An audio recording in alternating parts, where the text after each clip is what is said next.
Order. The clerk will now proceed to read the title of the private bill set down for today. Royal Albert Hall Bill Lords, second reading. Second reading what day? Tuesday the 8th of July, Mr Speaker. Tuesday the 8th of July. Thank you, Chair Westmeads. We now come to questions. Chancellor of the Exchequer, Seamus Logan. Number one, Mr Speaker. Minister.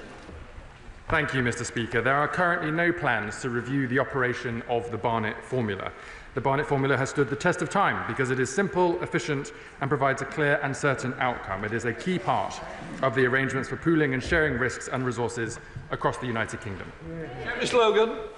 Thank you, Mr Speaker. We know that if the government today passes its disgraceful, discriminatory and some say illegal cuts to disability support, this will almost certainly lead to a reduction in the Scottish budget as a result of the Barnet formula.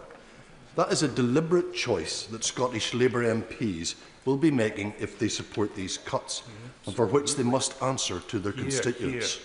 So can the Chancellor or the Minister tell them, this House, and indeed the nation, exactly how many millions they will be voting to take out of the pockets of disabled and vulnerable people in Scotland, many of whom voted for Labour almost a year ago?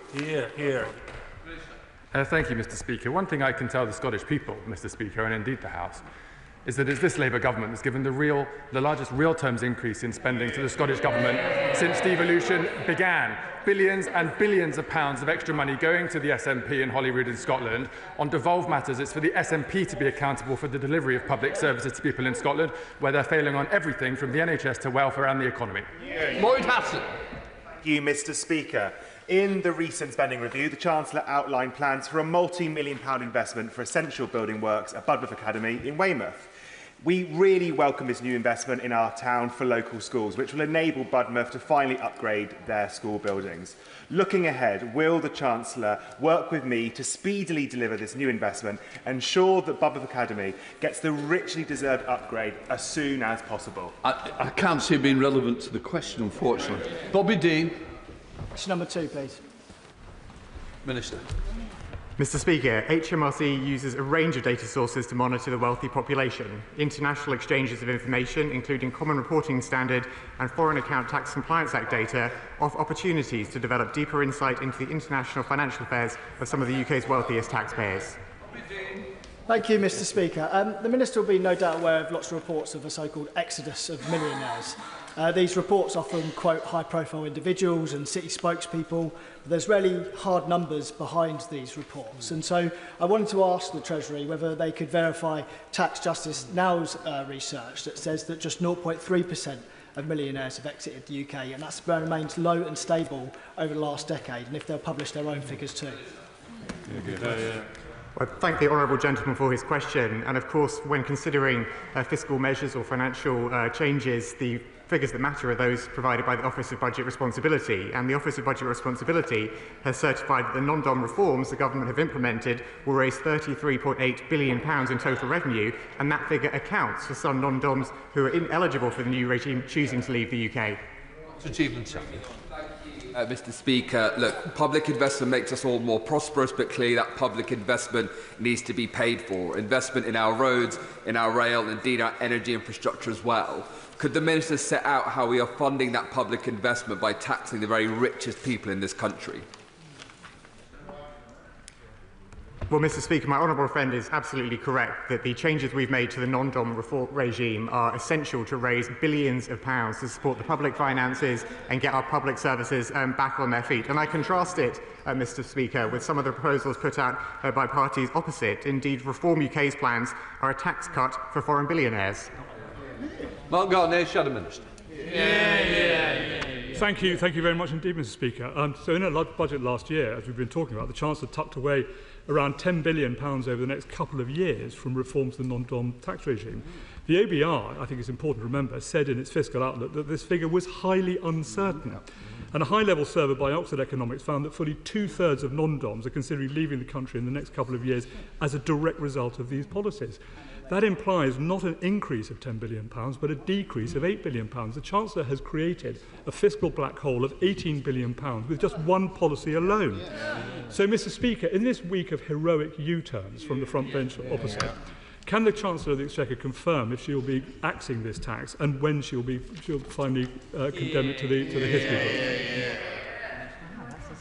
Mr. Speaker, I wasn't really sure if there was a policy suggestion in that comment or not, but as he'll know, the fiscal black hole that we had to address when we won the general election was the £22 billion black hole that they left after their mismanagement of the economy. And as I said, Mr. Speaker, the Office of Budget Responsibility have confirmed that our reforms to the non-dom regime, our removal of non-dom tax status, will raise £33.8 billion over the 5-year forecast. And it is the OBR's figures which we will trust in that regard. Rachel Musk. Thank you, Mr. Speaker. Number 3, please. Chancellor. Thank you, Mr. Speaker. The Government is committed to ensuring that there are fewer sick and disabled people in poverty by helping them into work and getting them off NHS waiting lists. That is why, at the Spring Statement, we announced the largest investment in employment support in at least a generation. The Government has already taken action to tackle poverty, including with the fair repayment rate, which lowers the cap on deductions in universal credit. And we've increased the national living wage by 6.7%. Beyond this, we're investing to reduce poverty by expanding free school meals, investing in £1 billion settlement for crisis support, and we'll be setting out our child poverty strategy in the autumn. We've invested £29 billion in reducing NHS waiting lists, and since taking office, there are 385,000 more people in work. Rachel Muskell. Thank you, Mr. Speaker. Many disabled people are really struggling right now. We know that 3 in 10 are living in poverty, as I can see in my constituency of York. But I was particularly taken aback by the Women Budget Group report, which highlighted that 3/4 of people that are going to lose their PIP and carers allowance are women. So how will she ensure that when fiscal decisions are made, that we look particularly at the intersectionality between women, disabled people and other protected characteristics to ensure that they're not pushed further into poverty? I thank my honourable friend for that question, and she will know that nobody who's currently receiving personal independence payments will see any reduction in the support that they get. And in terms of supporting women into work and recognising some of those intersectionalities that my honourable friend mentions, this government have increased the national living wage by 6.7%, and sadly it is still too often women who are paid the lowest wages. Our employment rights bill will offer more security and dignity in work. We're rolling out more childcare, including new nurseries at primary schools. And today, my right honourable friend, the Business and Trade Secretary, will be making a statement announcing the launch into a review on parental leave, something that could be beneficial to all parents, all working parents, but particularly for mums. Tim Farrell. Mr. Speaker, does the Chancellor accept that cancer is a major driver of poverty? Not only, of course, people who are ill not being able to work during their treatment, but sometimes people who are happily cured find that they have collateral damage, which means they're not able to work at a full level throughout the rest of their life. Does she recognise that radiotherapy plays a huge part in making sure people are cured and then able to be productive in society, given that the international average for people with cancer having radiotherapy is 53%, the UK is only 36%? Will she look at the economic advantages of investing in radiotherapy? Yeah. I thank the honourable gentleman for that question. We invested at in the spending review £29 billion additional every year in day-to-day spending in the National Health Service, as well as a big record uplift in capital spending in the NHS, so that there is more money for the equipment to do that vital work, including in cancer treatments, as the honourable gentleman mentioned. We have delivered in our first year in office 4 million additional appointments in the NHS and reduced NHS waiting lists by 250,000. That's only possible because of the decisions we took in the budget last year, like increasing taxes on non-DOMs, but also the increase in national insurance contributions, which has gone into funding our National Health Service. Dave Bent. Thank you very much, Mr. Speaker. St Helens is ranked as the 26th most deprived area nationally, and this poverty has an impact on health and sickness from pre-birth to old age. As a country, we're spending more on crisis intervention and less on early intervention after 14 years of the Tories. Can the Chancellor please assure me and people in St Helens North that this government will do all it can to properly fund councils and health services to help more people live longer, healthier lives?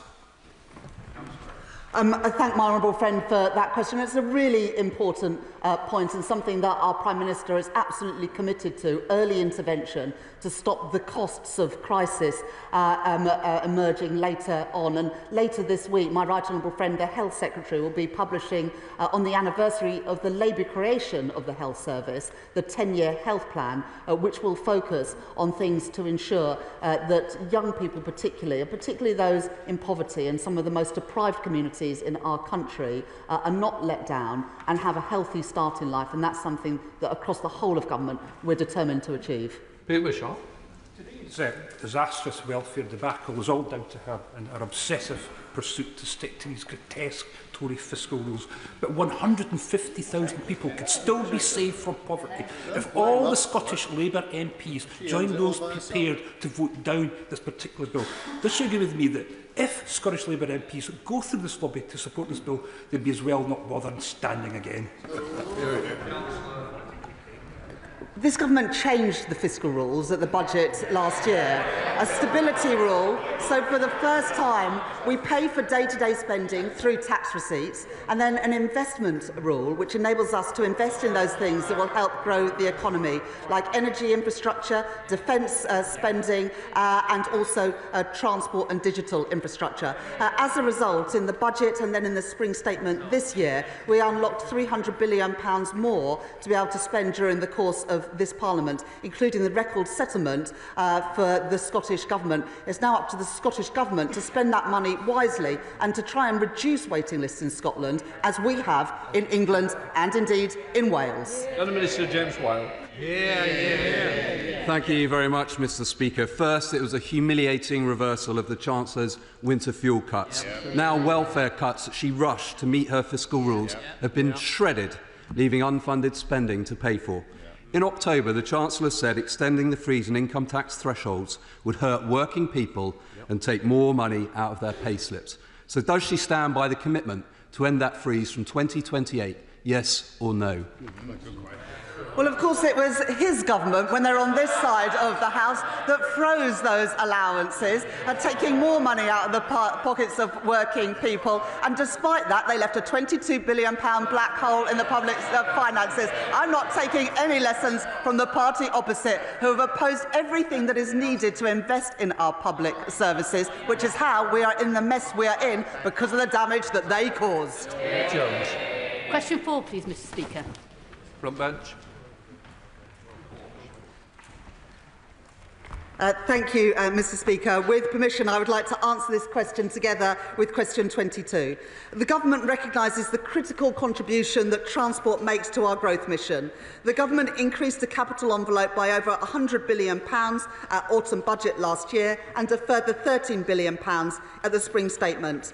Taken together, this represents a big increase in capital investment. As a result, the transport capital budget, excluding HS2, will increase by 1.9% per year in real terms over the spending review period. This investment will improve connectivity in our towns, cities and villages, reduce journey times and increase transport reliability. For areas of transport that are devolved, it is up to the Scottish and the Welsh governments to allocate their funding and be accountable for their respective parliaments for those decisions. Ruth Jones. Thank you, Mr. Speaker. And I welcome the announcement in the spending review that railway projects in Wales, including 5 new stations east of Cardiff, will receive an extra £445 million in funding over the next decade. So could the Chancellor provide more detail as to how the money will be specifically allocated and when work will begin? Thank my honourable friend for that question, and it was a pleasure to be in Cardiff just after the spending review and to look at the difference that investment this Labour government is putting into transport in Wales. The spending review and the infrastructure strategy recognised Wales's long-term infrastructure needs and how they'd been neglected for too long by the Tory party, and we delivered at least £445 million for rail enhancements. This provides funding to continue to develop and deliver the stations identified in the Burns Review, including Newport West and Somerton. Plans for future rail investment in Wales will be made in close consultation with the Welsh Government and engagement through the Wales Rail Board.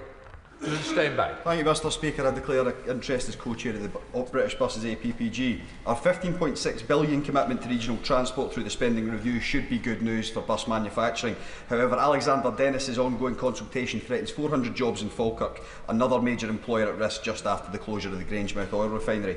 The SNP's Scot Z2 scheme famously failed to invest in Scotland, where things are built and by who matters. Will the Chancellor act to guarantee our investment in transport is of maximum benefit to Scottish vehicle manufacturers?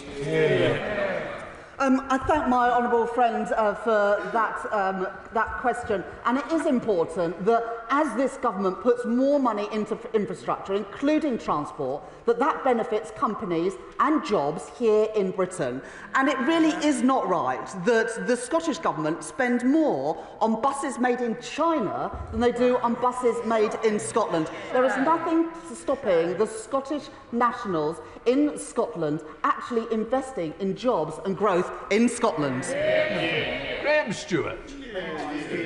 MPs and councils of all parties across East and North Yorkshire are united in wanting to enhance connectivity in the area, have greener options and optimise the economic output of the area. So will the Chancellor work with us on a cross-party basis to look at the reopening of a direct rail line from Hull to York, so those two great university cities are united by effective transport infrastructure once again? I really welcome the fact that the honourable gentleman supports the investment that this Labour government are making in transport and infrastructure after the neglect for 14 years by his own party. We have increased transport spending by 1.9% a year in real terms in every year of this spending review period, benefiting all parts of the country, including Yorkshire, where both he and I have the honour and privilege of being members of Parliament. Dr. Lucan. Thank you, Mr Speaker. And the Prime Minister, the Business Secretary and indeed the Chancellor had the joy of coming to my constituency and seeing Myra last week. Now, they would have come via the A5. The last Prime Minister in his speech talked about the funding they'd submit for the A5. However, in the spending review, that seems to have dropped. Will she commit to the same funding that we had from the last government to the A5, because it's really important for my area? I mean, the irony is that the last government made a lot of commitments. The difference is they didn't put any money into delivering them, and that is the difference that this government is making with fully funded plans to upgrade transport. Now, the DfT now have their settlement, and they will look at a number of projects. But the mess left by the party opposite is something that we have had to sort out, and they have not backed, the Conservatives have not backed any of the measures that we have taken to bring in more revenue, and yet, as we've seen, they're very keen on spending the money. Well, I'm afraid that is why we were left with a £22 billion black hole when we came into office a year ago. Liz Jarvis. Number 5, Mr Speaker. Minister. Thank you, Mr Speaker. With permission, I would like to group this with questions 11, 23 and 24. Kickstarting economic growth in every region and nation is the #1 mission of our government.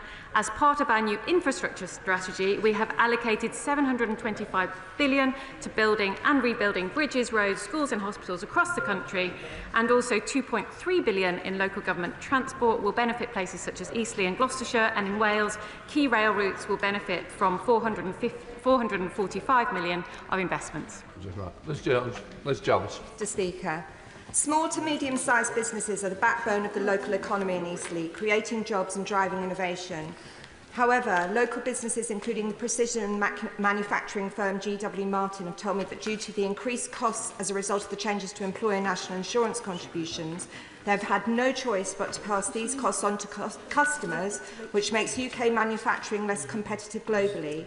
What concrete steps will the government take to help businesses in Eastleigh? I thank her for that question. Half of small businesses won't be affected by the employer national insurance increase, as she will know. And we will also be setting out a small business strategy, talked about small businesses, in the government's plan to support those businesses across the UK later this year. Government Fuchs. Thank you, Mr Speaker. As my honourable friend knows, I am delighted with the Spending Review's investment in Welsh Rail of £445 million. It shows the power of two Labour governments working together and corrects years of underfunding from the Tories opposite. This investment in Welsh communities and Welsh business is extremely welcome and going to be a brilliant driver for our government's mission of creating economic growth. Would she outline what steps she is taking with other departments to ensure that rural economies and market towns like Monmouth, Abergavenny, Caldicott and Chepstow and small businesses across Monmouthshire can be helped to thrive and contribute to that growth mission? Thank you. I welcome what you said. The government is also supporting the rural economy with over £2.7 billion a year for sustainable farming and nature recovery, and we're investing £1.9 billion to improve digital connectivity, which will be important to the small businesses and others that she mentioned. And as I said to the previous question, we will be setting out a small business strategy later this year. Cameron Thomas. Question 20, please, Mr. Speaker. North Gloucestershire is ready to jumpstart economic growth, but its existing advanced engineering and defence industry is ready to drive the UK toward economic and defence objectives. Babcock, GE Aerospace, Moog and Safran already develop world-leading technologies, and the Garden Town project includes a further 100 hectares of employment area. Will the Minister join me in Gloucestershire so we can demonstrate this expertise and the potential for growth on the ground?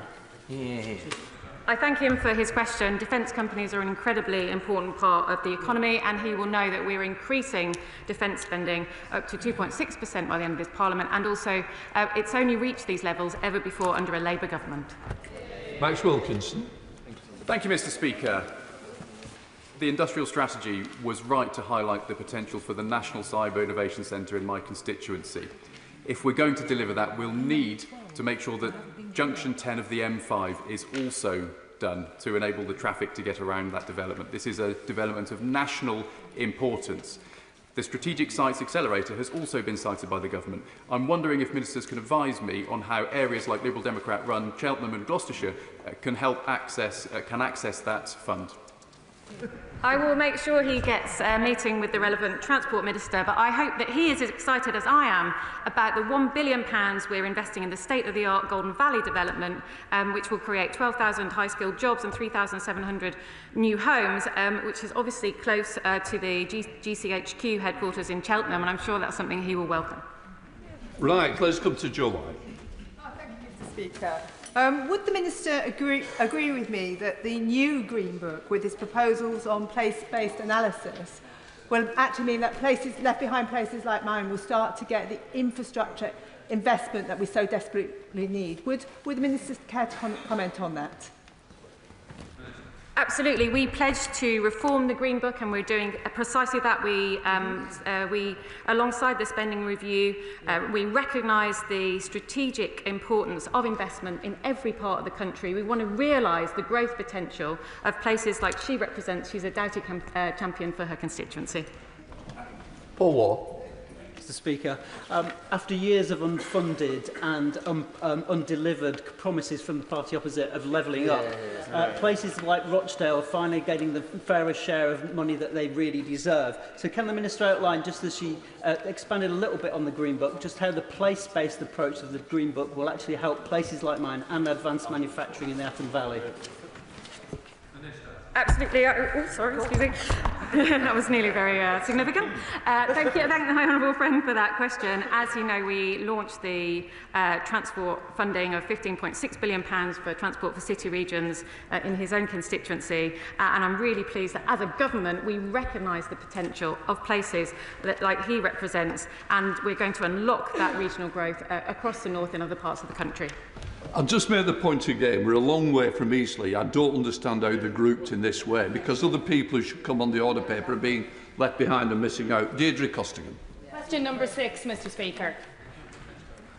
Mr. Speaker, the spending review announced significant investment into clean energy to strengthen our energy security and our economy. This includes over £8.3 billion for Great British Energy and Great British Energy Nuclear, and £14.2 billion for Sizewell C. Deirdre Costigan. Thank you, Mr. Speaker. Although my constituents in Ealing Southall are no doubt sweltering in today's heat, They are worried that come winter they will again face eye-watering energy bills to heat their homes. The previous government left us with the leakiest homes in Europe, slashing grants for loft and cavity insulation. So can the Minister set out the work this Labour government is doing, not just to support the clean energy sector, but to upgrade my constituents' homes, to take that clean, cheap energy and to bring down bills in Ealing Southall? Well, I thank my honourable friend for her question, and she's an excellent advocate for her constituents in Ealing Southall, and I'm sure that many of them will benefit from our Warm Homes Plan, which will see £13.2 billion invested across this Parliament. That investment will be allocated to schemes to support the rollout of heat pumps, alongside energy efficiency measures and other low-carbon technologies. This will help, of course, with environmental goals, but crucially, it will cut bills and tackle fuel poverty. Robbie Moore. Thank you, Mr. Speaker. This week, the previous 19% tariff on US ethanol falls to zero through a 1.4 billion litre quota negotiated by this Labour government, which represents the entire size of the UK's entire ethanol market, which will have hugely damaging impact for our rural economy, UK jobs and indeed the NHS, with government effectively offshoring the benefits of ethanol production and its byproducts to the US. So what conversations is the Chancellor and her team having with this green energy sector, where there is a huge number of job losses now at stake in Teesside and in Hull? Well, thank the honourable gentleman for his question, and of course our colleagues in the Department for Business and Trade are having conversations with those businesses and industries that may be affected. But I hope from what he said he would welcome the trade deal that we got with the US, the economic deal which is so important for our prosperity and which will see us being the only country to avoid some of the tariffs which are affecting all other countries around the world. Shadow Minister Gareth Davis. Mr. Speaker, it's becoming clear that 1 year in, the public still don't know what Labour is all about. And the same could be said for their so-called National Wealth Fund. Not only has it invested less equity in clean energy than before the costly £7 billion rebrand, but it is also now rightly subject to a Treasury Select Committee inquiry, at which expert witnesses could not name a single thing it is doing differently. And the CEO of the British Business Bank now says the government did not understand what it was setting up. So can the Minister tell us, why has the National Wealth Fund invested less in clean energy than before the costly rebrand, and why did they U-turn on incorporating the British Business Bank? Mr. Speaker, the Shadow Minister forgets to mention the fact that we've had £30 billion of investment in green energy since the general election, and I'm sure he will have consulted the spending review documents very closely. I know he's a diligent Shadow Minister in that regard, and he will have seen the investment that we're putting into Great British Energy, Sizewell C, small modular reactors, fusion, nuclear R&D, the Warm Homes Plan, carbon capture and storage. All of this is to make sure that we improve our energy security and bring down bills for good. Jim Shaw. Question 7, lucky 7, Mr. Speaker. Thank you. The honourable member is always lucky, and I can reassure him that there will be an increase in the Northern Ireland Executive's funding through the AME forecasting process. This will be confirmed at the autumn budget in the usual way. But more importantly to pensioners in Northern Ireland, he will be aware that in June the Communities Minister confirmed that winter fuel payments will be available in Northern Ireland on the same basis as in England and Wales. Thank you, Mr. Speaker. Can I thank the Minister very much for that very positive answer? What assessment has been made on the impacts of the winter fuel payment in line with inflation? And given the increase in the cost of living, does the Minister agree that the current winter fuel payments are up to the standard in terms of how far they will go to support those who are eligible? Thanks so much. Thank you. I thank the honourable member for his question. Our priority at the moment is to extend eligibility for the winter fuel payments, as he and I have discussed on a number of occasions. But obviously that sits within a wider set of support. He'll have seen the extension to the Warm Homes discount announced in recent days, and he'll have seen the extension of the Household Support Fund. And of course, as he's well aware, social security is a transferred policy in Northern Ireland. Chris Kane. Thank you, Mr. Speaker. Does the Minister agree that it's only because of the Barnet formula and a Labour government that Scotland, including communities in Stirling and Strathallan, now has record funding of £50 billion this year, and that it is deeply concerning that the SNP government in Scotland have no clear plan to invest this funding property in Scotland's NHS, Scotland's schools and Scotland's local services? Well, as so often, my honourable friend said it all, because we have seen record investment in the Scottish Government's budget, but what we also see is waiting lists that are not falling in Scotland, just as they are in England and in Wales. Sir James. Question number 8, Mr Speaker. Mr Speaker, we very much recognise the social and cultural value of horse racing, which is why on-course betting is exempt from duty and horse racing is the only sport to receive a government-mandated levy. We're consulting on measures to simplify gambling duty and improve compliance. No decision will be made on rates before the budget, and we are working with the horse racing sector to identify unintended consequences and mitigations. Sir James. Thank you, Mr Speaker, and I refer members to my register of interest. In Doncaster, we are incredibly proud of our historic racecourse, which is home to the iconic St Leger Festival. And as someone that has attended the racecourse for a number of events throughout my life, I can say that it's part of our local community and brings thousands of jobs. So can the Minister confirm that he will continue dialogue with the horse racing industry, noting that it brings 85,000 jobs to the country nationally and is the second largest spectator sport in the country, identifying that actually this is very, very different from online casinos and games of chance? Well, Mr Speaker, it's excellent to hear my honourable friend speaking so passionately about Doncaster Racecourse and the wider sector, and I can reassure her we will absolutely continue close dialogue with the horse racing industry on these proposals. I and my officials are working closely with the horse racing sector to identify any unintended consequences and possible mitigations, and we intend to continue those conversations with the industry, and of course we welcome further engagement. Mr Speaker. How does the Government assess the implementation of a flat rate in terms of improving fairness and simplification for all involved, reducing administrative costs and encouraging compliance? Sorry, Mr Speaker. I thank the honourable gentleman for his question. And one of the principles behind the reforms that we're looking to the gambling duty is to tackle, obviously, issues of compliance by simplifying the system. The consultation is open at the moment, and I would encourage him and anyone else who's interested in contributing towards that to make their views known. Nick Smith. Number 10, please, Mr Speaker. Minister. Thank you, Mr Speaker. My ministerial colleague Sarah Jones has recently met with the trustees of the British Coal Staff Superannuation Scheme to consider their proposals, and I have been monitoring the developments closely. Mr Speaker, can I thank the Chief Secretary for his answer?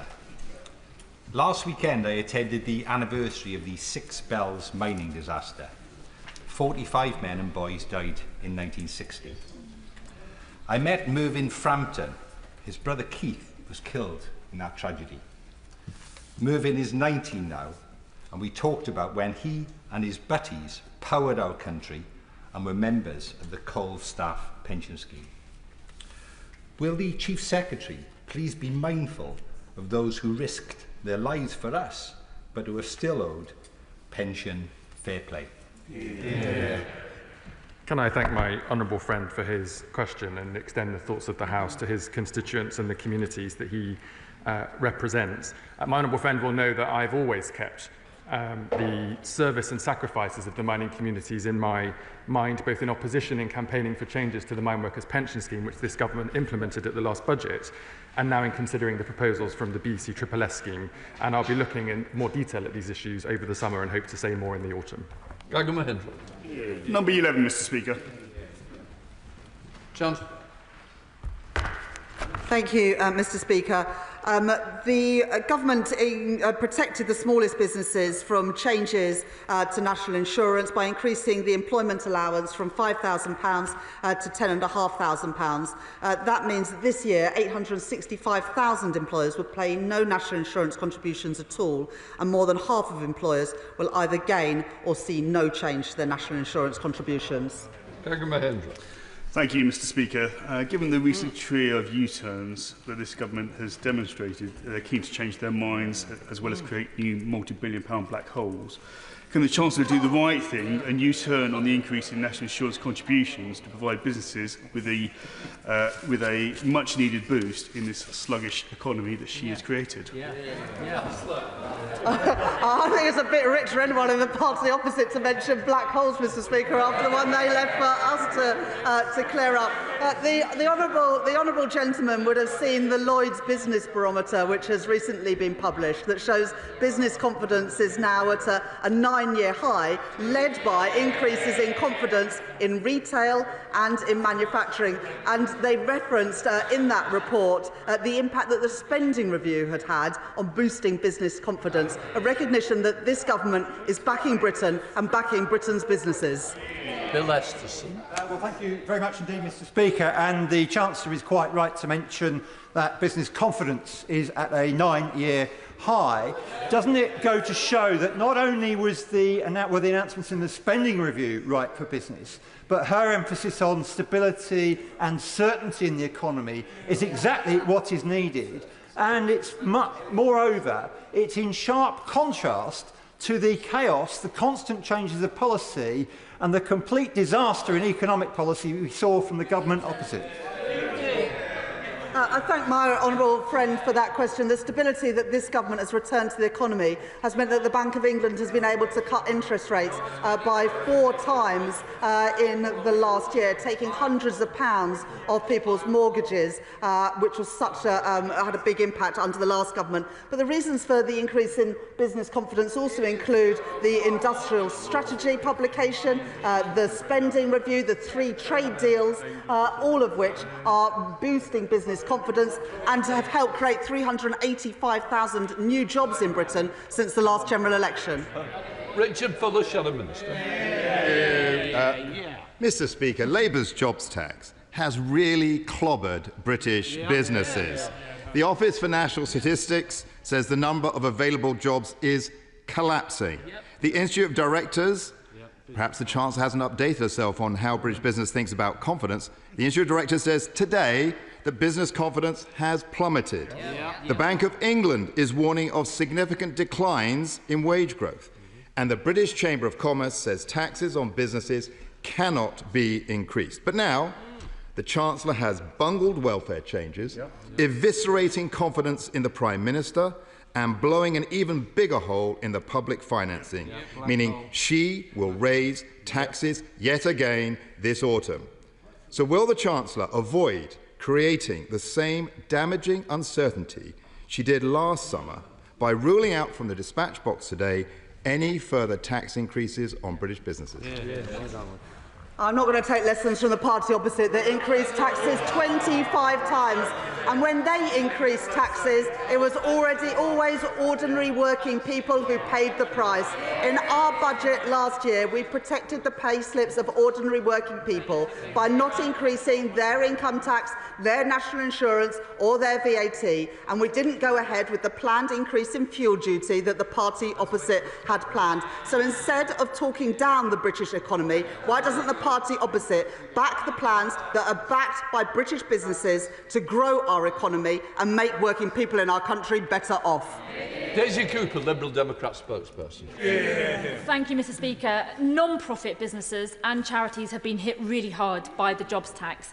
Last week, my local Meals on Wheels service told me that businesses like theirs around the country are having to make redundancies and put up prices for vulnerable people. So in the context of today's welfare reforms that the government is pursuing, can the Chancellor confirm whether the Treasury will conduct any assessment of the increased cost of essential and charitable services that are relied upon by disabled people and their carers at a time when their welfare support could be cut? Very good question. Well, as the honourable lady knows, the changes we've made to the welfare bill will mean that nobody who is currently receiving personal independence payments will have a cut. And so the premise of her question I just don't think is correct. But in the welfare bill today, we'll also be voting for the biggest increase in the Universal Credit Standard Allowance for a generation.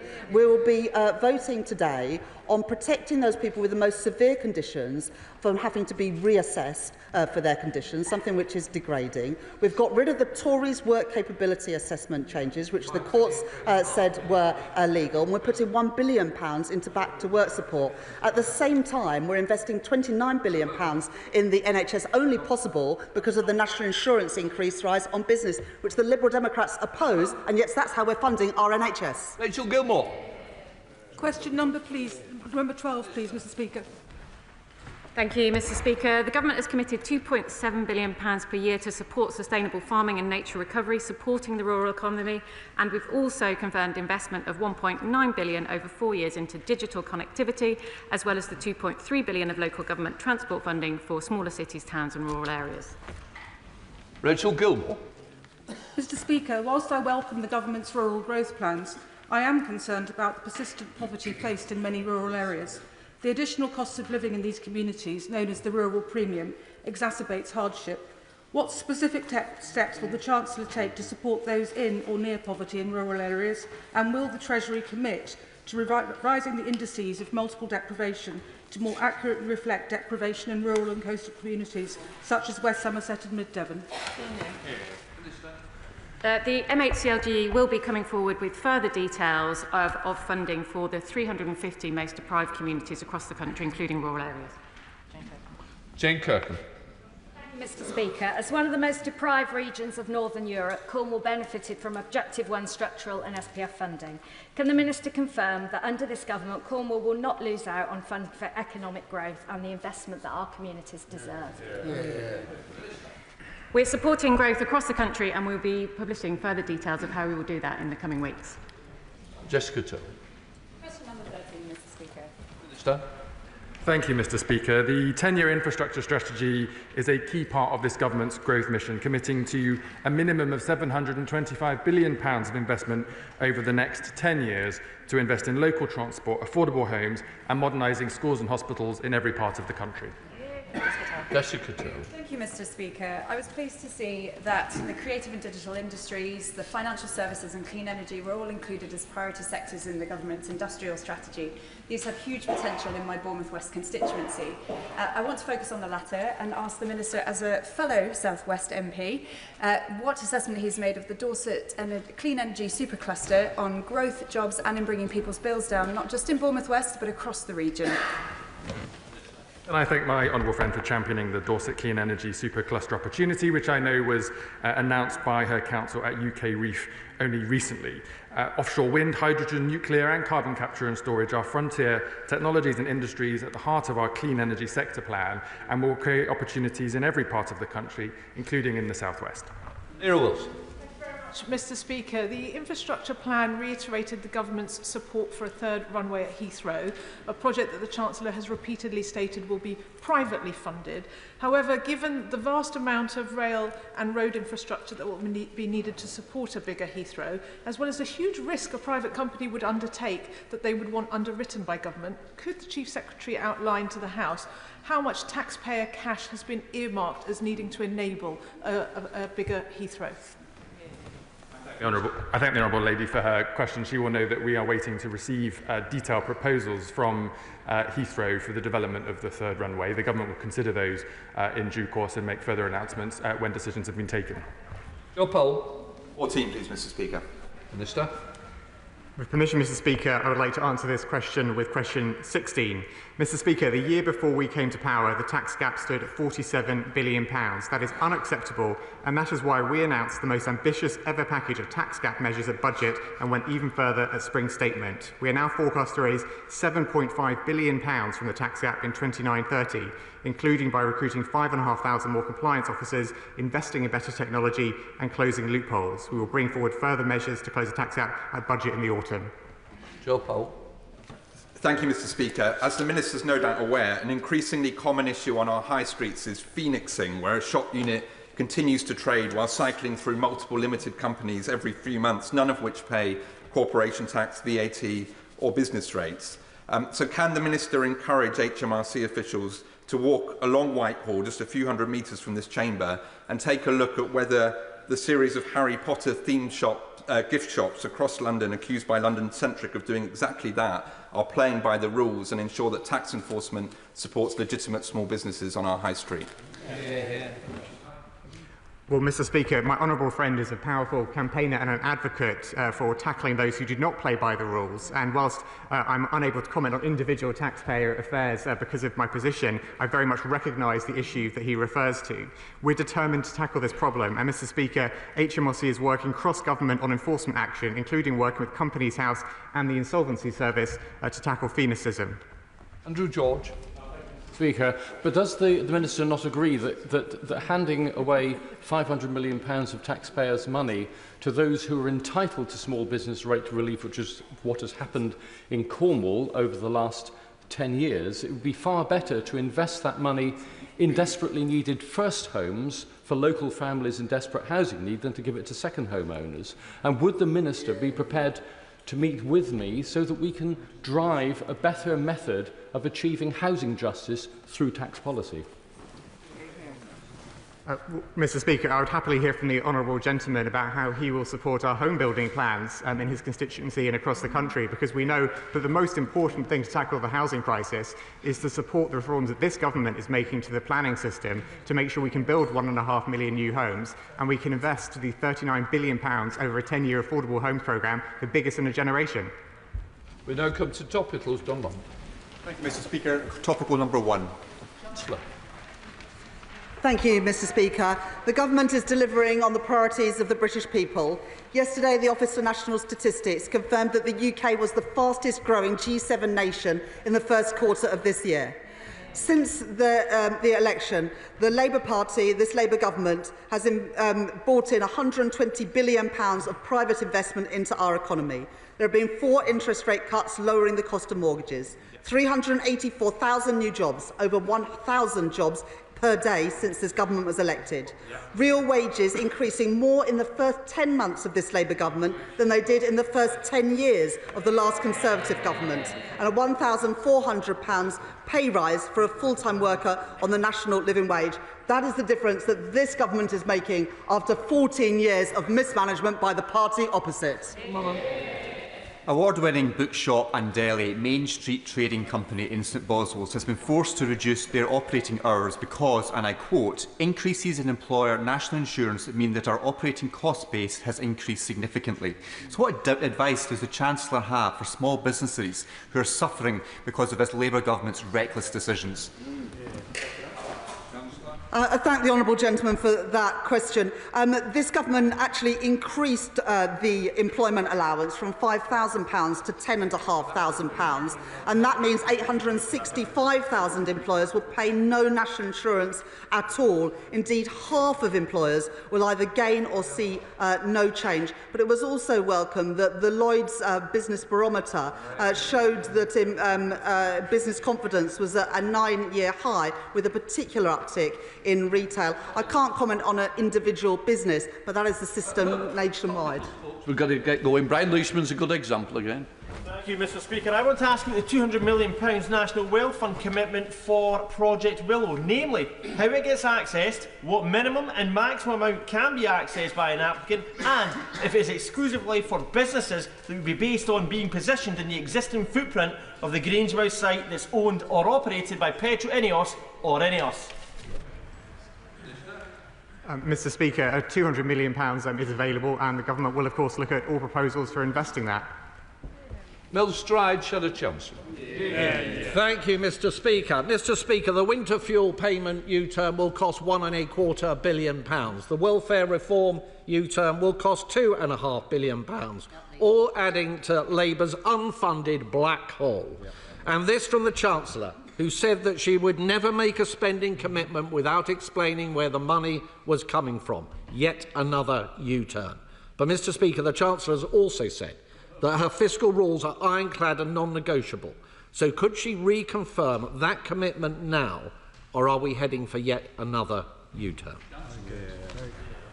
Well, it would be a bit more, take it a bit more seriously if the party opposite weren't actually voting against the welfare reforms this evening, and if they hadn't committed to fully reverse the winter fuel changes, which is going to cost a further £400 million that they can't explain. Now, look, I am always grateful to the right honourable gentleman for his questions, because he always offers a useful lesson in what not to do.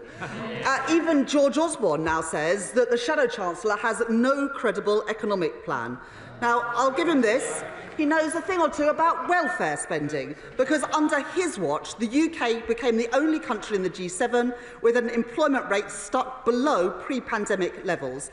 And under his watch, the cost of working age inactivity rose by £15.7 billion a year. Right. The Right Honourable Lady, the House will note, did not categorically rule out the possibility of changing the fiscal rules in the autumn. Given that, could I ask her, will she at least confirm that she stands by her commitment not to raise the rates of income tax, national insurance or VAT in the autumn? Is it a yes, or is it another potential U-turn? We made a commitment in our manifesto not to increase the key taxes that working people pay. We stick by those commitments because, unlike the party opposite, we stick by our manifesto. Joe Morris. Thank you, Mr Speaker. Towns in my constituency, like Prudhoe and Haltwhistle, have lost access to bank branches, with Prudhoe losing their Lloyds branch in May and the town of Hexham due to lose 2 branches in November.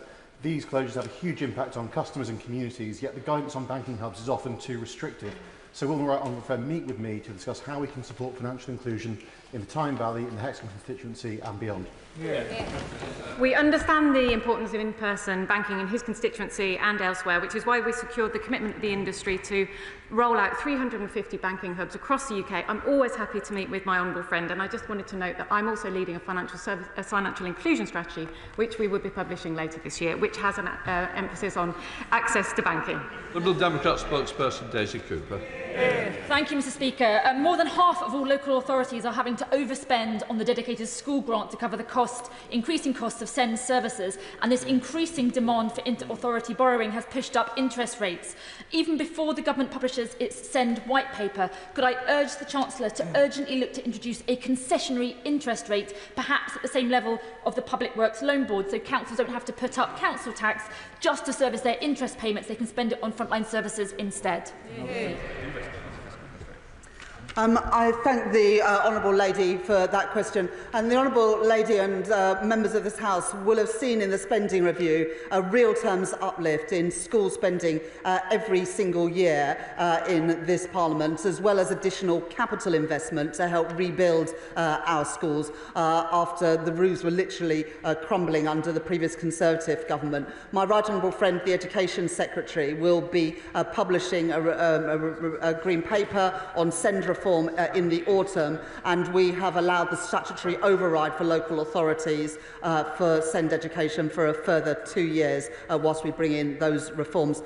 This government wants to make sure that mainstream schools are more inclusive for all children. Thank you, Mr Speaker. In recent weeks, ministers have been arguing that vital support for the disabled is fiscally unsustainable because it is forecast to rise to £60.7 billion per year by 2029-30. What assessment has the Chancellor made of the fiscal sustainability of the 107 non-structural tax breaks currently costing HMRC £207 billion per year? I thank my honourable friend for that question, and he will know at the budget last year we got rid of the non-dom tax status, we increased capital gains, we put VAT on private school fees, we ended the loophole for private equity, and more measures to in total raise £40 billion. And as a result of that, we are investing £300 billion more than the plans we inherited from the party opposite. But we're the only country where... Oh, all right, OK. Got to get through. Helen Morgan. Thank you very much, Mr Speaker. Businesses and individuals in North Shropshire tell me that the single biggest factor holding back growth in our rural area is poor public transport. But Shropshire was poorly served by the Bus Service Improvement Plan and the spending review focused investment on city areas. Can the Chancellor tell us how she's going to improve public transport in rural areas to drive the growth that we so desperately need there? I thank the honourable lady for that question.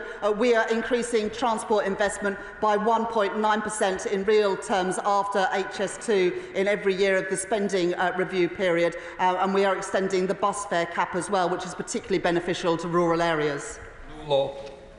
I believe that free distribution should be core to everything that we do. It's core to the toughest decisions we've had to make. It's core to our efforts towards growth. So does the Chancellor agree with me that putting more pounds in the pockets of those on low incomes is the best thing we can do to grow our economy? Thank you, Mr. Speaker. The government wholeheartedly agrees with my honourable friend. At the end of this Parliament, people will be better off as a consequence of the decisions this Labour government is taking. That's why we've already increased the national living wage by 6.7% to benefit 3 million people, with full-time workers seeing around a £1,400 a year increase in their wages. Bedford. Thank you, Mr. Speaker. On Friday, I had the privilege of visiting Loros, Leicestershire's much-respected palliative care charity. At full capacity, they can offer 31 beds to local residents. But sadly, because of the measures the Chancellor introduced, such as the hike in national insurance, they're now only operating 18 of those beds. Could I ask the Chancellor to look again at softening the impact of her measures, particularly on charities like Loros? I'm sure that the relevant health minister would be happy to meet representatives of the hospice. The health secretary did set out the settlement for hospices at the end of last year to compensate financially for the increase in national insurance. But those increases in national insurance are funding the NHS, which of course helps fund our hospices. Mike McNulty. Thank you very much, Mr. Speaker. This government has delivered record real terms settlement for Scotland at the spending review, so it was deeply concerning to hear the news from the Scottish Government last week of a £2.6 billion black hole in the public finances, which could see NHS spend reduced by 12%. Does my right honourable friend agree with me that the SNP's long-standing record of fiscal mismanagement must end, and Scottish ministers must ensure that that funding gets to struggling Scottish public services? Hear, hear. Thank you, Mr. Speaker. This Labour government in Westminster is delivering for the people of Scotland. As a consequence of our spending review, Scotland will receive an average of £50.9 billion per year over this Parliament, the largest real terms increase in funding since devolution began. The only reason there's a black hole in the budget in Scotland is because of the SNP government, and the people of Scotland need a new direction with a Labour government in Scotland. Vicky Slade. Thank you, Mr. Speaker. A not-for-profit care company in my constituency told me they feel the government's waging war on the care sector. And I met residents and staff at a Sunday lunch at Magna Care Home.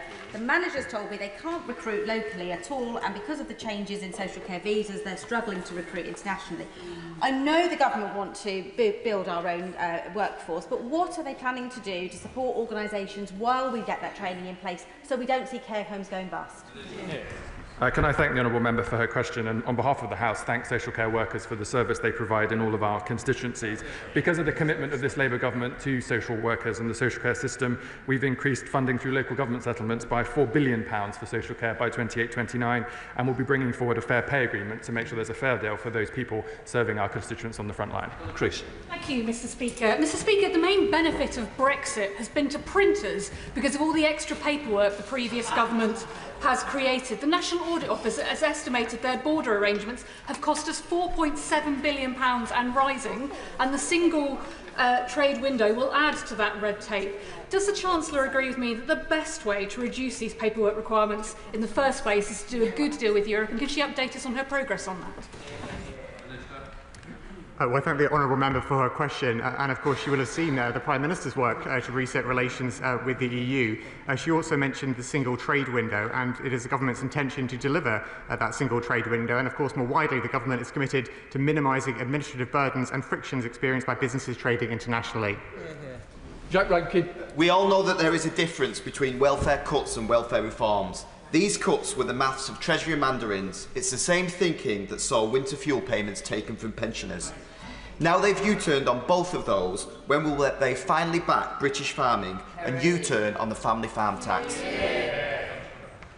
The problem with the Conservative Party is that they support all the funding, but they don't support any of the ways of funding it. Agricultural property relief means that estates worth more than £3 million will now be taxed at half the rate at which inheritance tax is usually charged. That can be repaid over a 10-year period, interest-free. I think that is the right and fair settlement, given the fiscal environment we face. Dave McNulty, Chair of the Committee. Mr Speaker, the Economic Secretary is reviewing the work of the Financial Ombudsman Service.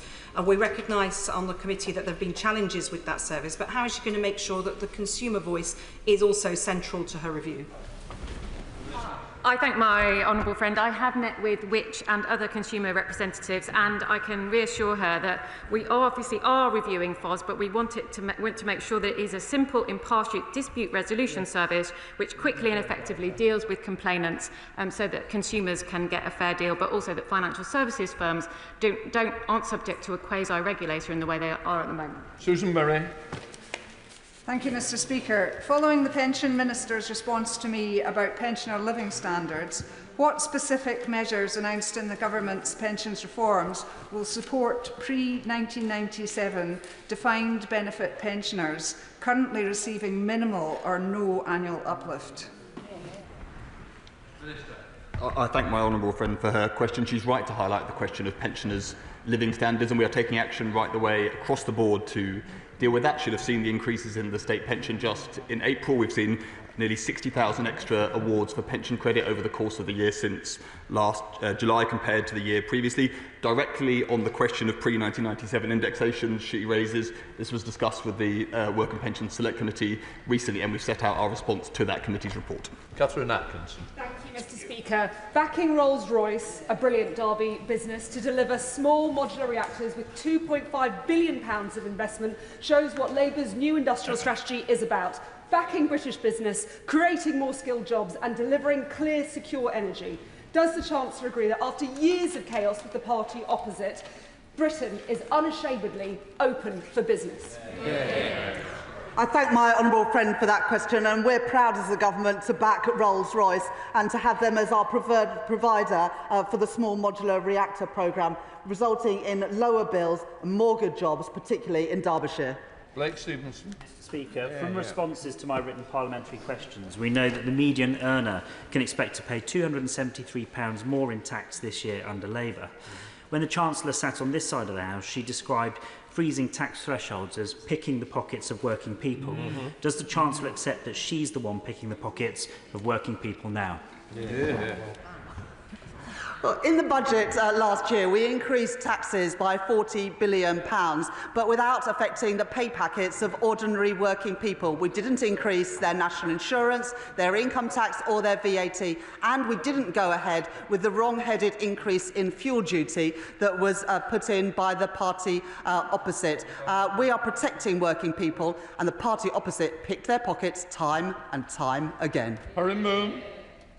Thank you, Mr Speaker. Ports are engines for economic growth in sectors like energy and critical minerals. Falmouth Port in my neighbouring constituency and surrounded by massive tin and lithium deposits has ambitious plans to play its part. In line with our manifesto commitment of £1.5 billion Ports Fund, can the Chancellor outline what mechanisms the National Wealth Fund and GB Energy can deploy to invest in ports? I thank my honourable friend for that question, and he will know that this government have already invested through the National Wealth Fund in the tin mine in his own constituency, bringing good quality jobs, paying decent wages to the people of Cornwall, as advocated by Cornish MPs. But there's more that we can do through the National Wealth Fund, including investing in our ports, which is absolutely vital for clean, cheap energy and creating good jobs in this country, including in Cornwall. Greg Smith. Thank you, Mr Speaker. A recent FOI request has revealed that for a number of schemes, HMRC settled with large corporations for just 15% of what was owed. With the loan charge review ongoing, will the Chancellor agree with me that individuals should be treated no differently to this precedent set with large corporations? Wow. Mr Speaker, I thank the honourable gentleman for his question, and he's engaged with me about the loan charge previously. As he knows, there is an independent review into the loan charge ongoing at the moment, and I think it's really important that I as a minister don't comment on that. Let the independent reviewer complete his work and then report back to us as a government. Darlington. Thank you, Mr Speaker. The loan charge scandal is absolutely awful and devastated tens of thousands of people's lives. It failed to be addressed under the last government. Can the Minister please tell us what he is doing to make sure that people aren't still being sold this illegal product? Well, I thank my honourable friend very much for her question, and I can reassure her that alongside the loan charge review, the government has published a consultation on a comprehensive package of measures that close in on promoters of marketed tax avoidance. And these contrived schemes, as we know, both deprive public services of funding and also leave their clients with unexpected tax bills. I'll leave it there. Mr. McVeigh. Thank you, Mr. Speaker. Does the Chancellor believe that the changes she has made to the employers' national insurance contributions will lead to higher levels of employment, or will it lead to higher levels of unemployment? Well, let's look at the record so far. There are 385,000 more jobs in the UK economy today than there were when Labour came to office a year ago. That's more than 1,000 jobs a day. So businesses are voting with their feet, taking on more workers because of the policies by this Labour government compared to the Tory policies which took our economy down. Callum Anderson. People living longer, they face more complex financial choices, and the new simplified advice regime announced by the government and the FCA yesterday is hugely welcome and will help more people make better informed investment decisions. Can the Minister provide more detail on the steps that the government will be taking to help firms deliver better advice at scale, especially to young people and the self-employed? I thank my honourable friend. We're really excited about targeted support because it means that firms will be able to make suggestions to consumers with similarities, and will make sure that they can invest, have the confidence to invest in the long term, and also give them better support, not advice, on their pensions as well. John Glenn. Further to that answer, could I ask the Minister to confirm that one of the regulatory barriers in that area is privacy and electronic communications regulations, which prevent firms from proactively reaching out to customers to offer that targeted support? As part of the review, will she ensure that that specific regulatory change is amended so that that effect can happen? I can assure him that we are looking at this, and we will make sure that firms can take the advantages of targeted support to ensure that their consumers are better off and they're able to suggest that targeted support to them so they can make more of their money and indeed get a better pension as well. Sonny Kumar. Mr. Speaker, 58% of investors think that it's important that their stocks and shares ISAs is invested in UK companies. Currently, there's an estimated 100 billion held in people's cash ISAs who do not have stocks and shares ISAs. What steps is my right honourable friend taking to encourage further investment in UK stocks and shares and investing in UK companies? As we set out at the Spring Statement, we are looking at the balance between investments in cash and investments in stocks and shares in ISAs. We want to get that balance right. We understand the importance of a rainy day buffer for people in cash, but we also think we need to give people the confidence to invest, which is a win-win. It's a win for them and it's a win for British companies who are listed on our stock exchange. Mr. Speaker, Jackie from Street suffers with Crohn's disease, fibromyalgia and mental health issues. She's worked for most of her life until ill health made it impossible. Under the reforms, she is going to lose her entitlement to PIP and ISA, plunging her into poverty. So can the Chancellor give Jackie the reassurance that she needs, that she won't be left in poverty?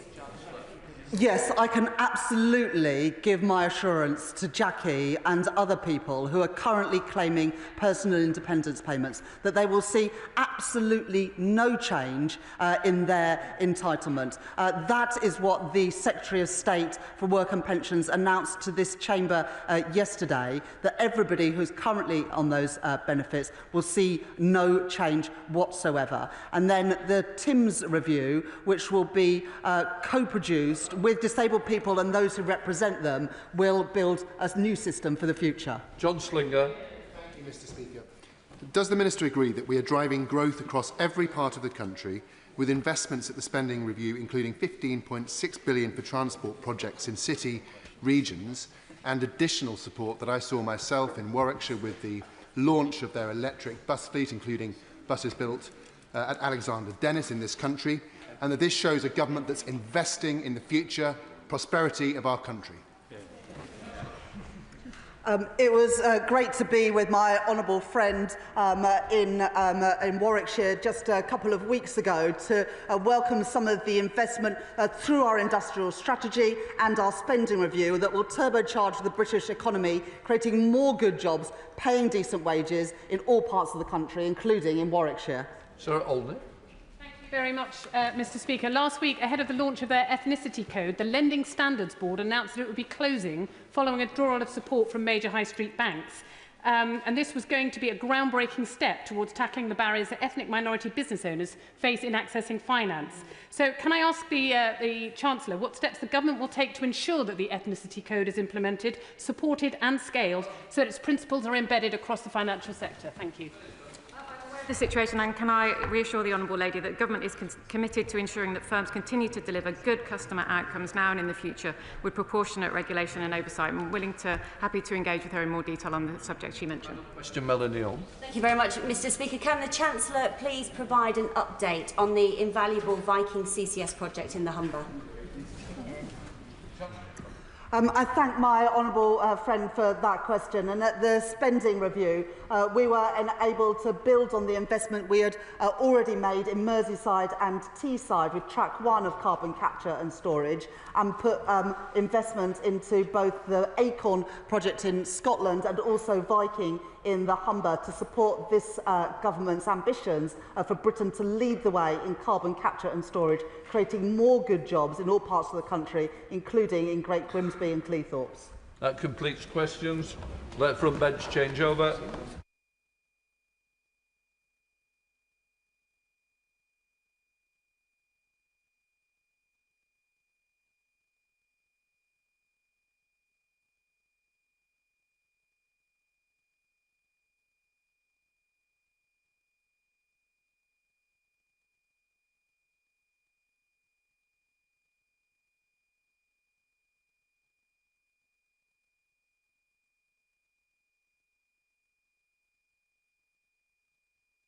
We now come to statements. Minister, Justin Matters. Thank you, Mr. Speaker. With your permission, I wish to make a statement on the Government's manifesto commitment to review the system of entitlements to parental leave. This Government is dedicated to delivering more for working families. Our plan to make work pay is central to how we achieve this. The mission to grow the economy, raise living standards across the country and create opportunities for all. It will help people to stay in work, improve job security and boost living standards. This includes helping working parents and supporting them to balance their work and home lives. Parental leave and pay entitlements play a key role in this. We know that the arrival of a child, whether through birth or adoption, is a transformative time in a family's life. And we know that the current parental leave system does not support modern diverse working families as well as it could. For example, parents groups and campaigners have long argued that our paternity leave is too short and compares poorly with other countries. And whilst shared parental leave is available to families where fathers and partners want to take a longer period, evidence shows that take-up is very low. The Parental Rights Survey reported that 1% of all mothers and 4% of all fathers are using this entitlement. In addition, the survey also showed that 35% of fathers are not taking paternity leave due to financial reasons. We are committed to improving the current parental leave system and are already taking action. Improving this system will have the added benefit of increasing workforce participation by helping employers fill vacancies. It will also contribute to increased productivity, benefiting the economy. The Employment Rights Bill is one vehicle through which we are improving the parental leave system. This bill makes paternity leave and parental leave day one rights, meaning that employees will be eligible to give notice of their intent to take leave from their first day of employment. The bill also contains a number of other measures which will improve the support working families receive. It will put in place legislation that makes it unlawful to dismiss pregnant women, mothers on maternity leave and mothers who come back to work for a 6-month period after they return, except in specific circumstances. It will also make flexible working the default, except where not reasonably feasible. And it requires that all large employers produce action plans which will contribute to closing the gender pay gap. So I'm pleased to announce today that this government is going further and is taking another step forward in delivering improvements for working families. I'm pleased to launch the parental leave review today, fulfilling our commitments in the plan to make work pay to review the parental leave system to ensure that it best supports working families. The review will form part of delivering the plan for change, linking two of the government's missions to kickstart economic growth and break down barriers to opportunity. The work of this review will support this government's commitments to raising living standards and giving children the best start in life. It also links to work being undertaken to alleviate child poverty. This review presents a much-needed opportunity to consider our approach to the system of parental leave and pay, giving due consideration to balancing costs and benefits to both businesses and the Exchequer. And I welcome the opportunity to provide the House today with more detail on this review. This review will be co-led by the Department of Business and Trade and the Department of Work and Pensions, the two departments who have the main responsibility for the current parental leave framework. There will, however, be close working across government to deliver this review to reflect the wide influence the parental leave system has on the policies in other departments. The current system has grown up gradually over time. For example, the first maternity arrangements were set out in the Factory and Workshop Act of 1891, which introduced the idea that women who work in factories cannot work for 4 weeks after giving birth. Subsequent entitlements have been added to support specific groups as needs have emerged. This has created a framework that does not always work cohesively as a whole. This piecemeal approach to parental leave and pay means that the system has never had an overarching set of objectives for what it should deliver. This review presents an opportunity to reset our approach and understanding of parental leave and pay and what we want the system to achieve. We will use the review to establish what Britain needs from a parental leave and pay system, supporting our modern economy and delivering improvements for working families. We have set 4 objectives as our starting point. We intend to test these objectives as we progress the review to make sure that we are truly reflecting the needs of the nation. Our first objective is to support the physical and mental health of women during pregnancy and after giving birth to a child. Our second objective is to support economic growth by enabling more parents to stay in work and advance in their careers after starting a family. This will particularly focus on improving both women's labour market outcomes and tackling the gender pay gap. Our third objective is to ensure that there are sufficient resources and time away from work to support new and expectant parents' well-being. This will also include facilitating the best start in life for babies and young children, supporting health and development outcomes.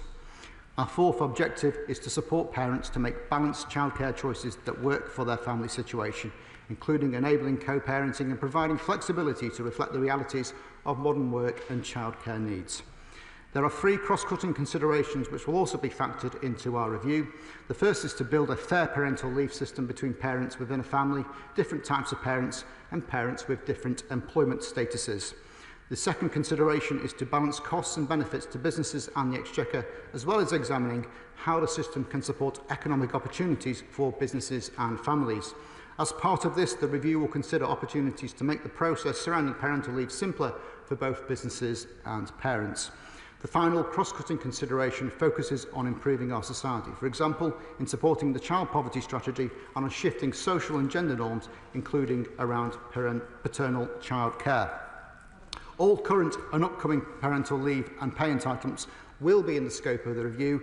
This will enable us to consider how the parental leave and pay system should operate as a complete system to improve the support available for working families. This broad scope means the review will consider the individual existing entitlements and how best to ensure improvements can be delivered for working families, as well as related wider issues and themes. For example, the review will consider whether support available meets the needs of other working families who do not qualify for existing statutory leave and pay entitlements, such as kinship carers and self-employed parents. It will also consider how the pay system works more broadly. This will be an evidence-based review that reflects and considers the perspectives and experiences of those who engage with the parental leave and pay system. We welcome views from and intend to engage constructively with a wide range of external stakeholders, both from groups representing parents and families, including trade unions, and with employers or employers' representatives. There will be opportunities for stakeholders to contribute views and expertise throughout the review, including through a call for evidence, which also launches today. This call for evidence seeks initial evidence specifically in relation to the objectives, which will set the foundation for what we want our system to deliver. This review launches today, Mr. Speaker. We expect it to run for a period of 18 months. The Government will conclude the review with a set of findings and a roadmap, including next steps for any potential reforms forward to implementation. This is an important step forward to ensure that our workplaces are fit for the 21st century, and I commend this statement to the House. Second Minister Greg Smith. Thank you, Mr. Speaker, and I thank the Minister for advance sight of his statement. From personal experience as a father of 3, I understand the importance of fathers being able to spend time at home with their newborns and supporting mothers in those early days. Having experienced paternity leave both as a Member of Parliament in 2020 and 2021, as well as very differently in 2016 while self-employed, I am proud that the UK does already offer some of the most generous maternity and paternity rights, but of course, there is always room for improvement. Indeed, Conservatives introduced shared parental leave, allowing new parents to spend precious time caring for their newborns. It is therefore with interest that we digest the contents of this ministerial statement today. However, I do have deep reservations about both its substance and its timing. I understand the government pledged that this review would be done and dusted within a year, another broken promise. But it's curious that they've chosen today, of all days, to launch it. I'm in no doubt that today's statement has been rushed into the minister's hands to deflect from what I suspect will be a difficult day of parliamentary business for the government. That much is clear, since the Secretary of State was entirely incapable of confirming how much statutory paternity pay currently is on LBC this morning. I welcome the fact the Secretary of State apologised to Nick Ferrari in admitting he really should know, and perhaps the Minister can set the record straight for his boss today. Mr. Speaker, I would like to take this opportunity to make it crystal clear that Conservatives are not opposed to increased parental leave, so long as it is proportionate, affordable, and does not increase unemployment. But therein lies the problem, because this government has left themselves no breathing room. Their political choices have imposed the most significant headwinds on business in a generation. Those choices have driven unemployment up by 173,000 since July last year. Businesses across the land are now contending with taxes on jobs that Labour promised would never come. And now they are staring down the barrel of 300 pages of closely typed union-led red tape in the unemployment bill, which will upset a carefully balanced and fair relationship between employees and employers that has spanned decades. Even Tony Blair and Gordon Brown refused to open that box. No real business supports that bill. The 5 biggest business groups have warned against it. It will make hiring tougher and force employers to take fewer risks on new starters, disproportionately pushing young mothers out of the workforce. Flexible working will be almost entirely eviscerated from Britain's job market. The reasonable measures which employers and employees have benefited from for years that allow businesses to take a chance on new hires. We already know business across the UK have had no choice but to cut jobs, reduce hours, or put hiring on pause because of the Chancellor's toxic treatment towards enterprise. So if it's helpful, I can spell it out for the benefit of the government front bench. It really is quite straightforward. It is not possible to benefit from employment rights if people don't have a job in the first place. And with that in mind, it deeply concerns me that the Minister's statement made only a passing mention to the impact on business. This comes as no surprise, since not one person around the Cabinet table has any real business experience. The government have admitted that this review, which they said would be squared away by now, will take 18 months. Over the next 18 months, we will watch the ravaging impacts of Labour's anti-business policies transform from a drip to a deluge. The jobs tax, business rates relief cut, investment in capital forced overseas, the employment rights bill, the family business death tax, unemployment will continue to rise, businesses will close, and any chance of growth will be sapped from our economy. So it's all well and good that the Minister announces this review in the House today. But, Mr. Speaker, let us be in no doubt. When it concludes in a year and a half's time, Britain's economy will have been stripped of all signs of life because of the choices Labour have made. Minister. Well, I take that the Shadow Minister is not in support of the review. Can I just correct him on a few points? Of course, it's not coincidence that this is being announced today, because it was a clear manifesto pledge that we would launch the review within 1 year of taking office. And of course, this week we do celebrate that astounding election victory. It is £187.18 for statutory paternity pay.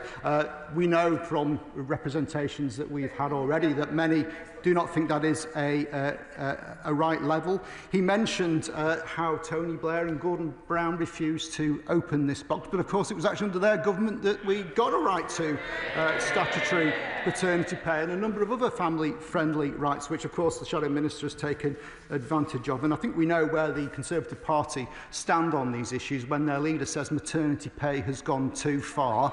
I don't quite know what she meant by that, but I think it means that they would be rolling back some of the well-earned gains in terms of family-friendly policies. And of course the Shadow Minister, as I would expect, doesn't miss an opportunity to mention the Employment Rights Bill. Could I suggest he has a word with his Secretary of State, who clearly hasn't read it? I refer to his recent open letter to businesses where he mentioned a number of issues in relation to the bill. First of all, he complained that we're creating the Fair Work Agency, conveniently forgetting that both in the 2017 and 2019 Conservative Party manifestos there was a similar pledge to create a single enforcement body. He refers to an introductory measure on electronic industrial action balloting, which of course Conservatives will be big fans of electronic voting given the number of leadership elections they have taken part in recent years. The Shadow Minister needs to inform his Shadow Secretary of State that that isn't in the bill. So I don't know where he thinks that has come from. We are going to introduce electronic balloting, but it isn't something that's in the Employment Rights Bill because we already have existing powers to implement that. And he also mentioned the Shadow Secretary of State, most curiously in this letter, that there was going to be in the bill a trade union right to roam. Now, I don't know whether he was searching for a new mobile phone contract at the time, but no such right exists. And of course, the Shadow Minister talks about the effect on employment. He needs to keep up to date with the latest Lloyd's Business Barometer, which says that business confidence is now at a 9-year high, and that 60% of firms expect higher staffing levels in the next year. That is a sign, Mr. Speaker, of this government getting things done. Chair of the Women and Equalities Committee, Sarah Owens. Mr. Speaker, before I start, I want to say that it's great to see so many and almost every single party represented here but one. The 4 empty chairs in front of us for the Reform MPs, they like to bang on about family values, but when it comes to actually standing up for dads, standing up for parents, they're nowhere to be seen. I'd like to thank the Minister, my honourable friend, for acting on the importance of shared parental leave. And on paternity leave, as someone who had a C-section, I was so grateful to my husband's employers for granting more than 2 weeks leave because, as everyone knows, if you have a C-section, you're not supposed to lift up a kettle for even 6 weeks. It's impossible. However, we also know that not everybody is that fortunate. This is especially true for self-employed people. The Women and Equalities Committee took evidence on parental leave and heard that nearly a third of self-employed dads and other parents didn't take a single day's leave following the birth of their child.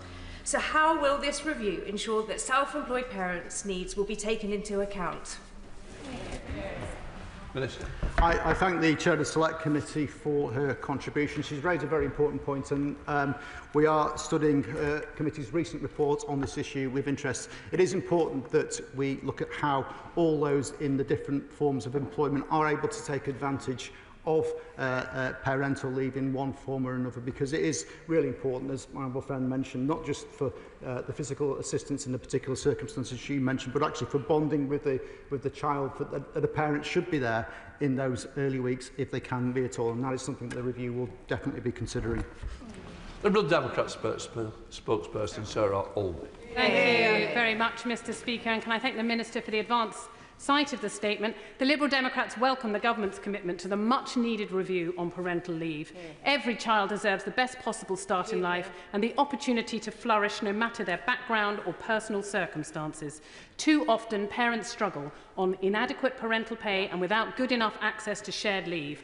Childcare costs are eye-watering, and the balance between family life and work has only become harder and harder to strike.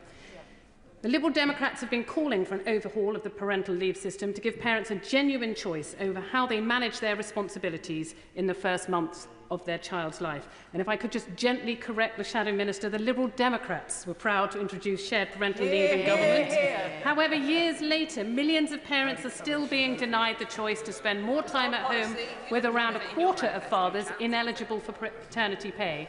So as we welcome this review into parental leave, I urge the government to look more broadly into the prevalent inequality in caring responsibilities.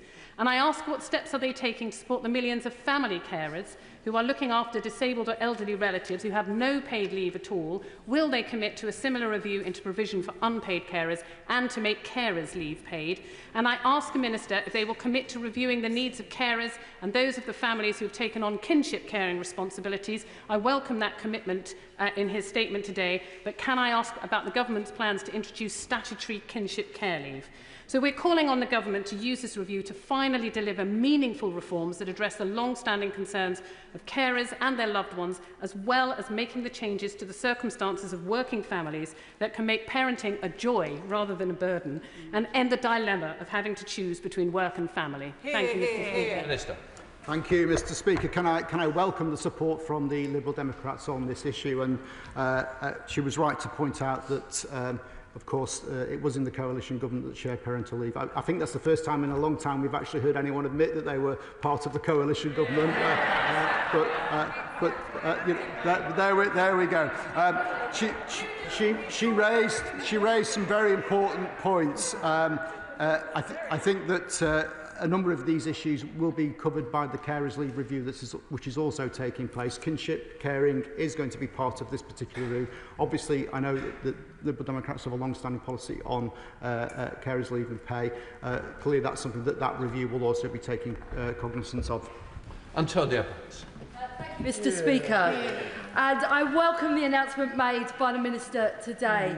I think of the HGV driver that I met recently who said to me that he wasn't able to take the time off to be with his partner and their newborn baby.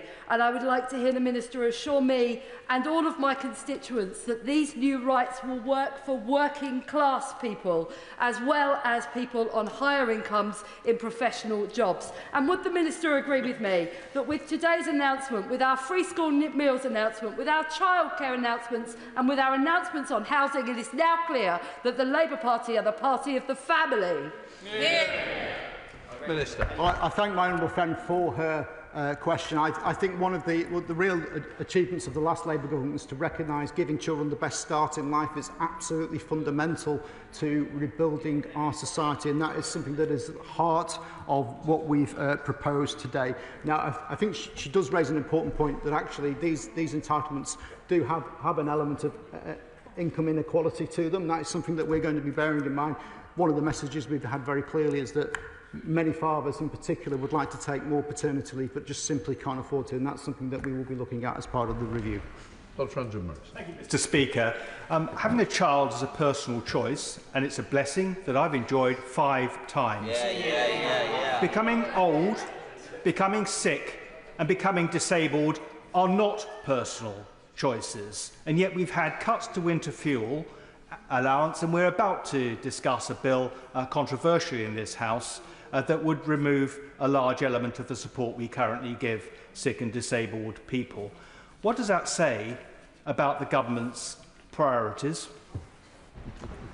Well, the honourable member will know that the winter fuel allowance has been restored for many people in this country, and there's actually been a very clear commitment, the Chancellor just gave it, that actually any existing claimants of PIP will not be affected by the announcement. One of the things that we are looking at in the round as well is how we ensure that people are able to be supported to stay in work as part of the Charlie Mayfield review, and that is something I think is actually something I would have hoped the Conservatives would support as well. Mark Seward. Thank you so much, Mr. Speaker. Can I warmly welcome the Minister's statement today? As a recent dad with 2 very recent experiences, I know just how valuable paternity leave is for fathers, and good companies do as well. I note that Tesco and other good employers have already increased the paternity leave offer for their employees because they know a good workforce is a happy workforce. So can I encourage the Minister to actively pursue those companies that have already increased their paternity leave offers to get their data and insights fed into the review with a view to permanently increase paternity leave? Minister.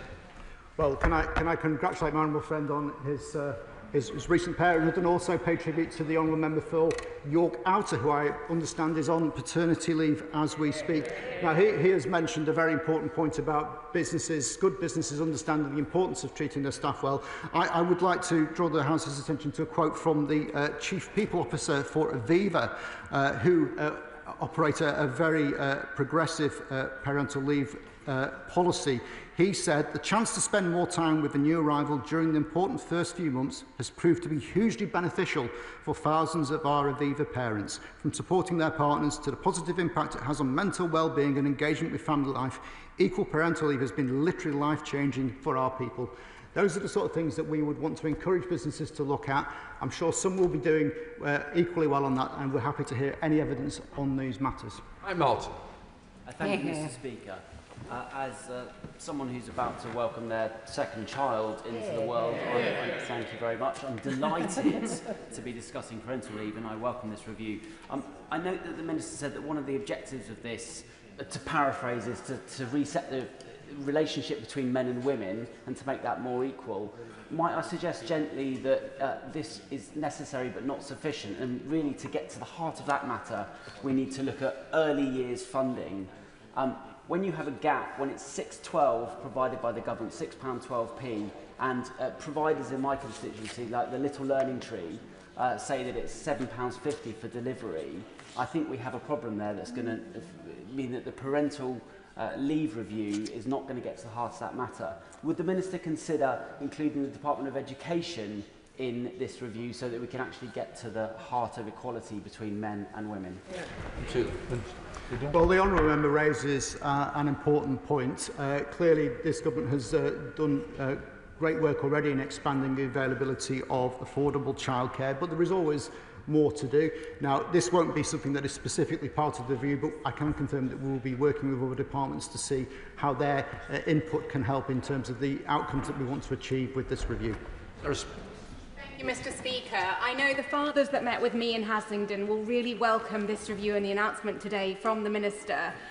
But in the conversations I've had, I've been really struck by the challenges specifically for some of our public sector workers. Teachers being almost forced back, a week, maybe if they've been able to take that after a holiday period, and police officers as well, particularly challenged around not being able to access parental leave and paternity rights.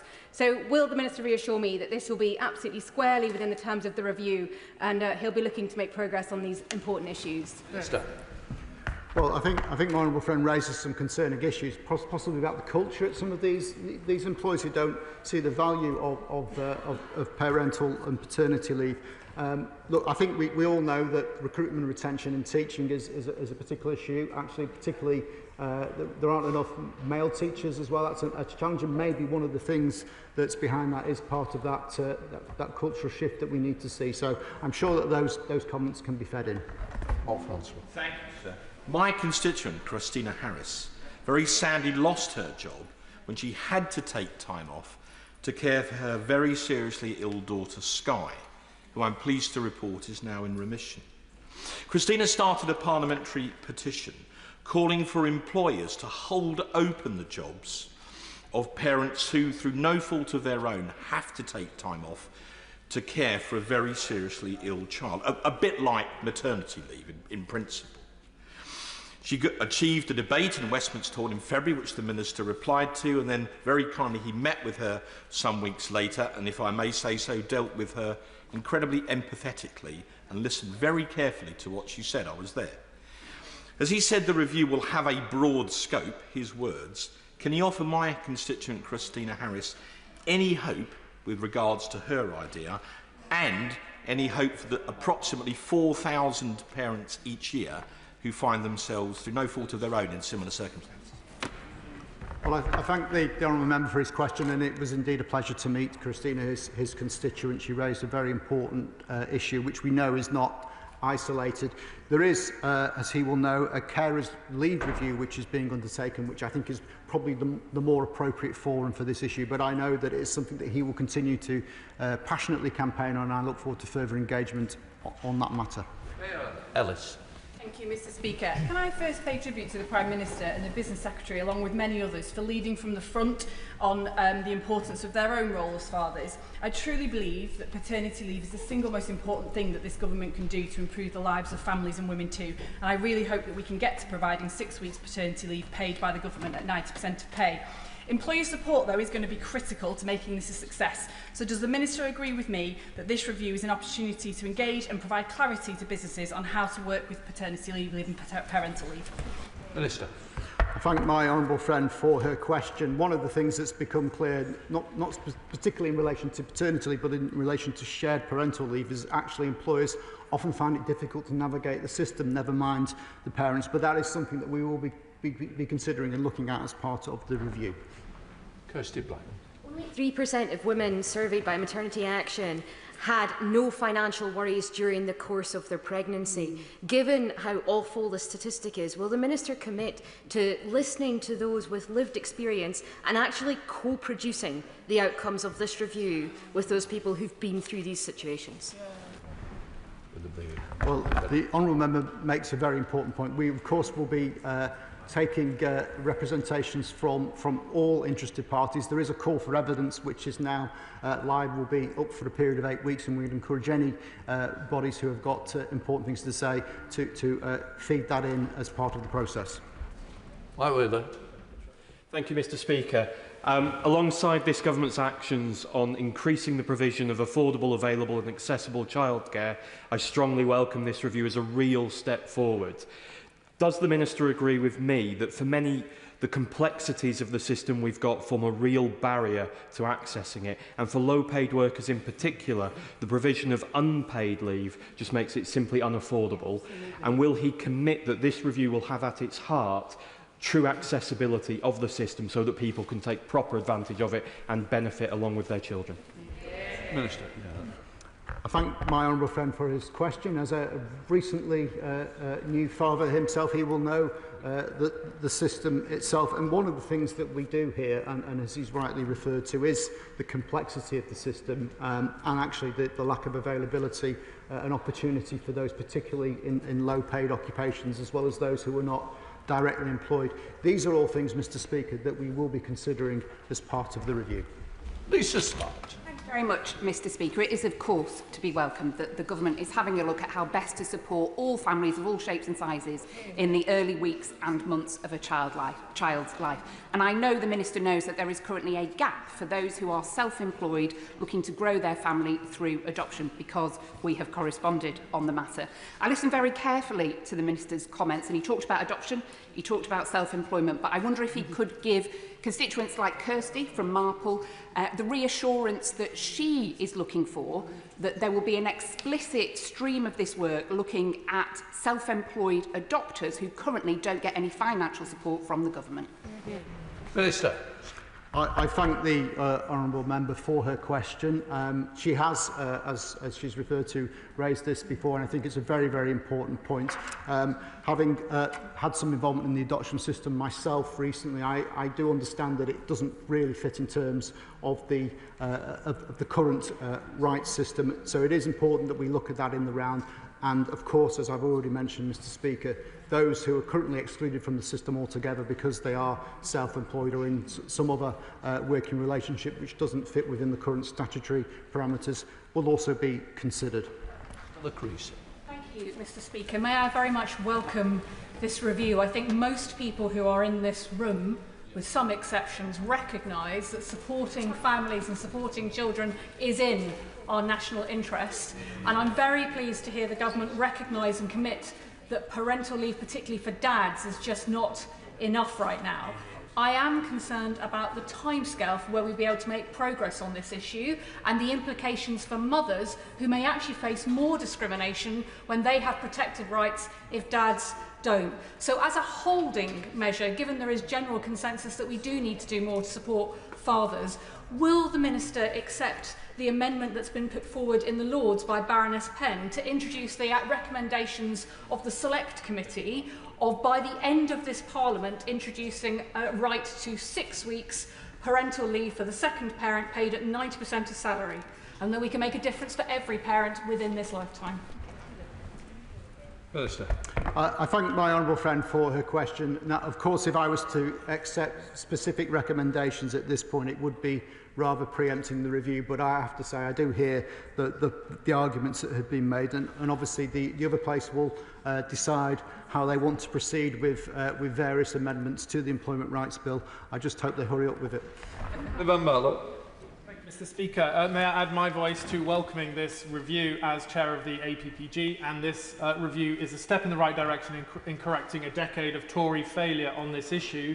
The Tories thought that giving dads 2 weeks of paternity leave and allowing them to break it up into 1 week chunks was progress. I note that fathers were not in the 4 objectives announced by the Minister, so does he accept that you can't achieve those 4 objectives without better paternity leave and pay? For example, you can't achieve good physical and mental health of women in afterbirth without addressing the rights of fathers and birthing partners.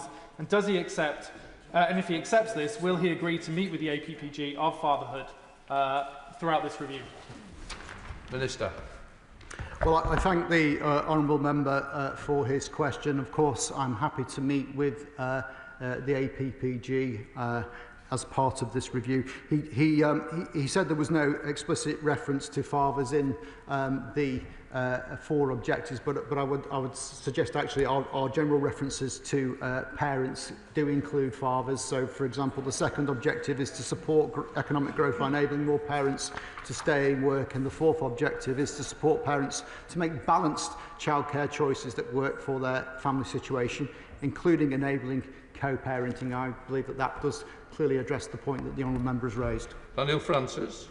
Speaker, as the father of twins, I saw the impact that there's an increased complexity of children being born early or with disability, and the mental health aspects of leaving your loved one at home with multiples when you go back to work. So in that wider review, could we be looking at those mental health aspects for mothers, particularly in the case of multiple births? Minister.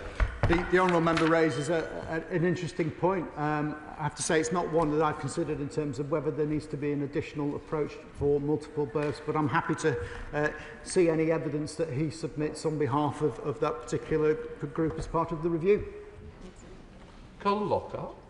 Thank you, Mr. Speaker. Everyone will know that I want to see life-affirming laws restored to the United Kingdom. Therefore, underpinning the birth of a child with adequate parental leave is of utmost importance, given the very important needs before and after birth. Will the Minister confirm that this will look at the issue of premature births and ensuring that mum and dads who are blessed to have a preemie baby are not disadvantaged? And will the Minister ensure that learning here is related to Northern Ireland, to the devolved Assembly, so that they too can make progress in this regard? Minister. I thank the honourable member for her question. Of course, we will want to work with all devolved nations on these important matters. I think it's fair to say we would hope that any changes or improvements that are made are spread throughout the nation. Liz MacDonald. Thank you very much, Mr. Speaker, and I welcome the review. We should also recognise that the journey to becoming a parent is not a straightforward one, with the equivalent of 1 child in every UK classroom born through IVF. As he knows, and we've discussed, there are glaring gaps in employment law with no statutory rights to fertility treatment. So could the review also look at this and recognise that sometimes you also need leave to become a parent? Minister. I recognise the honourable member's comments and the long-standing campaign that she has raised on this issue. Of course, IVF is very much more commonplace than it was when these laws were originally introduced. And the process of securing pregnancy in those situations is a very, very different issue. It's not something, I'm afraid, that is part of the review, because we are looking at what happens at the point of birth. But of course, I'm happy to continue to engage with her on the wider points. Jess Brenfell. Thank you, Mr. Speaker. A key barrier for many women returning to the workplace after starting a family is the challenge of balancing work with feeding their child. There is a lack of facilities in many workplaces with no provision for expressing or the storing of breast milk. So will the review consider improving provisions for breastfeeding parents and the need for individuals to be given breaks to do so? I'm all right. Minister. Well, that's a very interesting point that is probably slightly outside the scope of the review, because that's probably more about how people are dealt with in the workplace. This is really about making sure that we've got the structures in place to ensure that people can balance their parenting needs with the ability to carry on in work and actually make the most of those opportunities. I'm happy to correspond with her on this matter, though, because I think that is a very interesting point that's been raised. Josh Newbury. Thank you, Mr. Speaker. As a supporter of the Dad Shift campaign, I wholeheartedly welcome this statement. One of my constituents told me that after the birth of both his children, his wife had complications. The first time round, he was only able to take 2 weeks off, and then had to return to his 40-mile commute, leaving his wife to recover whilst caring for a newborn. Second time round, his employer had been bought out by a Belgian firm, so he was able to take far longer off to fully support his wife. Would the Minister agree with me that boosting paternity leave entitlement would go a long way to closing the gender pay gap? Minister. I thank the honourable friend for his question. I've met with the Dad Shift myself. I've held an event in my constituency, and they do put forward a very articulate case as to why paternity leave is falling down. I reflect on my own experiences some time ago. I think my first child was born before paternity leave was introduced. Yes, I am that old. And my second was after paternity leave had been enabled in law, and the experiences were like chalk and cheese, and I think it does speak to the importance of enabling fathers to have some of that time off at those early crucial weeks. Madeira Wilson. Thank you very much, Mr. Speaker. Can I welcome this review, and in particular I'd like to welcome the fact that it is going to look at leave for kinship carers. The Minister will know that I and my Liberal Democrat colleagues have long been campaigning for statutory paid leave for kinship carers, given the sacrifice they make and given how many fall out of the workforce when they take on those responsibilities. So could I press him that maybe within this 18-month timeline for the whole review, that on kinship care leave, that might be an area that he looks to fast forward, because the economic case, both short-term and long-term, is so strong that, frankly, he ought to be able to move on that particular aspect quicker than some of the other ones that he's got to consider. Yeah.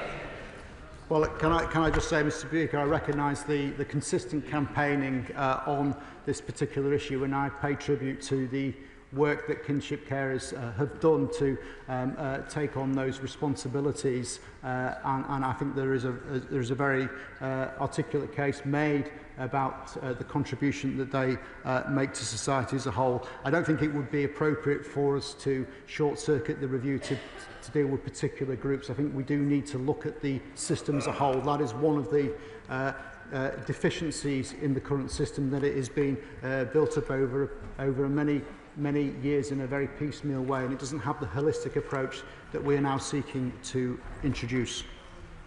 Deirdre Custin. Thank you, Mr. Speaker.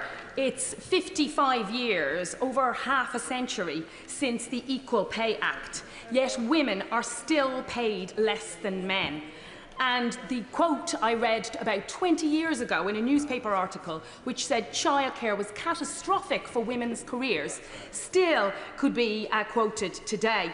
But the employment rights bill that this government has brought forward is ensuring businesses don't just publish their gender pay gap, they will now have to do something about it with mandatory action plans. So could the Minister tell us how today's parental leave review will help further reduce the gender pay gap and finally deliver equality for working women? Thank you, Mr. Speaker. Can I thank my honourable friend for her question and for her consistent campaigning on this issue. She is right to point out that the Employment Rights Bill has important advances in this area, but this review also will be I hope, a positive impact on the gender pay gap. In particular, the second objective of the review is to make sure that we enable parents to stay in work and advance their careers after starting a family. And this will particularly focus on both the women's labour market and its outcomes, and tackling, of course, the gender pay gap. Speaker, can I thank the Minister very much for the statement today. It's positive, and thank him for that. I wish to ask a question, if I can, Minister. The fact that parents cannot share the leave between them leaves a sense of one primary caregiver, which is not an accurate picture for most households anymore in today's age that we live in. Indeed, over 50% of households in Northern Ireland are dual income, meaning that childcare needs are shared. So would the Minister and Government in the pilot scheme consider ensuring that mothers and fathers can use the leave between them as needed, as opposed to the leave being used by one parent solely? And will the Minister commit to this being part of the review? Thank you so much. Minister. Well, as always, it's a pleasure to hear from the honourable gentleman.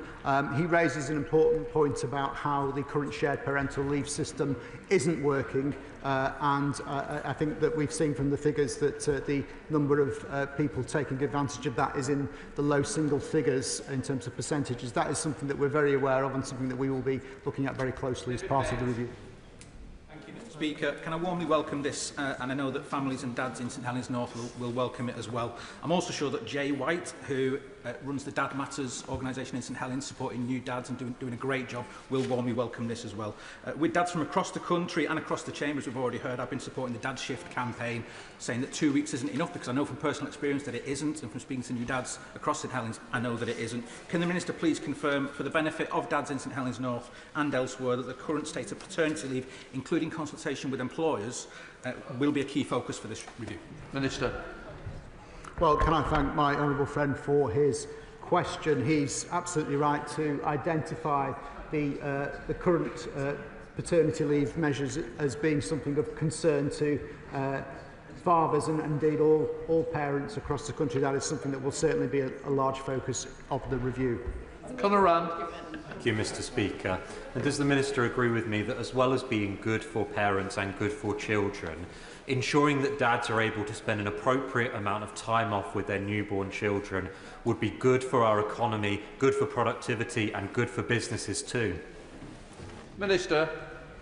Yes, I absolutely agree with my honourable friend's proposition. Indeed, we have consistently said through the passage of the Employment Rights Bill that actually treating your workforce well, giving them proper support, ensuring security at work is the way for prosperity in this country. Mr. Strother. Thank you, Mr. Speaker. Having raised with the Minister the need to do more on paternity and kinship leave in particular, I very much welcome today's statement and the upcoming landmark review. I recently had the pleasure of hosting a number of parents at the Victoria Pub in Hitchin to talk about the challenges caused by the current paternity leave framework. It was particularly heartbreaking to hear one man's story, an expectant father, of the impact it was already starting to have on him. Ahead of his birth, his wife-to-be was a high-risk case, and so he was already having to take significant leave in advance of the birth that he was worried would then deprive his ability to be there in those crucial days after the birth with the family, with his child, with that new mum who desperately would need that support. That cannot be right. So could I invite the Minister to come to Hitchin, actually over a pint, to speak to local parents about the impact this review could have for cases like this? Minister. Well, I thank my honourable friend for his question. He certainly knows how to get me to attend the constituency with the offer of a pint. I will certainly look forward to taking him up on that. And he's raised an important point about medical issues. Obviously, there's been some changes recently in terms of neonatal leave and care, which is, I think, a huge step forward. But in terms of pre-delivery issues, that again is something that I think we ought to discuss further. So I look forward to having that pint and conversation. Chris MacDonald. Thank you, Mr. Speaker. In his statement, the Minister mentioned the very low level of take-up of shared parental leave. Would he agree with me that's partly due to the gap in pay between men and women, and that if we can normalise paternity leave in our society, then we'll help to make sure that both mums and dads have equal pay?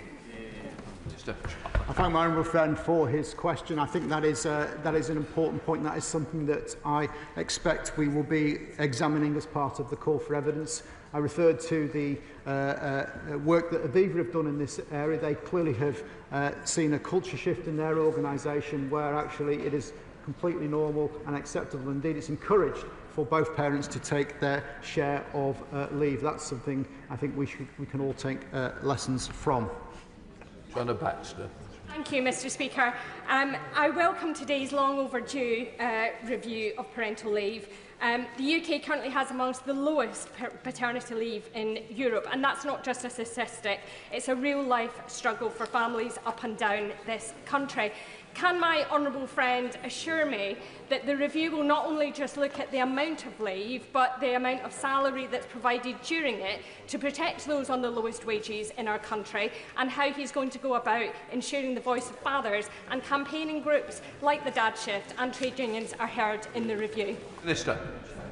Well, my honourable friend raises an important point about the financial implications of this measure. Of course, we will engage with all relevant organisations. The cost is important. We have to, of course, balance the objectives we're trying to achieve here with the cost to the Exchequer and to businesses, but that is what the review will be considering in some detail. Sean Davis. Well, may I welcome the statement and the launch of the review itself. I recently held a Dad's Drop-In event supported by Dad Shift, and there I heard from dads about examples of excellent employers doing the right thing, but also frustrations amongst self-employed and those who run SMEs about how complex and confusing the system can be. Can the Minister confirm that the voice of business of all sizes and dads will be the heart of this review? But also, can he give a message to his government colleagues that often government departments and organisations lag behind the best of employers in this country? Minister. Well, can I thank my honourable friend for his question? Really, you know, this government should be leading the way in these areas, and if there are specific examples where we can do better, I'd be interested to discuss that with colleagues in other departments. He's right to reference the complexity of these issues. One of the things that we've heard is that businesses, particularly small businesses, sometimes struggle to navigate all the paperwork, and that's something that the review will also be considering. That completes the statement. Presentation of Bill Tim Farron. Not here. We will now go to the 10-minute rule bill. Sean Barry. Mr. Speaker, I beg to move that leave be given to bring in a bill to establish the right to breathe clean air, to require the Secretary of State to achieve and maintain clean air in England, to make provision about environmental targets and minimum standards in relation to clean air, to make provision about the powers, duties and functions of public bodies in England in relation to air pollution, to give the Office for Environmental Protection additional powers and duties related to clean air, to require the Secretary of State to comply with the United Nations Convention on Long-Range Transboundary Air Pollution, to require the Secretary of State and public authorities to apply specified environmental principles in carrying out their duties under this Act, and for connected purposes. Mr. Speaker, I am very grateful for the chance to present the Clean Air Human Rights Bill alongside cross-party colleagues. This bill is about the right to breathe clean air, the right to grow up and grow old without stunted lungs, without preventable diseases like asthma, and without disabling and potentially lethal harm being done to our lungs, hearts and brains by preventable air pollution. We call this bill Ella's Law because it is also about a little girl, a 9-year-old who made history and whose memory powers this campaign for environmental, social and indeed racial justice. I am very grateful to the many honourable and right honourable members who are here today to hear her story. Ella's mother, Rosamond Adukisi Deborah CBE, is also here in the gallery with Ella's sister and brother, Sophia and Robert. And I know that the whole family have many good friends in this house. Yeah. Ella Roberta Adukisi Deborah had nearly 30 emergency hospital admissions between her first diagnosis of asthma at the age of 6 and her tragic death aged just 9 years on the 15th of February 2013. Throughout her illness, there have been no mention of air pollution being a possible factor in her condition. And on Ella's original death certificate, it simply said she died of acute respiratory failure. Her mother, Rosamond, did not know why her lively, sporty and talented daughter had become so ill after being such a healthy child. But years after Ella died, Rosamond began to ask questions and push for answers. The family lived close to the heaving South Circular Road in London, one of the busiest main roads in Europe. And with the help of medical and scientific experts like Professor Stephen Holgate, Rosamond began to realise there could be a link between the high air pollution where they lived and the course of Ella's illness. Together they began to ask, was air pollution responsible for Ella developing asthma in the first place? And were high pollution days responsible for triggering the repeated attacks that eventually took her life? Taking new knowledge and evidence, working with legal professionals like Jocelyn Coburn, a long road began to a new inquest and a landmark new death certificate that for the first time in the world cited air pollution. In December 2020, Deputy Coroner Philip Barlow ruled for this change and said that excessive levels of air pollution had made a material contribution to Ella's death. And in his report to prevent future deaths, he recommended that the government should take note that there is no safe level for particulate matter and that World Health Organization guidelines should be seen as minimum requirements. He also said that legally binding targets based on them would reduce the number of deaths from air pollution in the UK, and he highlighted the lack of public awareness and information about daily pollution levels. And that is what this bill would do, set targets in law based on the very latest World Health Organization guidelines and provide a pathway to comply. Ella's illness began in 2010, and it spanned a period where the area around her home experienced some of the highest levels of air pollution, consistent breaches of legal limits, and terrible injustices. In 2010, it should not have had anything like these levels of air pollution.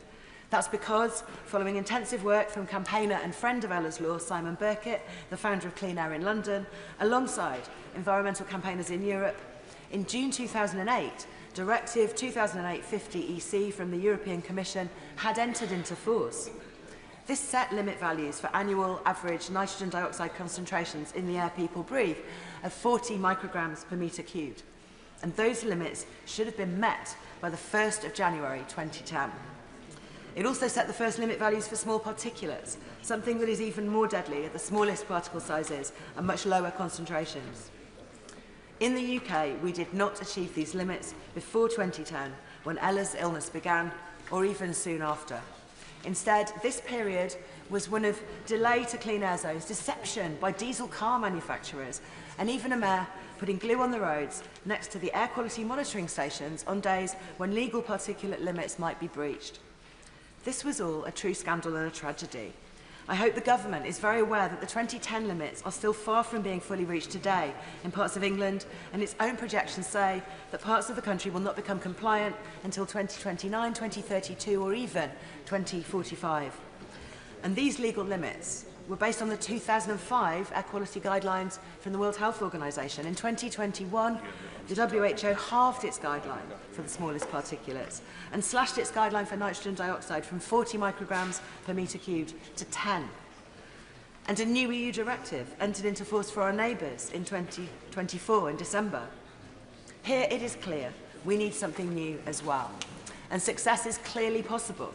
There has been much better action in recent years in some areas, notably in London itself. And a good proportion of this has been due to the influence on the Mayor of London of Rosamond, as well as determined campaigning by groups like Mums for Lungs, the Healthy Air Coalition, Asthma and Lung UK, Clean Air in London, Friends of the Earth, Client Earth, and many others. We are making some progress, but to respect the right to breathe clean air, we must move faster and wider in the transition to clean heating, cleaner transport, and cuts in pollution from aviation, farming, and industry as well. The second best time to do the right thing is always now.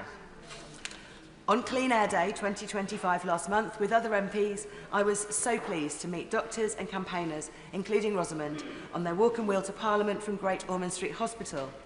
They brought us the very important, very latest medical evidence from the Royal College of Physicians.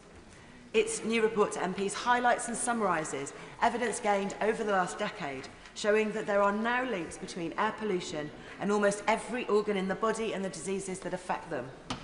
And it estimates that during 2025, 500 premature deaths per week will be attributable to air pollution, and calculates an economic burden of £27 billion in 2019 due to healthcare costs, productivity losses and reduced quality of life. The report above all highlights how air pollution is a preventable public health threat, and we will have the tools to prevent it in this bill, which brings the nearly 70-year-old Clean Air Act up to date, in line with the excellent blueprint published today by the Healthy Air Coalition. Mr. Speaker, introducing this bill again during this parliamentary term is important. The cross-party proposers want to extend and build upon the efforts of Baroness Jones of Moulscombe and others who helped steer a similar bill through the other place in 2022. And my honourable predecessor in Brighton Pavilion, Caroline Lucas, promoted the same bill in this House after that, right up to the end of the previous Parliament. The ultimate hope of us all is that this government will adopt and back Ella's Law in her memory, adopt its provisions, take up the important actions it will mandate, and recognise in law the human right to breathe clean air as soon as possible. For the other children who still die unnecessarily due to air pollution, for the families who still lose loved ones to dementia, cancer, heart disease, and other things caused and made worse by dirty air, I ask the House for leave to present this bill in that hope. That the honourable member have leave to bring in the bill. The question is that the honourable member have leave to bring in the bill. As many of that opinion say aye. Aye. The contrary no. I think the ayes have it. The ayes have it. Who will prepare to bring in the bill? Ms Stella Creasy, Belle Rubira Addy, Vera Hobhouse, Shoka Adam, Seamus Logan, Claire Hanna, Afzal Khan, Ellie Chowns, Ruth Jones, Uma Kumaran, Dr Ross Savage and myself, Mr Speaker.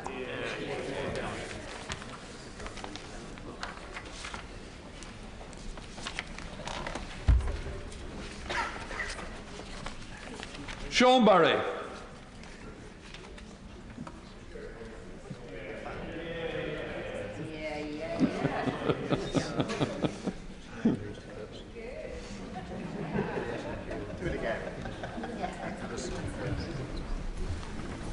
Clean Air Human Rights Bill. Second reading what day? Friday the 7th of November. Friday the 7th of November. The clerk will now proceed to read the orders of the day. Universal Credit and Personal Independence Payment Bill, second reading. Wait. No. No. The reason amendment in the name of Rachel Maskell has been selected. I now call the Minister, Secretary of State, to move the second reading. Liz Kendall. Thank you, Mr Speaker, and I beg to move that this bill be read for a second time. This bill and our wider welfare reforms seek to fix the broken benefit system that we inherited from the party opposite and to deliver a better life for millions of people across our country. Our plans are rooted in principles and values I know many in this House share. Compassion for those who need our help most, a belief in equality and social justice, that everyone should have the chance to fulfil their potential no matter where they're born or what their parents did, and responsibility for our constituents and our country as a whole, so we ensure the welfare state is sustainable and lasts for generations to come. But the system we inherited is failing on all these counts. Members opposite left us with a system that incentivises people to define themselves as incapable of work just to be able to afford to live. They then wrote people off without any help or support and then blamed them to grab a cheap headline. The result is 2.8 million people out of work due to long-term sickness. And 1 in 8 of all our young people not in education, employment or training, with all the terrible long-term consequences this brings for their future job prospects, earnings and health. And the number of people on disability benefits set to more than double this decade, with awards for personal independence payments increasing at twice the rate of increases in the prevalence of disabled people in our society, adding 1,000 new PIP awards a day. That's the equivalent of adding a city the size of Leicester every single year. And I do not believe, you'll let me make some progress, I do not believe that this is sustainable if we want a welfare state that protects people who most need our help for generations to come. Mr. Speaker, there is nothing compassionate about leaving millions of people who could work without the help they need to build a better life. There's no route to equality or social justice when 9 million of our fellow citizens are out of work and not looking at work for work, and when our country has one of the widest disability employment gaps in Europe. And there is no responsibility in leaving our system of social security to continue as it is and risk support for it becoming so frayed that it is no longer there to provide a safety net for those who can never work and who most need our help and support. So this bill, alongside our wider reforms, will help people who can work to do so, protect those who cannot, and begin to get the benefits bill on a more sustainable footing. Labour's historic mission is to get more people into good jobs, because we know the value of good work, not only as the best route out of poverty and to raising living standards, but because good work brings a sense of purpose, pride and dignity, and because there is such clear evidence that good work is good for physical and mental health too. I'll of course give way to the Honourable Gentleman. I thank the Secretary of State for giving way, and she is absolutely right that any government that takes office should aim to reduce poverty in this country. Why then do her own government's figures show that the actions that she is taking this afternoon will put an extra 150,000 people into poverty? And does she really think that is what her backbenchers expected when they were elected to government last year? I think that's what they call chutzpah, Mr. Speaker, seeing as members opposite put an extra 900,000 children into poverty. And this government is determined to tackle it.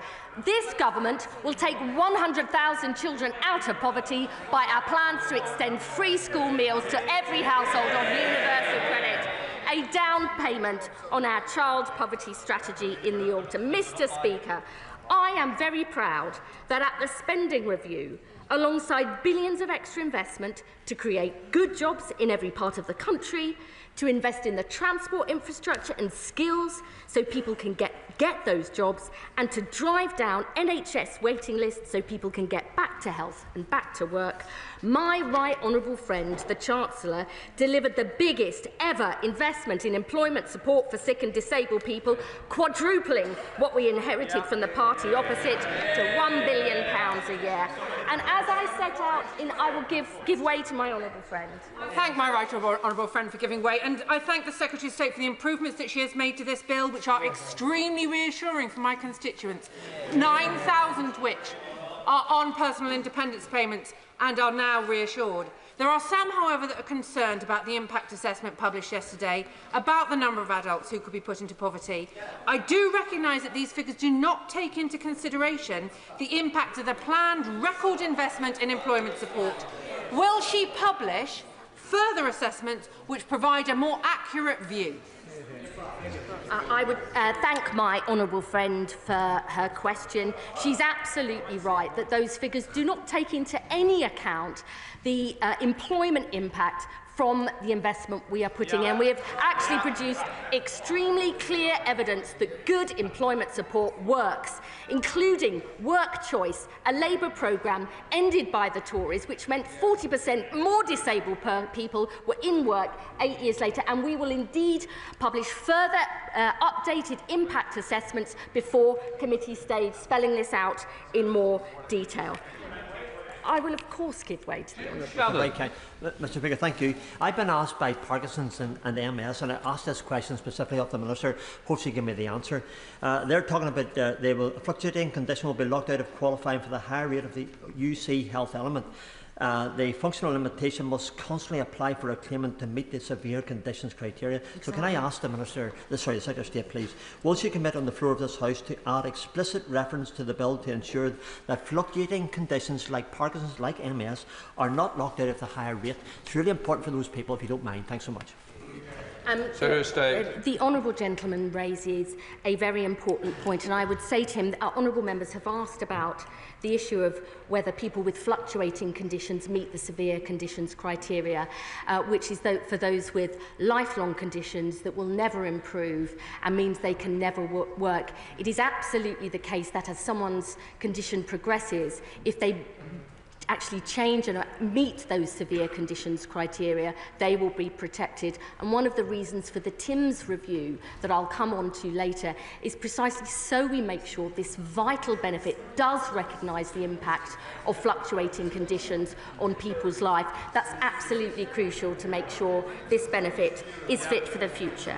Now, as I set out to the House, I'll make a tiny bit of progress and then I will respond. As I set out to the House yesterday, we have listened carefully to concerns that there wouldn't be enough employment support in place quickly enough by the time the benefit changes come in.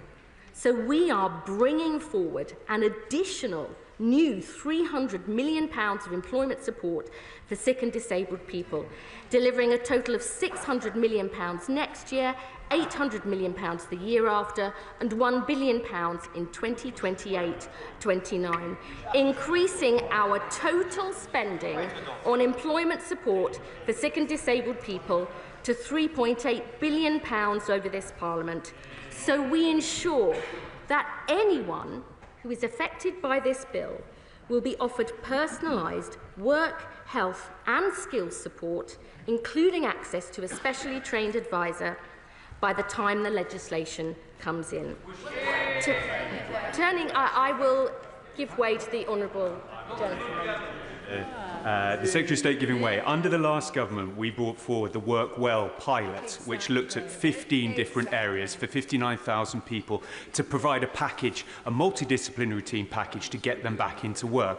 Am I correct in thinking that the £300 million she's investing is built off the back of that pilot? Are they planning to continue it and continue to grow it? Because the results seem to show that it had a very strong preference of getting people back into work while supporting their health. That's what this House wants to do. Does she agree with me that that's the case, and is that the funding?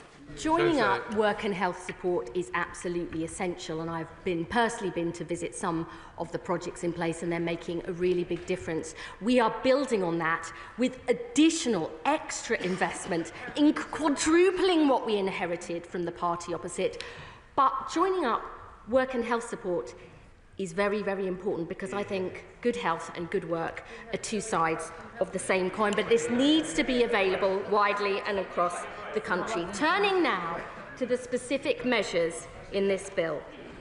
Clauses 1 to 4 begin to tackle the perverse incentives left by the party opposite, which encourage people to define themselves as incapable of work by rebalancing the universal credit standard allowance and health top-up. I am very proud that we are delivering the first ever sustained above-inflation rise to the universal credit standard allowance. The largest permanent real terms increase in the headline rate of out-of-work benefits since the 1970s. 6.7 million households, the lowest income households, will benefit from the increase in the universal credit standard allowance and deliver a £725 a year increase in cash terms by 29/30 for a single person aged 25 and over.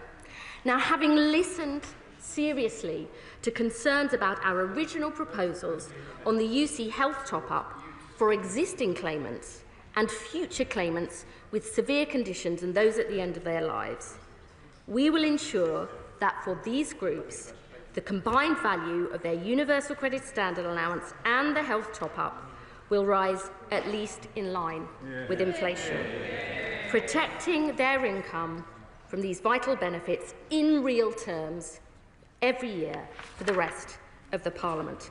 Alongside these changes, Schedule 1 of the bill, will ensure that people with severe lifelong health conditions will never be reassessed, removing all the unnecessary and unacceptable stress and anxiety this brings, and so they have the dignity and security they deserve.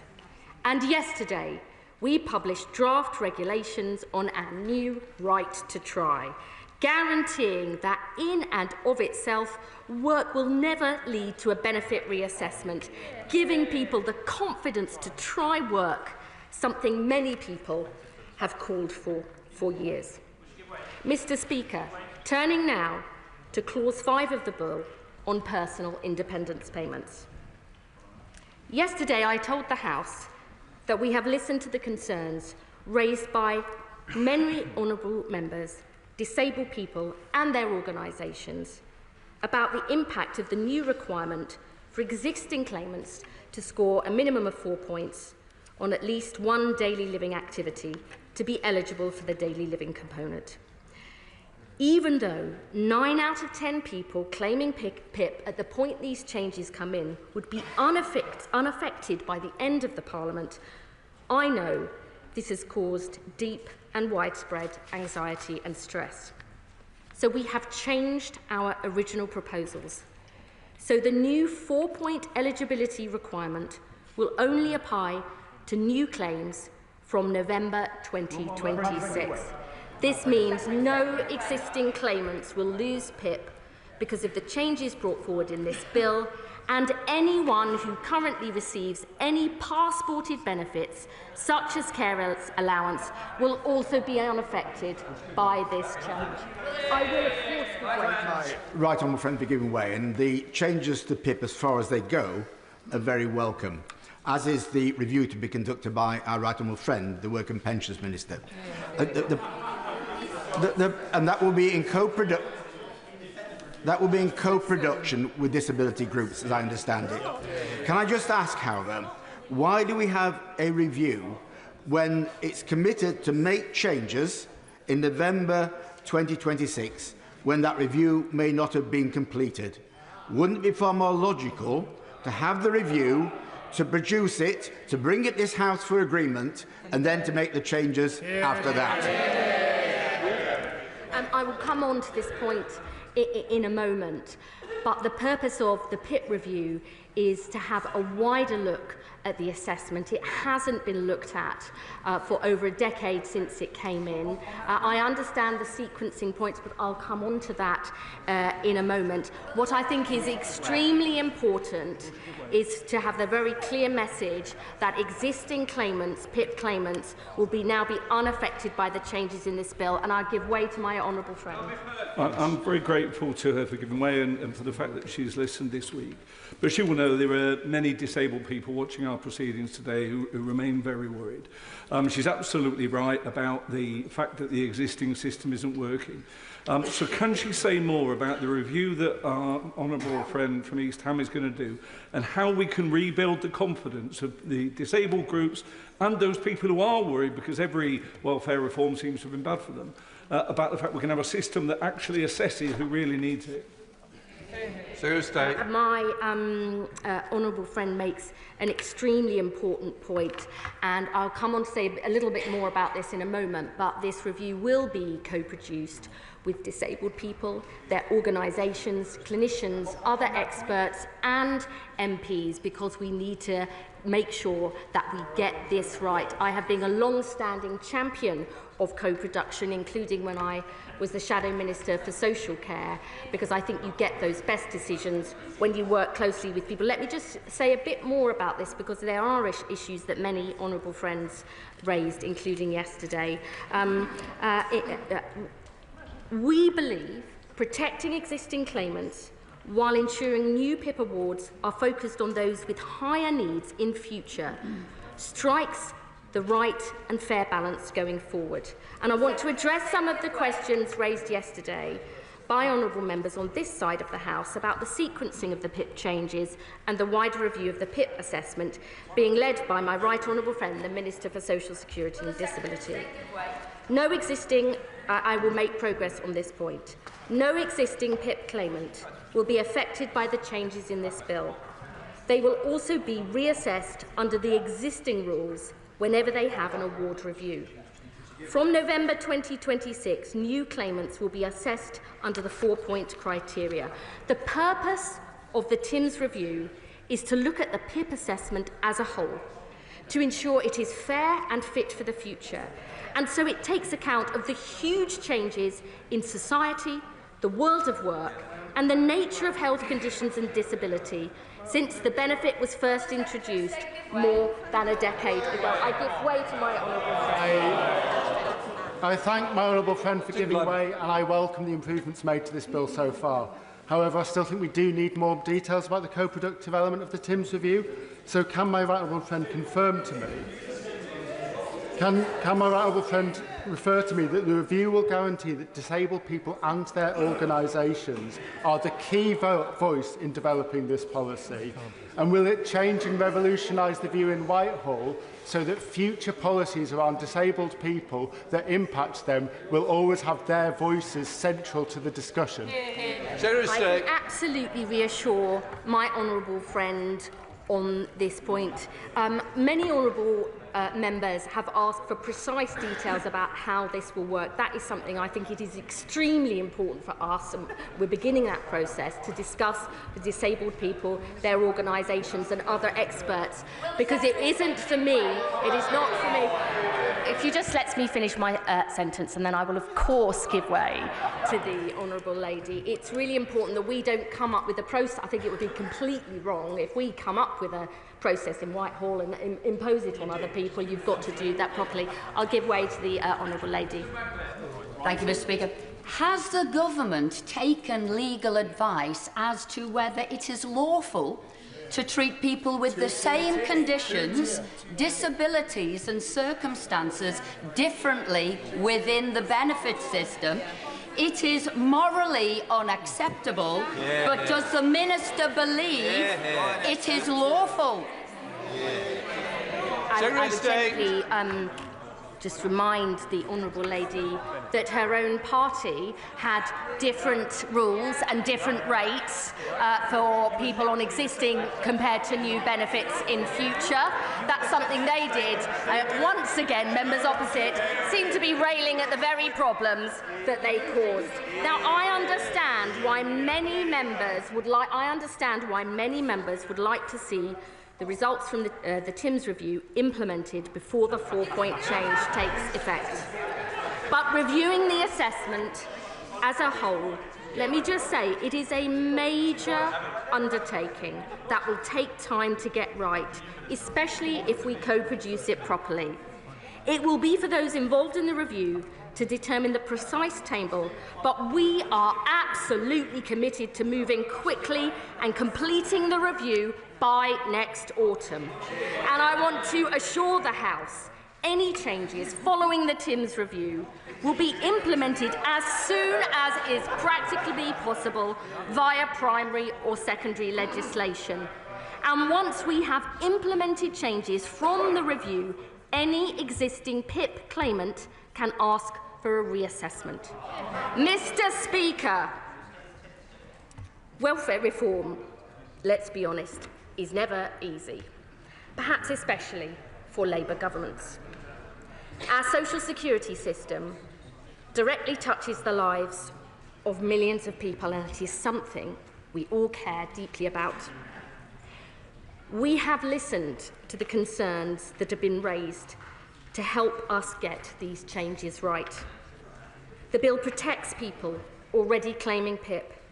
It protects, in real terms, the incomes of people already receiving the UC Health top-up from that benefit and their standard allowance. And it protects those with severe, lifelong conditions who will never work, and those near the end of their life, as we promised we would. But I have to tell the House, unlike the previous administration, this government must not and will not duck the big challenges facing this country. Because the people we are in politics to serve deserve so much better than this.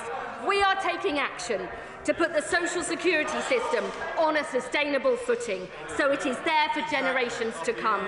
We're helping millions of low-income households across the country by increasing the standard rate of universal credit, and because we know there is no route to social justice based on increased benefit spending alone, we are providing record investment in employment support for sick and disabled people so they have the same rights and chances to work as anybody else. Our plans will create a fairer society, one where people who can work get the help they need, where we protect those who cannot. A society where the welfare safety net actually survives and is always there for those who need it. Above all, this government is determined to give people hope that tomorrow will be better than today, with real opportunities for everyone to fulfil their potential and build a better life. And I commend this legislation to the House. The question is that the bill now be read a second time. Leader of the Opposition, Keir Starmer. Mr. Speaker, we are staring down the barrel of a crisis that no serious government can ignore. The welfare system no longer works as it should. What was once a safety net has become a trap. A system designed to protect the most vulnerable is now encouraging dependency and dragging this country into deeper debt. Mr. Speaker, the welfare system is a crucial safety net for the poorest and the most vulnerable in our society. So I was quite surprised, Mr. Speaker, at the tone that the Secretary of State decided to take today. She thinks that she can stand there and get away with the fiction that all of this was caused by the last government. So let me refresh their memories, especially for those who were not here at the time. In 2010, we inherited 8% unemployment, and we brought it right down. The last Conservative government reformed welfare to introduce universal credit, and our reforms helped ensure that employment more than halved and was at a near record low.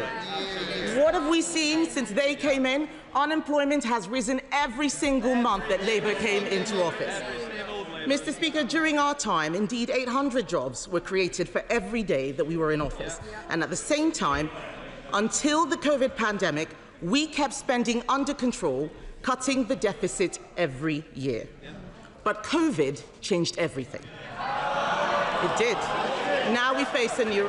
Mr. Speaker, it is delightful to hear them laughing. I remember us sitting on that side of the House, and they were demanding that we spend more and more and more money.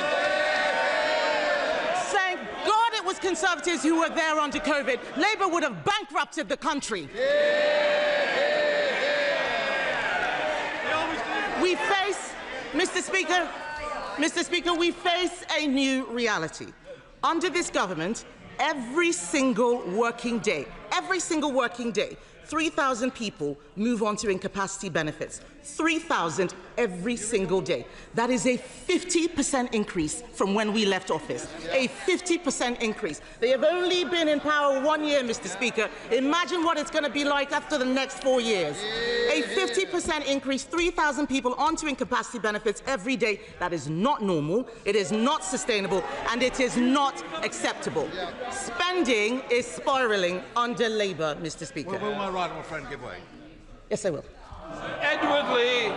My right honourable friend quite rightly mentions COVID, and I'm sure there's one thing that we can agree on. Unfortunately, before COVID, people were assessed much more often in person. And during COVID, that was stopped, understandably. And we have to get these in-person assessments going. And we have to get them going quickly. Sure, that's something we can all agree on. The Father of the House is absolutely right. This is something that we should all be able to agree on. But they're too busy trying to shift the blame instead of solving the problem. Let's talk about solving the problem, Mr. Speaker. We have 28 million working people propping up 28 million people not working. The rider is getting heavier than the horse.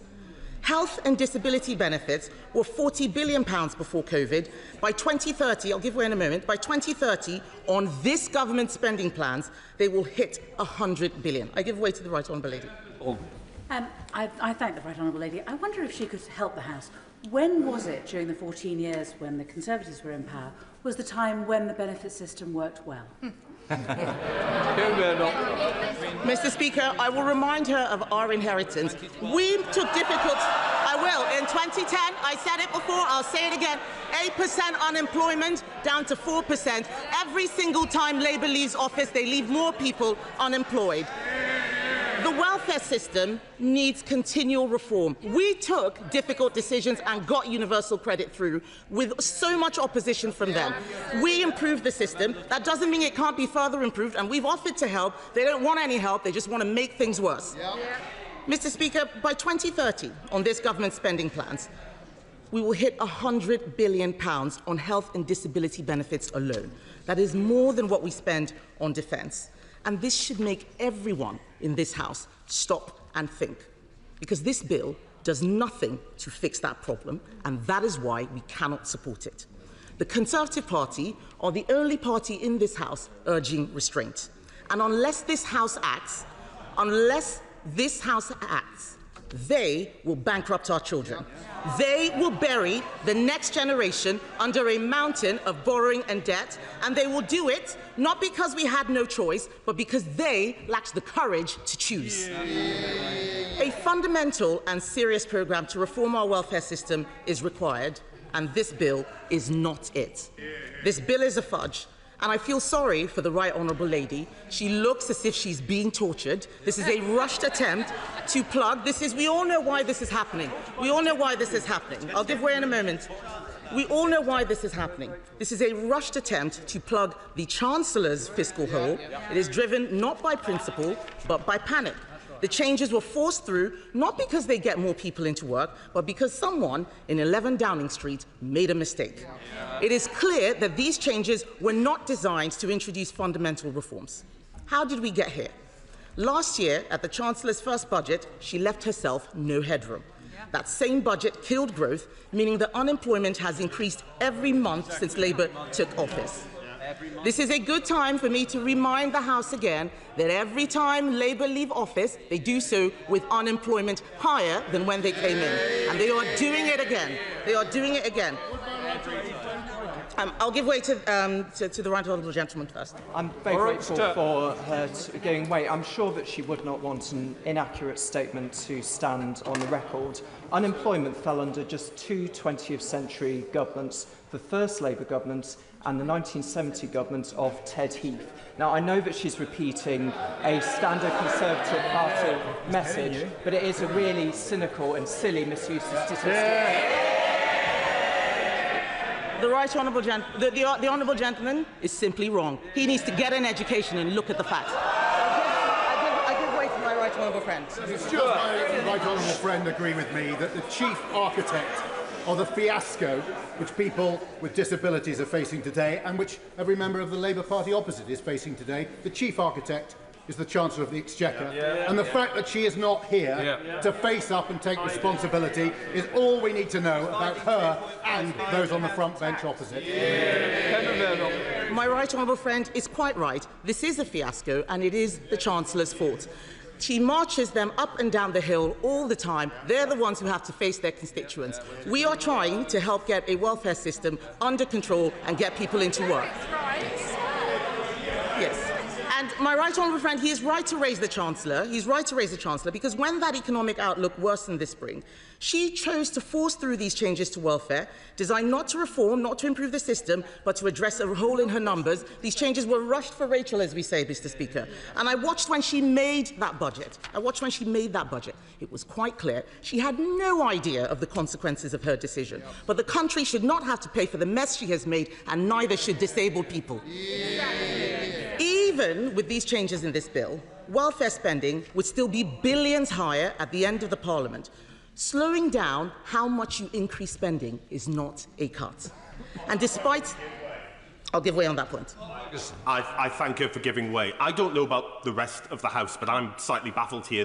The opposition has made a virtue of her blank slate and her blank sheet of paper. But is she in favour of more or less? Is she in favour of the actions of her government or not? Because this complete lack of taking responsibility is exactly what got us into this mess in the first place. Mr. Speaker, I'm not surprised he's baffled, because he's clearly not listening to what I'm saying. We have been very, very clear. We had 3 conditions. We've been very, very clear that we want to see the welfare budget come down. But I'll make some progress. Even with these changes in this bill, Mr. Speaker, welfare spending is still going to be higher by billions at the end of this Parliament. This is not a cut. Slowing down an increase is not a cut. We need to get this under control. But despite the obvious, I will make some progress. Despite the obvious flaws in this bill, Mr. Speaker, we offered to support benefit changes in the national interest. The honourable gentleman asked a question. I will answer it very clearly here for those who have not been paying attention. We agreed to support the government if they could make 3 simple commitments, not unachievable or unreasonable commitments. That first, they had to cut the overall welfare bill because we are spending far too much already. Second, if they would get more people into work. And third, if they would stand by the Chancellor's own commitment, her own commitment, that with taxes at a record level, because of her choices, she wouldn't be coming back for more tax rises. What did we get from the government? A sneery response indicating that they could manage on their own. How's that going? And what happened instead was that the number of MPs opposed to this bill grew ever larger until the inevitable U-turn finally came. Announced by press release dispatched after midnight, a panic letter setting out that the reforms had been gutted, and now the bill is more incoherent than it was at the beginning. I give way. I thank the Right Honourable Lady for giving way. Just to reflect on the record of the previous government, as of 2024, approximately 24% of the UK population, nearly 16 million people, were living in poverty. Between 2019 to 22-23, an additional 2.1 million people were living in poverty. And in the year until April 2024, before the Labour government came into power, 4.45 million, or 31% of children in the UK, were living in relative poverty. Will the Right Honourable Lady agree with me that the previous Tory government failed the majority of the population, including disabled people and children? No, I definitely will not agree with him. He's talking about relative poverty figures, and the fact is the best way to get people out of poverty is into work, something we did again and again and again. Mr. Speaker, the bill is more incoherent now than it was right at the beginning. It doesn't do the job at all. Reforms, which were not enough in the first place, will only now cut £2 billion from a ballooning budget instead of £5 billion. And they will create a new welfare trap and a 2-tier welfare system. Right up until the last moment, the government kept pushing and pushing, ruling out changes, sending their poor, weary ministers and ambitious backbench bootlickers out onto the airwaves. And then, as we have seen before, Mr. Speaker, at the last moment, I say to them, they abandon you. They abandon you after all of that. They have been hung out to dry, Mr. Speaker. The government does not care how it has made their backbenchers look. And it's not the first time. Week after week, the Right Honourable Lady was sent here to say with a straight face that she was right to cut the winter fuel payments, that there would be no turning back, that the country's finances would simply collapse if she didn't take pensioners' fuel money and give it to the trade unions. And her backbenchers sucked that one up. They muttered and they grumbled, but each of them went back and told their constituents that the winter fuel payments were being confiscated to fix the foundations. And only once pensioners had sat in the cold all winter and the Chancellor had tanked the economy and up and down the country Labour MPs had the door slammed in their face did they finally accept that it was a mistake. This time, when asked to line up behind a bill that cuts money from older disabled people with physical disabilities, a bill that, according to their own modelling, gets no one into work, funnily enough, lots of them didn't fancy another go. Perhaps they will think twice next time the Chancellor comes to them with a bad idea. Yes, I will give it. I thank the Leader of the Opposition for giving way. The Prime Minister's inability to control his backbenchers has meant that the Chancellor now has to find an extra £2.5 billion to fill the savings that she's claiming she's got. Can the Leader of the Opposition guess how she might raise that money? The fact, I thank my honourable friend for that question, the fact that they have refused not to commit to tax rises means that it's probably inevitable. But it is quite clear that Labour MPs will surely feel emboldened to push for more unaffordable changes to our welfare system, including to the two-child benefit cap. So let's be clear. Part of the reason these plans have been so rushed and badly thought through is because of the mess the Chancellor has made. This is an attempt to find the quickest and crudest savings possible, to plug the hole she has created in the public finances, but the Chancellor is not the only one to blame. It beggars belief that the Labour Party came into office after 14 years in opposition with absolutely no serious plan for reforming welfare. What were they doing all that time? What were they doing? The welfare bill is already totally unsustainable, and it is only getting worse, Mr. Speaker. It is only getting worse. As I said, health and... I'll give way to the Honourable... And as one of the Labour backbenchers who will be supporting the government, can I just point out there's not that many backbenchers behind her, and they get fewer every week. But perhaps, given what she's just said, she could tell us. She says she wants to cut further from the budget of the DWP. Where? What would she cut? What exactly would she do? We'd cut unemployment. Yes, Mr. Speaker. As I was saying, Mr. Speaker, health and disability benefits are forecast to rise to £100 billion. That will mean £1 in every £4 raised in income tax will be paying for these benefits. This is not sustainable. Until the pandemic, we on this side of the House had spent years bringing down the benefits bill and getting people back into work, including millions of disabled people. Talent, energy, ingenuity, these are not confined to those in perfect health. If we want to afford public services, improve people's lives and compete globally, we cannot consign so many people to a life out of work. We've got to get them into work. So I do believe that the whole House agrees the system needs change. I think we may disagree on what exactly that change looks like, but what we have in front of us today is just a big mess. I give way to my right honourable friend. The Secretary of State was right. Welfare reform is tough, and governments tend to duck the issue, with notable exceptions like Barnet, friend for Shringford and Woodford. But if you are going to change welfare radically, you surely review the options and then decide which ones to take. By contrast, this government's decided on its option and is then going to review to think what it might have done. Surely that's not the right way to run welfare or any part of government. Spot on, John. My right honourable friend makes an excellent point. I have nothing further to add. He said it just as well as it possibly could have been said. So, Mr. Speaker, the whole House agreed that the system needs to change one way or another. But what we have in front of us today is a big mess. It's neither fish nor fowl. And because of their hasty concessions, we now have a two-tier benefit system, under which people already on benefits will be incentivised to keep them. And there are other issues. Why, for instance, should someone diagnosed with Parkinson's after November 2026 receive a lower payment than someone diagnosed a month prior? We need to fix a whole load of problems. For instance, we need to filter out people who are gaming the system. We need to redesign the system so that genuinely disabled people do not find it so Kafkaesque. And we need a fundamental rethink about who we can afford to support and why. 1 in 4 people in this country, Mr. Speaker, now self-report as disabled. This is an extraordinary state of affairs. We clearly cannot afford to support all of them. We should focus that support on those with the greatest need. Many people with disabilities live full and independent lives, contributing to society. Research published by the Centre for Social Justice last week shows that you could save up to £9 billion by restricting benefits for lower-level mental health challenges such as anxiety. So members opposite ask what we would change. That's one of the things we would change.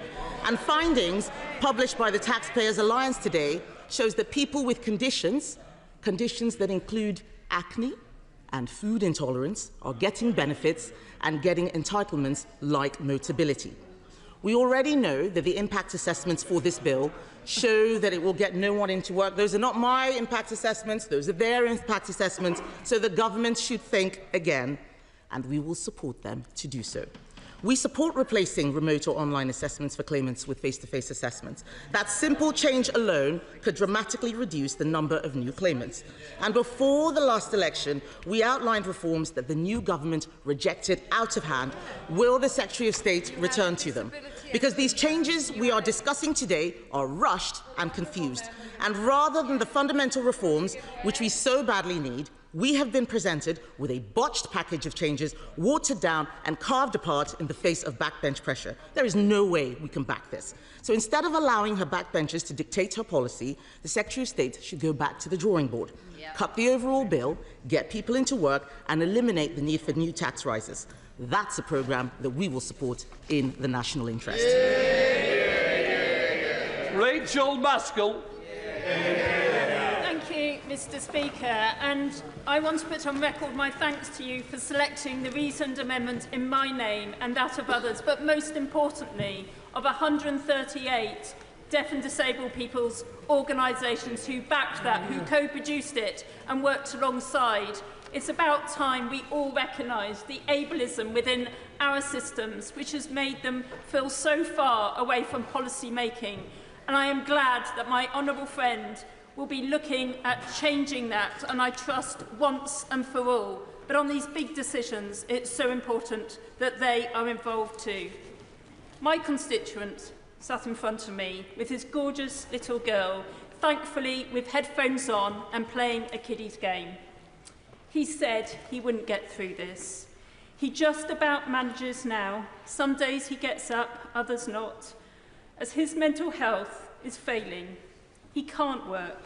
Everything else has been taken from him. And now, this little bit of funding to help them get by, to give him just 1 ounce of dignity, was more than he could bear. Then the words came. It would be better that I wasn't here. That was also his expectation. He tried before. He'll be safe now, but the one who follows not. Another felt dehumanised as they would lose their independence to shower and dress. And others could not balance the books as Scope's disability price tag is at £1,095 every month of extra cost. Changes that would switch independence to dependence, dependence on social care, food banks, pleading for emergency funds or seeking charity. And those who came to see me with fluctuating conditions just do not know where their future lies. These Dickensian cuts belong to a different era and a different party. They are far from what this Labour Party is for, a party to protect the poor, as is my purpose, for I am my brother's keeper. These are my constituents, my neighbours, my community, my responsibility, and I cannot cross by on the other side. For one, let alone for the 150,000 who will be pushed further into poverty. And as so many of us fear, and as the evidence shows, since 600 people took their lives under the Tories' brutal reforms, the tragedy of this ideology could be worse. So I will fight for the purpose of politics, for their livelihoods and their lives. It is a matter of conscience, deep conscience for me, to ensure that these precious people are treated for once with dignity, so they matter for being and not just doing. 16 million, they beg, in the chaos and confusion, where the sequence of consultations makes no sense to them or no sense to me, and I think, if we're honest, no sense to any of us in this bill, to just stop and start again with listening to their voices. So at this 11th hour, I plead withdrawal.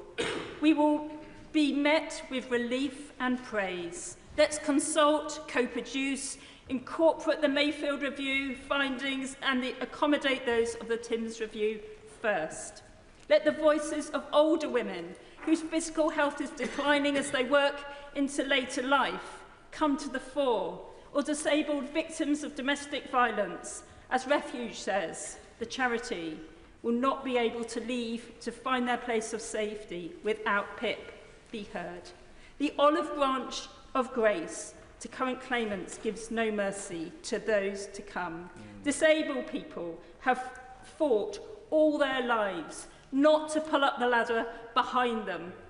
We are talking about 430 people on PIP, losing 4,500.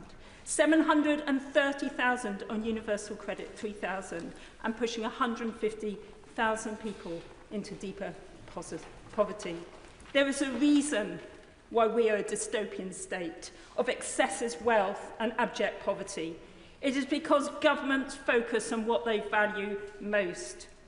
And for these people, they never get the attention. It pressures services, it shortens lives, and it breaks societies when people are left behind. I'm happy to give way. I thank the Honourable Lady for giving way, and I'm proud to put my name to her reasoned amendment today. Do you agree with me that we have a decision to make in this House today, where we stand alongside some of the most vulnerable, people who feel that politics cannot deliver for them, and surely we have a moral duty today to stand with those people and do exactly what she was saying and stop for pause and show them that we care right across this House.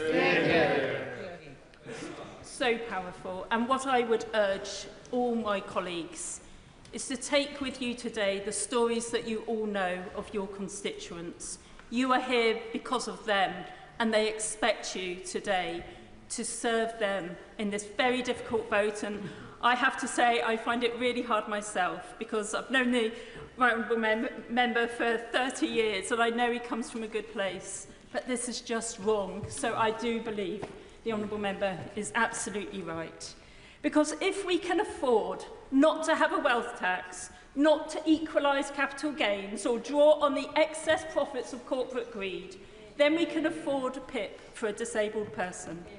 We must clear the waiting list, of course, prevent people falling out of work, get physio to the injured, hold employers to account for their failings, make them open their doors. And of course, in an assessment, we need to ensure that we're not just looking at what somebody can't do, but enable them to be empowered as to what they can, optimising health and opportunity, take a public health approach, social prescribing and advancing adaptive technology. But I say to the Minister, why not have a bridge between what we have now and where we are heading at the end of this process, so nobody falls through the net? But when disabled people manage discomfort and despair, pain and prejudice, are isolated and lonely, or life has spiralled out of control, don't we believe that they would want for anything else but for it to be this way? Already discriminated and dehumanised, I plead, do not leave desperate. There is a heavy duty on us all, and it starts with compassion and kindness, safety and support. Disabled people want reform, but not by this broken bill. My vote weighs heavy, as this is a matter of deep conscience for me, and it should be and will be for us all. And as Nelson Mandela said, may your choices reflect your hopes, not your fears. For clarity, is the honourable member moving her amendment? Yes. Okay. The original question was that the bill now be read a second time, since when an amendment has been proposed, as on the order paper, the question is the amendment be made. I'm now going to come to Steve Darling, but just to say to everybody, we will be imposing a 6-minute limit after Steve Darling, the Liberal Democrat spokesperson. Steve Darling. Thank you, Mr. Speaker, and I would like to particularly associate myself to the speech just made by the member for York Central, and the Liberal Democrats will be supporting the reasoned amendment that is now under debate. Over the last few weeks, we have had the Green Paper under debate, and it has been disturbing to me in the extreme some of the comments coming from the Labour High Command around noises off, around some of the comments from Labour backbenchers. People who really should know better within the leadership of the Labour Party describing PIP as pocket money for people is utterly shameful. It is equally shameful the way that this bill is being dashed through. It decreases the credibility of ministers the way that this bill is being dashed through, because if it is fine, then it should have appropriate levels of scrutiny. But we all know that rushed bills are poor bills, and there it is that law of unintended consequences that will come to haunt this government if this bill goes through. It's already been alluded to, this two-tier approach to this system is wrong. And the Liberal Democrats have grave concerns that this is un-British. It's unjust, and it is not the way of our world. We've heard from the Minister saying, oh, it's been done before, it's done before, but that doesn't make it right. That doesn't make it right. It is almost Orwellian that we will be having a system where in our law we say that all disabled people are equal, but some are more equal than others. And also, I'm happy to give way. The Liberal Democrat Conservative coalition establishing PIP and abolishing disability living allowance, which of course left, I think the Leader of the Opposition's example is someone with Parkinson's. Someone with Parkinson's over 65 could be on DLA, could be on PIP, and could be on attendance allowance. Is he saying he regrets that decision, or that should not exist? I'd like to thank the member for his contribution. It's always good value. May I also reflect to the Chamber the fact that what message does this send to disabled children? The fact that what we will be saying to those who have gone down the path of their disability degenerating to the extent that they can claim PIP will be over the line. But those youngsters who know they've got a degenerative condition can look forward to no PIP with the proposals that are before us. Also, I would reflect to the Chamber that PIP is often a passport to other levels of support, whether that is blue badges or whether it is rail cards, which gives people the opportunity of getting out and living their best lives. But perhaps the most important passport benefit that you get from this is carers allowance. You know, we have grave concerns of the impact this will have on those families, particularly in the future where they will no longer benefit from carers allowance, which will be robbing those families of around up to £12,000 a year. Don't get me wrong, we as Liberal Democrats recognise that the benefit system is broken and does need resolving, but it needs that, as we had in our manifesto, co-design with disabled groups and carers groups to make sure that we get it right for our people. Happy to give way to the... The honourable member for giving way. The Secretary of State today has made the claim that she is listening. Would the honourable member agree with me that she's certainly not listening to many of her backbenchers, but also to the 86 disability charities who have said this will harm disabled people? We all know that reform is needed, but today when we talk about reform, there's absolutely no mention of the fraud that goes on within the system that's costing billions to our country. So surely we should start with that and not impact and affect the most vulnerable in our society, and therefore we will be voting against this bill today for that reason. Thank you. And I concur most with what the member was stating there. But I'd go back to the root causes of some of the challenges of why some people aren't in work, and it goes back to my surgery in Torbay, where people have come along and said, I've got this long-term illness, but I can't be fixed by the NHS, that it's been broken. And until we've sorted our National Health Service and the social care system out, people will be trapped with long-term ill health. So that needs resolving as a matter of urgency. I'd also highlight, and I've banged on about this, and whilst we acknowledge PIP is not there for, it isn't an out-of-work benefit, it helps people live what many of us would take for granted as their lives, but the reality is the Access to Work scheme is broken massively, and that needs resolving. And whilst there are warm words, happy to give way. I thank the honourable gentleman for giving way. I would just like to remind the honourable gentleman that the Access to Work scheme may well be broken. There is measures in this bill and in the Green Paper of Pathways to Work which specifically talks about how we should improve that access to work for our constituents, many of whom rely on that as a way of them becoming a fully able person to be able to work themselves. So if the honourable gentleman votes against this bill, the risk is that goes too. Thank you, and I would thank my honourable colleague for their comment, but I would say the Access to Work system has been here for years and it continues to be broken. It could be easily fixed by the government, but they're choosing not to roll their sleeves up and actually engage with sorting it now, because I've had constituents contact me who've almost lost their jobs because of what is going on here and now. So also we need to see the carers allowance review coming to answer. So there are lots of the jigsaw that needs to be in place before we push forward with these proposals. In conclusion, Mr. Speaker, I would highlight that it is a broken system. We shouldn't be pushing forward with these proposals until we've heard from that Tim's review. We should not be abandoning some of the most vulnerable in our society. Liberal Democrats will be voting with the reasoned amendment. If that is lost, we will vote against the second amendment.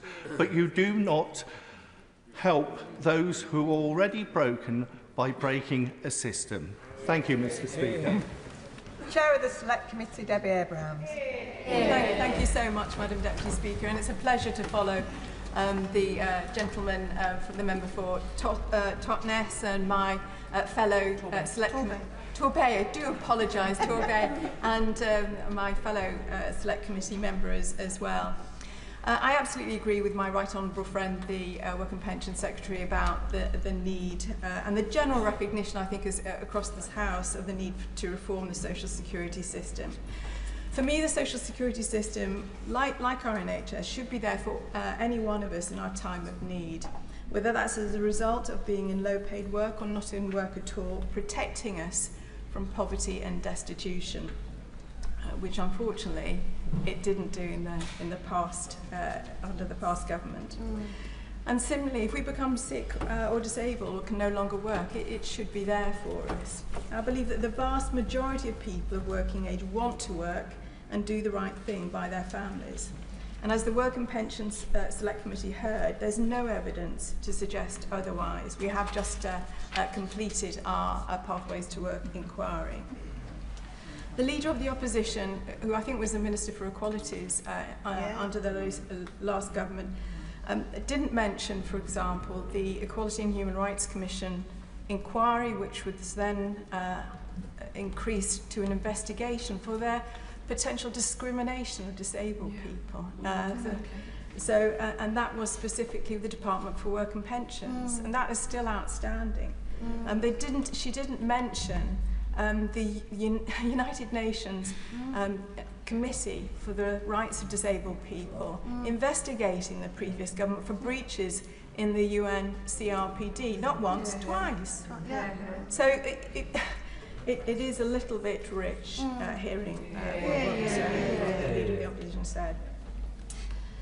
For the last 15 years, we have seen a punitive, even a dehumanising social security system where not being able to work has been viewed with suspicion or worse. And that's had devastating consequences. As my friend, the member for York Inner, has mentioned. Central, thank you. Too many people relying on social security support to survive have died through suicide, starvation, and other circumstances exacerbated by their poverty. We know that there have been 10 prevention of future deaths reports since 2010 under the previous administration issued by coroners because of direct causal responsibility of the DWP. We don't even know the full extent of these claimants' deaths or even the harms, but my committee published our Safeguarding Vulnerable Claimants report in May, which defined recommendations to prevent these harms to claimants, and this has been at the forefront of my mind when considering the bill. Here, I want to start by acknowledging some of the real positive measures in the Pathways to Work Green Paper and the Get Britain Working White Paper, which I believe will have a significant and positive impact on people's lives, helping them to get into work. The reform of job centres and the merger with the National Career Service, the right to try and the new regulations just announced, the Trailblazer programme, which will increase the opportunity for people to get closer to the labour market by working with community groups, the voluntary sector and our health bodies as well. Connect to Work, providing employment support. And very essentially, Keep Britain Working, the independent review that Charlie Mayfield is undertaking and how that will reduce the appalling disability employment gap, again not improved on by the government, by the opposition, still remaining at 29% or thereabouts for 15 years that they were in power. And the commitment, and this is really important, the commitment to safeguarding, which is one of the key measures within the Green Paper. And of course, there's the other work that the government is undertaking in other departments, increasing NHS capacity to ensure that, for example, the hip or knee replacements or mental health support is available in weeks, as it was when I was an NHS chair under the former Labour government as well. In weeks we were dealing with these things, not the years that people are having to wait now. The Employment's Right Bill, the industrial strategy, and I could go on. However, the bill, as it is currently planned, risks undermining some of these excellent initiatives. I will, thank you. Lady giving way, and I know she's always fair-minded in this chamber and outside. She'll recognise that 2.5, possibly as many as 3 million additional disabled people entered the workforce under the last Conservative government. Does she share my concerns that the bill today could actually undermine the ability of people with disabilities to enter the labour market? I think that's what we've got to make sure doesn't happen. Okay, and there are risks, and I'm being very honest about that. As the evidence that my committee has received as part of our Pathways to Work inquiry, we are an ageing society with worse health than other advanced economies as a result of the austerity policies of the previous government, including the cuts in support to working age people. There's a really good report, 28 reports, so pre-pandemic. If we increased the health of the worst health areas in the country, we will be increasing our productivity by over 13 billion. So we need to make sure that we look at that in the round. And of course, this was very quickly. Is that next round?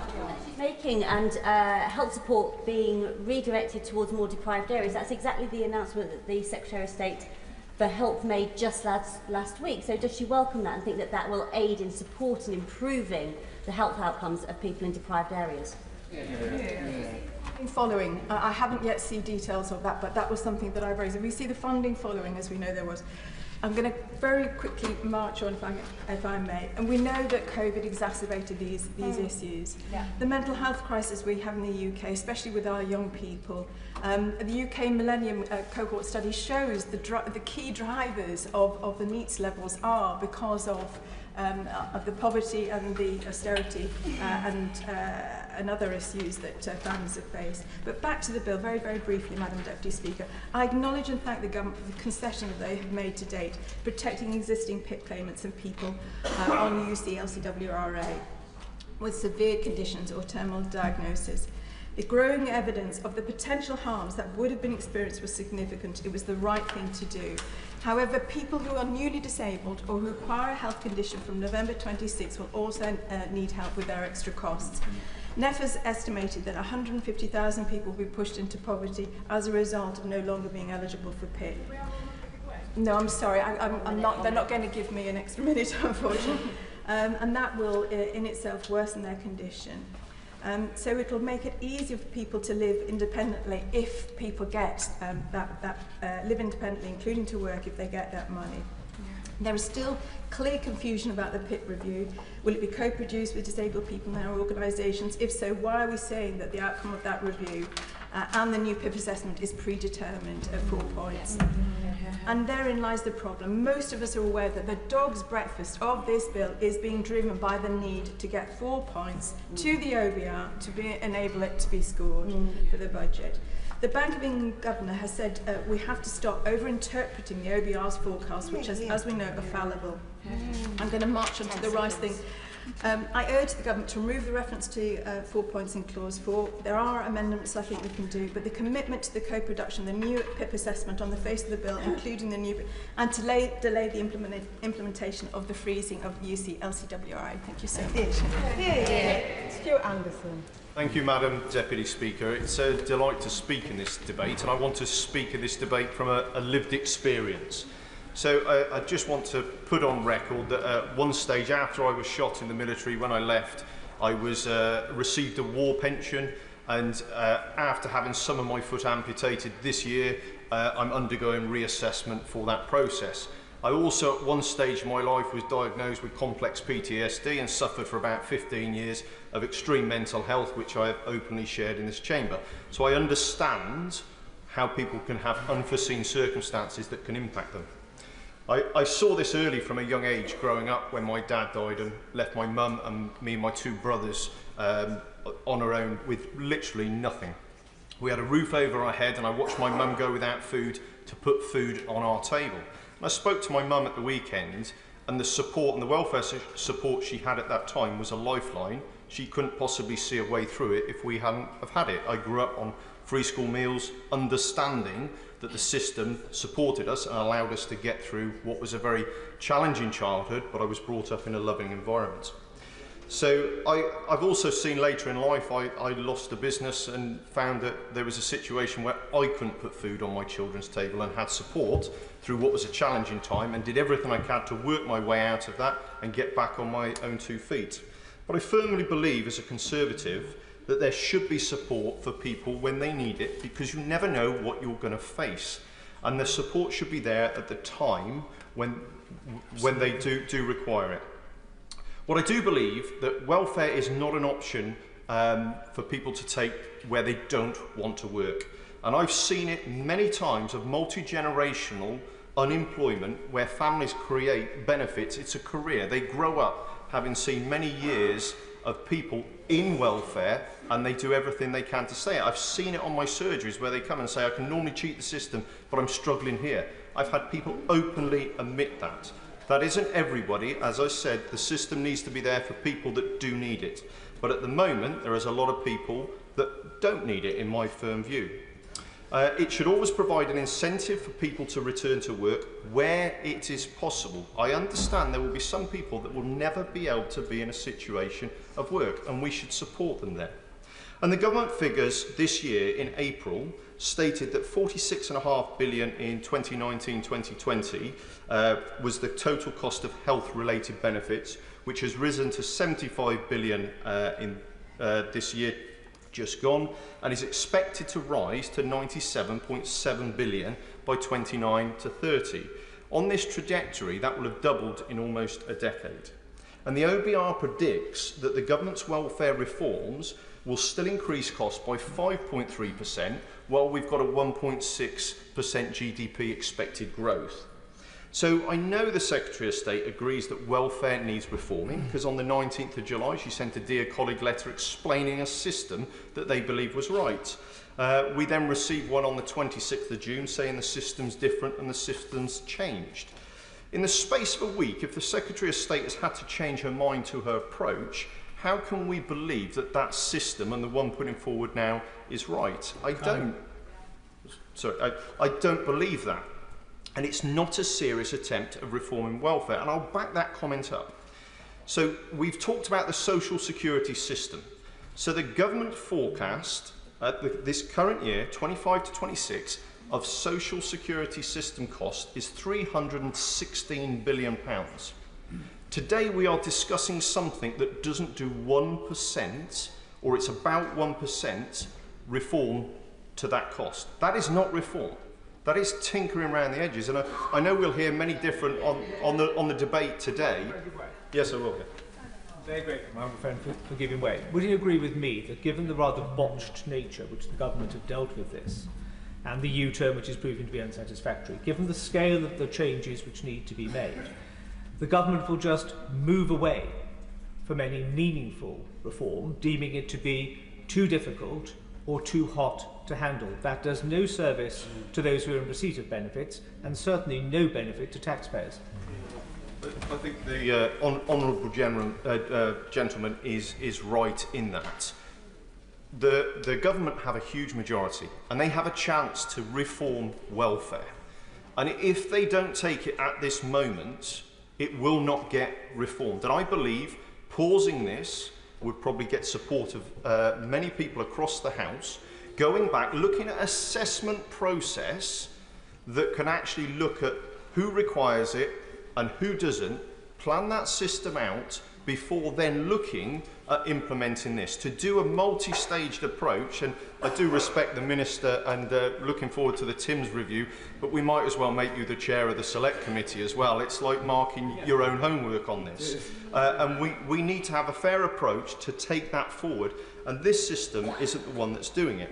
And I believe in welfare, and I'm proud that we have welfare and provide, and have been the receipt of good welfare system, that we have welfare to support the people that need it. It must be affordable, it must be sustainable, and where possible should put people back into work. And I don't believe any of these changes are going to do that, and I believe, hand on heart, if every member looks at this, a 1% change to the whole of the welfare system, or the whole of the social security system, is not reform, and nobody can ever say it is. It's tinkering around the edges and a missed opportunity. Thank you. Emma Lewell. Thank you very much, Madam Deputy Speaker. And I'd like to start by thanking my honourable friend from York Central for her diligent and careful work over recent months. I am sad that we've ended up here, because no matter what, regardless of concessions, a vote for this bill today is a vote to plunge 150,000 people into poverty and to tighten eligibility criteria for those who need support the most. Some of us have been here before. In 2015, when the Tories pushed through their welfare and work reform bill, I, along with other colleagues, was persuaded to vote for it on the promise we could change it in committee. It didn't change, and although we voted it down at third reading, the damage was done. Because outside of this place, the nuances of stages of a bill are completely lost. The result was that the savings predicted never materialised. Employment levels did not increase. Instead, there was an increase in poverty, an increase in suicides, a strain on the NHS and other public services, and in the long run, higher welfare spending and reduced growth. Of course I'll give way. For giving way. She's making an incredibly powerful case, and one of the reasons why none of us should take any lectures from the benches opposite, because she and I were here when the bedroom tax was introduced. We can have many moral arguments about welfare reform, but if you look at the bedroom tax and how little it actually saved in the end, it shows you that actually this way forward isn't the way that we help people into work and ultimately cut our welfare bill. Thank my honourable friend for that intervention. I remember well the UN rapporteur who said that the benches opposite were engaged in cruelty towards people in this country who needed help the most. But what I cannot fathom today is that a Labour government is not putting in support first and letting that support embed. This is what will reduce the welfare bill and increase employment levels. The impact of any cuts would then not be as drastic. The starting point should never be cuts before proper support. The review being led by my right honourable friend, the Minister for Disabilities, who I have a lot of respect for, is starting to look a little bit predetermined as the change in criteria happens at the same time as the review concludes. It remains unclear how existing claimants with fluctuating conditions are going to be assessed and the impact that these changes will have on carers' allowances. But what we do know is that DLA claimants and those on other legacy benefits will be assessed under the new criteria, putting almost 800,000 disabled children at risk of losing support. The North East region has the highest number of disabled people in England, and the number of people searching for work outpaces the number of available jobs. How on earth will cutting the universal credit health element incentivise those people to go out and find a job that doesn't even exist? And since PIP is an in-work benefit, restricting the very support that can keep people in work will only help to increase unemployment levels. And all of this, Madam Deputy Speaker, for £2.5 billion worth of savings, when we know they are savings that can be made elsewhere. When we know those with the broadest shoulders could pay more, but instead we are once again making disabled people pay the price for the economic mess that the party opposite left us. As it stands, we are being asked to vote blind today. There is no new bill. There are no new explanatory notes. There is no fully updated impact assessment. There is no time for sufficient scrutiny. No formal consultation has taken place with disabled people. The majority of employment support will not be in place until the end of the decade. Access to work remains worse than ever before, and we are creating a two-tier, possibly three-tier benefit system where we know for certain that disabled people are going to be worse off. This is not a responsible way for any of us to legislate. It is predicted that disabled people will lose on average £4,500 per year. Yet we know that they already need an extra £1,095 per month just to have the same standard of living as non-disabled households. There's a reason why 138 organisations representing disabled people are against this bill. There is a reason why there is not a single organisation that has come out in support of it. Madam Deputy Speaker, I am pleading with MPs today, please do not do this. For those on my own benches, staying loyal to your party today may feel good in this place, but once you go home, once you're in your individual constituency, the reality of this will hit, and it will hit very hard. Just like in 2015, I'm concluding my comments, sorry. Just like in 2015, constituents will never forgive, and it will haunt those MPs who voted for it. I, of all people, should know. Well said. Tom Morrison. Madam Deputy Speaker, I come here today fuelled by the voices of hundreds of my constituents, and I want to speak to the harm that I think this bill will cause if rushed through the House. How a society treats its most vulnerable members is a real reflection of its progression and intent. And despite recent U-turns and last-minute changes, people, including children, will be pushed into poverty because of this bill. Will the honourable member give way? Please. Thank you. Does the honourable member agree with me that changing life-critical benefits in a rush, gambling with people's futures without evidence, and only listening when your backbenchers rebel is simply not how governments govern at their best? Thank you for those comments, and I do wholeheartedly agree. Madam Deputy Speaker, as I've already said, many of my constituents have raised their fears, worries and anxieties about these plans. And as they've been unable to provide their own stories directly because of the government's lack of consultation, I want to use my time to be their voice. Amy from Bramall suffers from ME, and her illness can fluctuate hour to hour and day to day, making it hard to pass assessments for support. Now, Amy recently appealed to me for assistance after the DWP withdrew her PIP despite the fact her illness was now getting worse.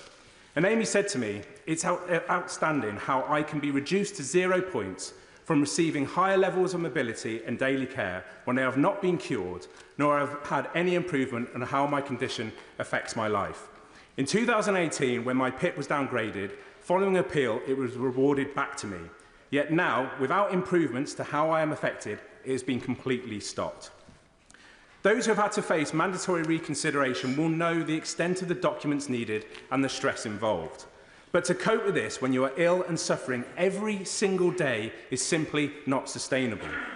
Amy's been advised that the mandatory reconsideration will take 15 weeks, which is almost 4 months. So I ask this House, where will Amy get the support she needs during this wait? This situation highlights the barriers that people with chronic illnesses and disabilities face when trying to get support.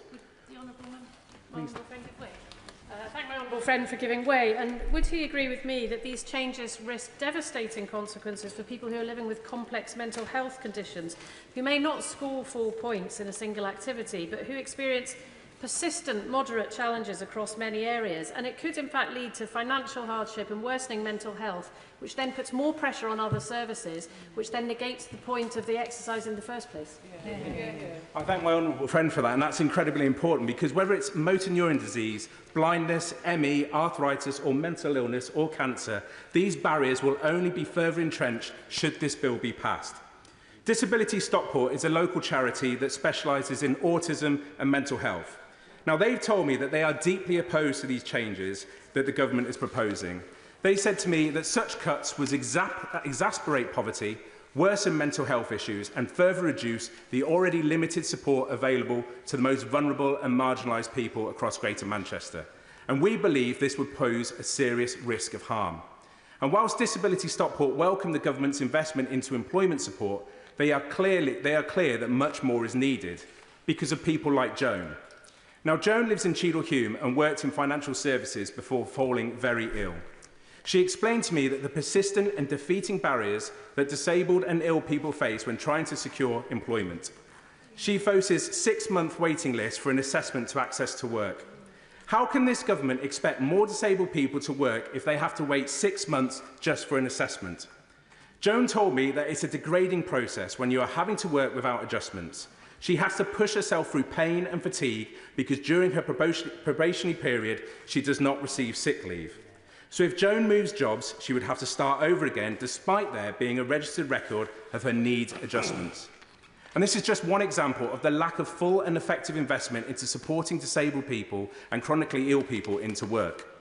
The Greater Manchester Coalition of Disabled People told me they are concerned for those using PIP to pay rent and bills.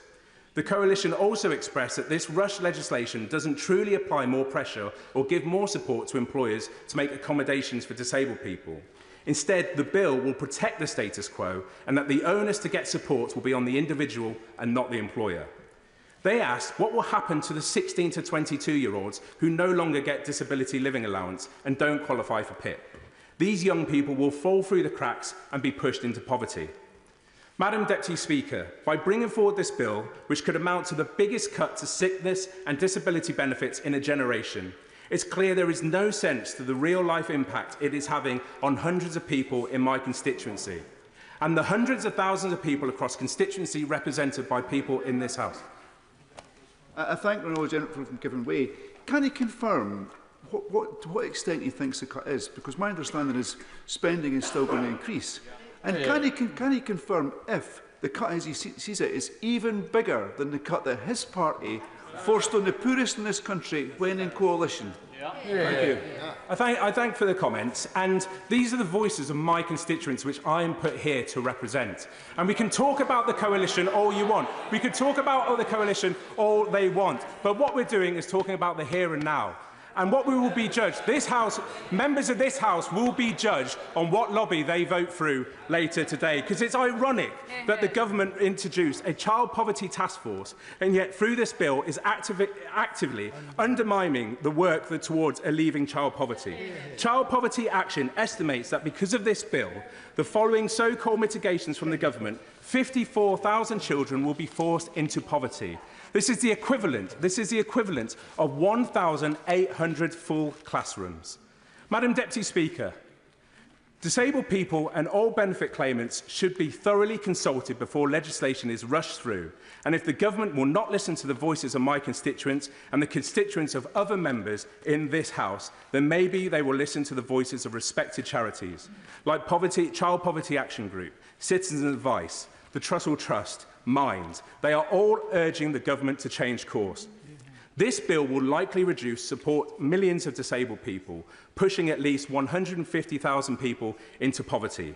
Food bank use will undoubtedly soar. Worklessness will grow, and the government will ironically be adding even more to the unemployment figures it's so desperate to keep down. The charities rightly warn that even despite the last-minute changes the government has hurriedly to introduce, the impact on adult social care services, NHS services, housing and homeless support, the justice system and advice services will be catastrophically stretched, and with many organisations facing breaking point. Madam Deputy Speaker, this government knows there are multiple ways to ease the country's finances, but it's making a very deliberate choice to penalise a group of people who have neither the strength nor time to fight it. It is absolutely shameful. Unless the government scraps the two-child limit and benefit cap, child poverty will be higher at the end of this Parliament than at the start. Is that really the legacy that this Labour government wants to leave? And finally, Mr Speaker, I urge this government, I'm coming to my marks, I urge this government to think of the stories of Amy and Joan and reflect on the very real and personal impact that these changes will have on them and millions that share their story. The government must change course without delay. I am sure I speak for many in this chamber when I say that we came into politics to fight for the most marginalised and vulnerable in our communities. And if this bill passes, we will have all let them down. Dan Carden. Thank you, Madam Deputy Speaker. I am grateful to have just a couple of minutes to give my comments today. I have been frustrated that ministers have continued to say that this bill is rooted in fairness. Its origins came about, as far as my recollection goes, as a £5 billion cut from Treasury, and I think that has marred the whole situation moving forward. And the political mess that it has unleashed, I think, is the result of a lack of a clear purpose. I'm incredibly proud of the work I've done and the campaigns I've been part of with disabled charities, and I'm just sorry that they feel excluded from the process up until this point. But I am glad that the Secretary of State has made commitments to work with those charities going forwards. We say we want to win the support of working class communities, and yet the people I represent in the most deprived communities in our country don't yet think our government is on their side. They felt the winter fuel cut was an attack on them, and they think taking money off physically disabled people who can't wash themselves is plainly wrong. I want welfare reform. I want the dignity and pride of work for as many of my constituents as possible. And I want to say to the Secretary of State, I am reassured that the 14,697 people in Liverpool Walton currently on PIP will be protected, that the government will scrap reassessment for those with the most severe conditions, and that it has committed to spending £1 billion a year on health skills and work support. But we are in a dire state. There are people for whom no amount of employment support will make a blind bit of difference. There are a million young people not in work or training. Give them the chance to find purposeful, dignified, unionised work. If they're on benefits, get them doing something useful in the community for it. Recommit to full employment. I know in the poorest areas, welfare is the lifeline for people up against a housing crisis and ever-rising bills for food, electricity and cost of living. But of course, it shouldn't be. Tackle the fundamental problems. Impose rent caps in the poorest areas. Drive out the landlords, extorting my constituents, and help my constituents buy their homes. I don't want the Labour Party to be the party of welfare. I want it to be the party of transformation. It was founded to give workers a voice and take on their class enemies. And we are in government with the levers of power in our hands. Show the British people we are on their side. John Glenn. Thank you, Madam Deputy Speaker. And I wanted to speak in this debate because I wanted to try and get behind some of the headlines, behind some of the challenges that the government benches face in getting to a settled view today by looking back over the last years, the years we had in government, and looking at some of the lessons that we must draw from that experience but I believe are relevant for us to consider today. I won't be able to support the proposals, not because I don't think some of them have significant merit, nor because I don't have the greatest respect for the member for East Ham, who's spent 31 years in this place, and I believe will do all that is asked of him. But because I don't think that this bill, that these changes are sufficiently ambitious to deal with the scale of the challenges that we face in this country. Now, I was in government for 7 years, and I was in the Treasury for most of that time. And during the COVID epidemic, we had to make some pretty quick changes whilst the economy was shut down overnight. That involved changes to benefits, it involved standing up a furlough scheme very quickly, it involved bounce-back loans and many interventions to try and keep our public services going. And it was at the core of some of the patterns of behavioural change that we now see in our benefit system in this country. And I was looking at the numbers for my own constituency of Salisbury, which I recognise is a wonderful place, but also quite a wealthy place, not having some of the embedded challenges that exist in other parts of the country. But when I look at the number of PIP claims in January 2019, it was 2,065. In April 2025, it was 4,211. And I think the vast majority of my constituents, and I think the vast majority of people in this country, cannot understand how there was a doubling of those numbers in such a short amount of time. And I fully respect the aspirations of the Secretary of State and her ministerial team to try to seek to address this, because we have got to come to terms with what we can afford as a country. But I also hear sincerely the remarks of the last honourable member who spoke from Liverpool Walton, whose constituency is rather different to mine, but I think we are all united in this place, in that we want to look after the most vulnerable. Yeah. I want to see those that are suffering and that are disabled and that need support from the state to receive that support in a timely way. But what I don't want to see is people written off permanently. And about 12, 14 years ago in this House, we had a debate about mental health. And several members of Parliament stood up and they bravely talked about their own mental health challenges. And we then went on a journey to bring parity of esteem to mental health and physical health in our benefit system. But I believe that that pathway into assessment for those on mental health has not worked. It writes people off too easily, and it doesn't serve them well by leaving them in a place where they're on an enduring basis reliant on the state. And we as a country cannot afford it. It is time to legislate for more resilience in our country and in those that receive benefits such that they can get out of that place of dependency. Because I don't think it's a happy place for anyone to be.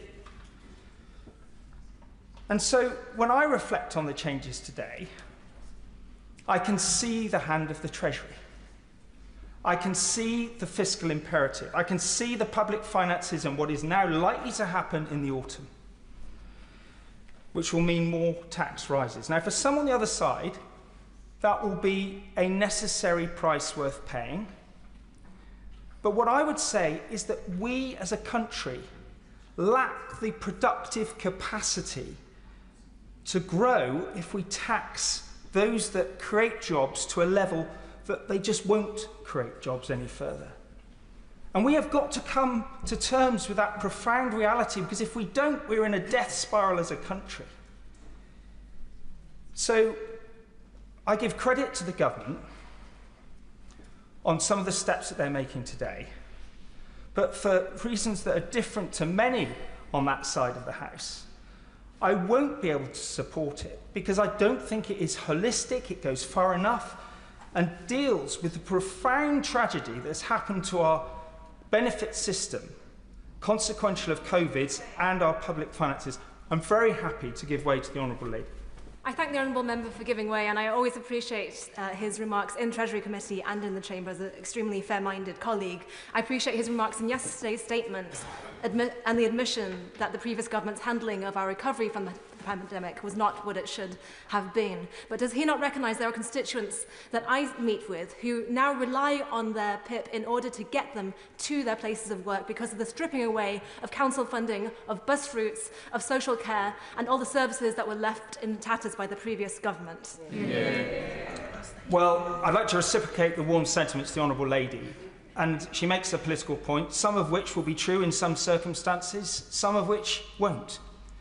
But my point today to everyone in this House is let's be real, let's be honest, and let's be true about the trajectory of growth in welfare spending in this country, and be honest about what we can afford when we face a transformed landscape of threats to this country, calls for more spending on defence. We have to address our priorities, but also recognise that the most vulnerable need continued support.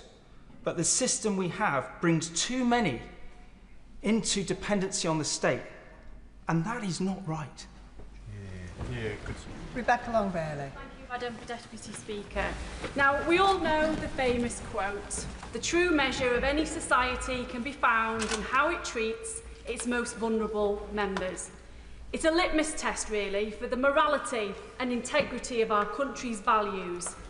But sadly, in recent years, the United Nations has already twice reported on the conditions for disabled people in the UK, finding that there were grave and systematic violations of human rights. And sadly, the bill as it stands today will worsen this situation. Despite concessions and even excluding existing claimants, brutal cuts will still push hundreds of thousands of vulnerable, sick and disabled people into poverty. Existing claimants will live in fear that if their situation changes and they're reassessed, they could lose everything under the new system. Disabled children will look to the future with trepidation, knowing that in adulthood, the support that would have helped them live a full and fruitful life might not be there. Now, I truly welcome the proposals to support those who could work with a little help. But according to the Learning and Work Institute, the numbers it will help are nominal, between 1% and 3%, a finding echoed by the Institute for Fiscal Studies, who conclude that we might expect increases in employment only in the tens of thousands. And the concessions made over the weekend, whilst welcome, they do create a two-tier system. The amount of support someone receives will now depend on when they made their claim. And that's simply not fair, especially as those who need help find themselves needing this support through no fault of their own. Now, it's clear that our punitive and broken welfare system needs reform, yes. It drives disabled people into poverty. But proper consultation should have taken place with those most directly affected to build a system that truly nurtures. It didn't happen. The government should have published assessments on the impact of these updated proposals on the poverty of future claimants, those undergoing reassessment and carers. They haven't. The government should have assessed the knock-on impact on local authorities, the NHS, the charity sector, and the scope for non-payment of household debts as people pushed into poverty desperately seek help elsewhere. They haven't. So we're being asked to vote on a bill today to rush it through without consultation nor knowing the full picture, and that can't be right. And if this is about cost, whilst I recognise the financial challenges facing the government, challenges that are a direct result of 14 years of mismanagement and underinvestment by the previous government, the sad thing is that there are alternatives. Introduce higher taxes on extreme wealth. End the stealth subsidies for banks. Tax gambling fairly and properly. The list of alternatives is endless, because every single disability organisation is against this brutal bill. And if we ignore them, if we say that it's okay to treat one group of people as lesser than another, if we say it's okay to neglect the vulnerable, undermine their rights, dignity, and push them into poverty, then honestly, what does that say about the true measure of our society?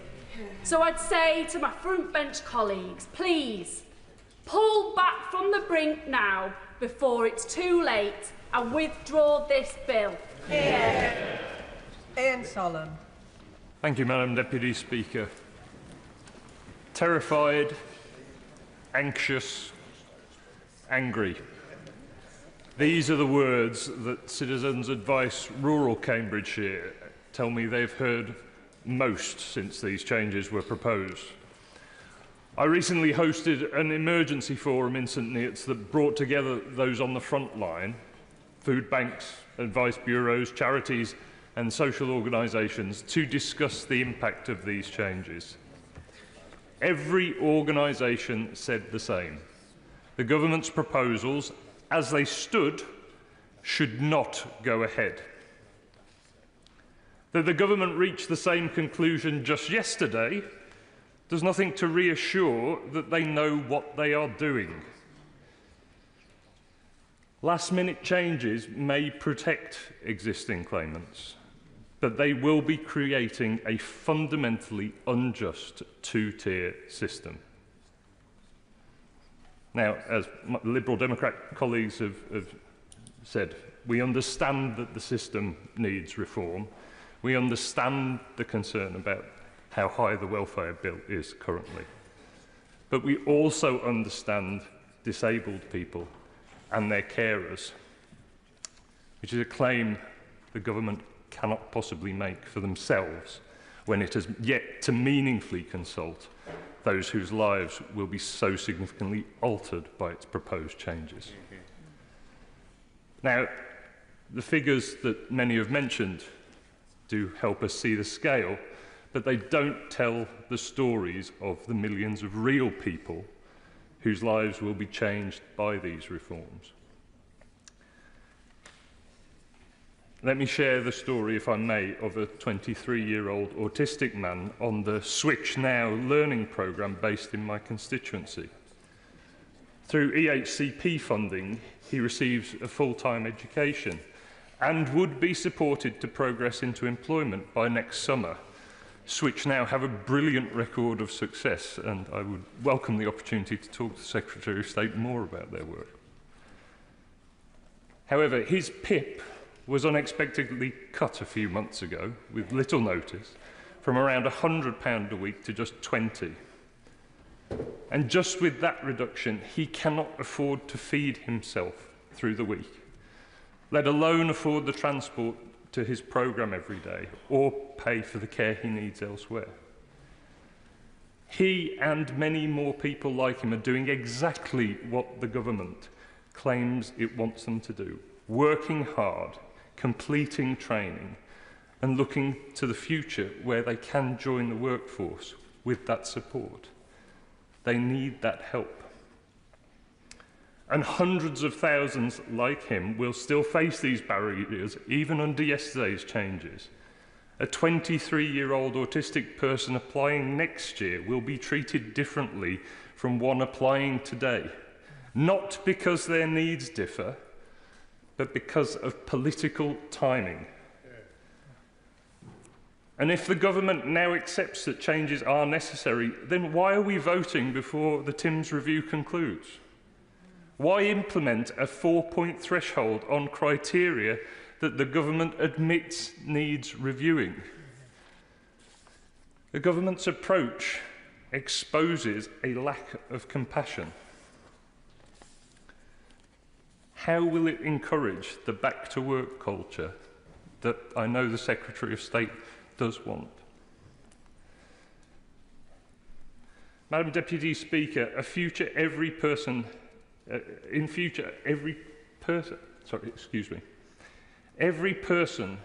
who might have a future lifeline taken away by these reforms is a human. But it's difficult to see that the government is treating them that way. The Secretary of State yesterday dismissed concerns about a two-tier system, but this is patently absurd. They're creating different levels of support for identical conditions, purely based on application dates. And disabled people should not be shouldering the burden of fixing our public finances. They and disability groups that represent them must be meaningfully consulted on any changes that will affect them.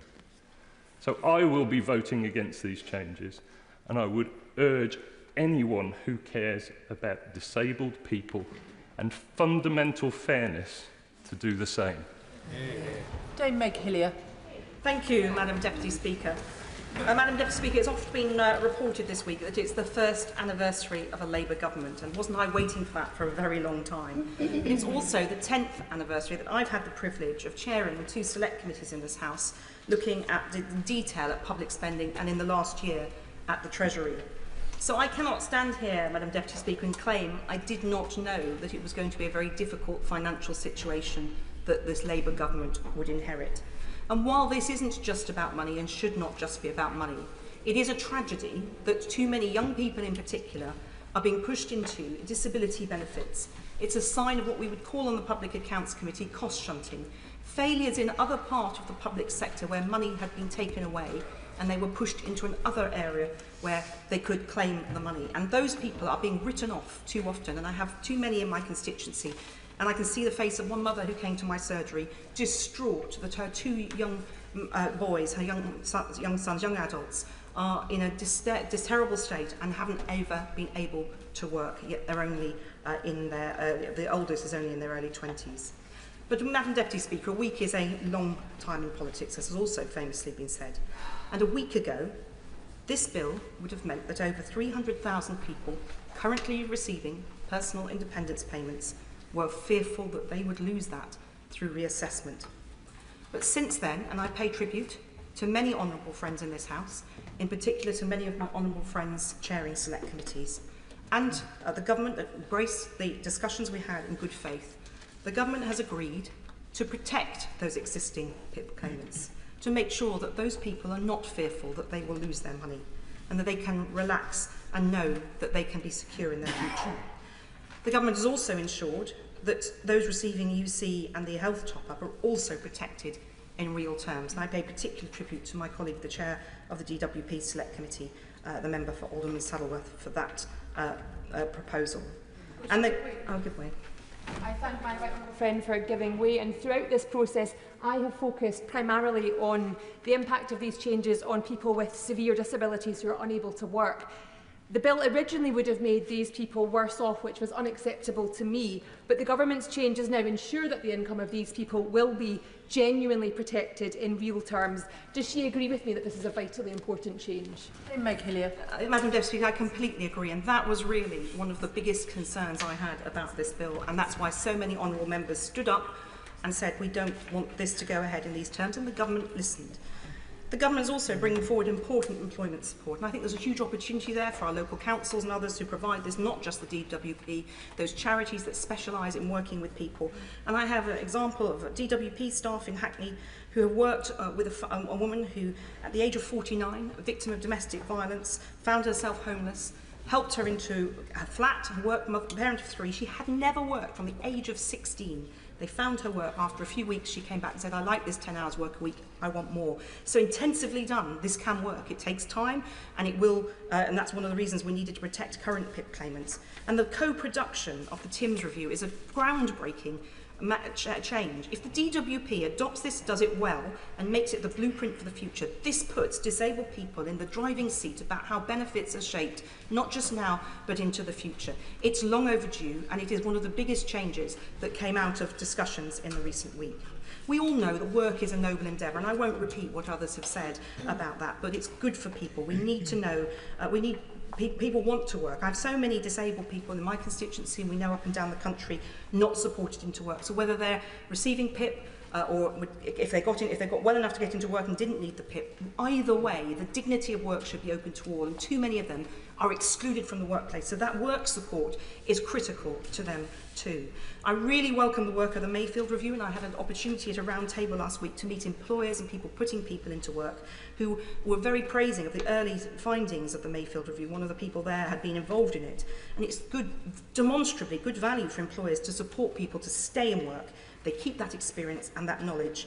I welcome as well the right to try and all of the other tailored support that's in this bill. We need to reform the welfare system because it's letting too many people down. Too many people moulder on benefits and never have the chance of getting off. I'm very grateful to my right honourable friend, and I pay tribute to her for the work that she has put in to the changes that we already have in this bill. But she spoke of cost shunting and the way in which cuts in one area had forced people to be claiming in others, and those costs have risen.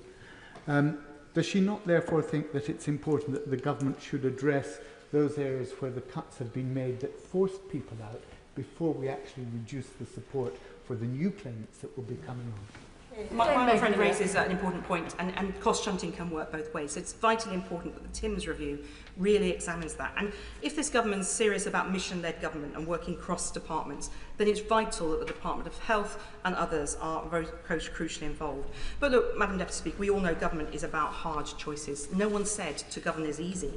But it's not just, and I would say this to the government, about what the government does it, but how it does it. And I trust that over the last week the government has really learnt this. I am blown away by the talent, particularly of the new colleagues I've met since 2024.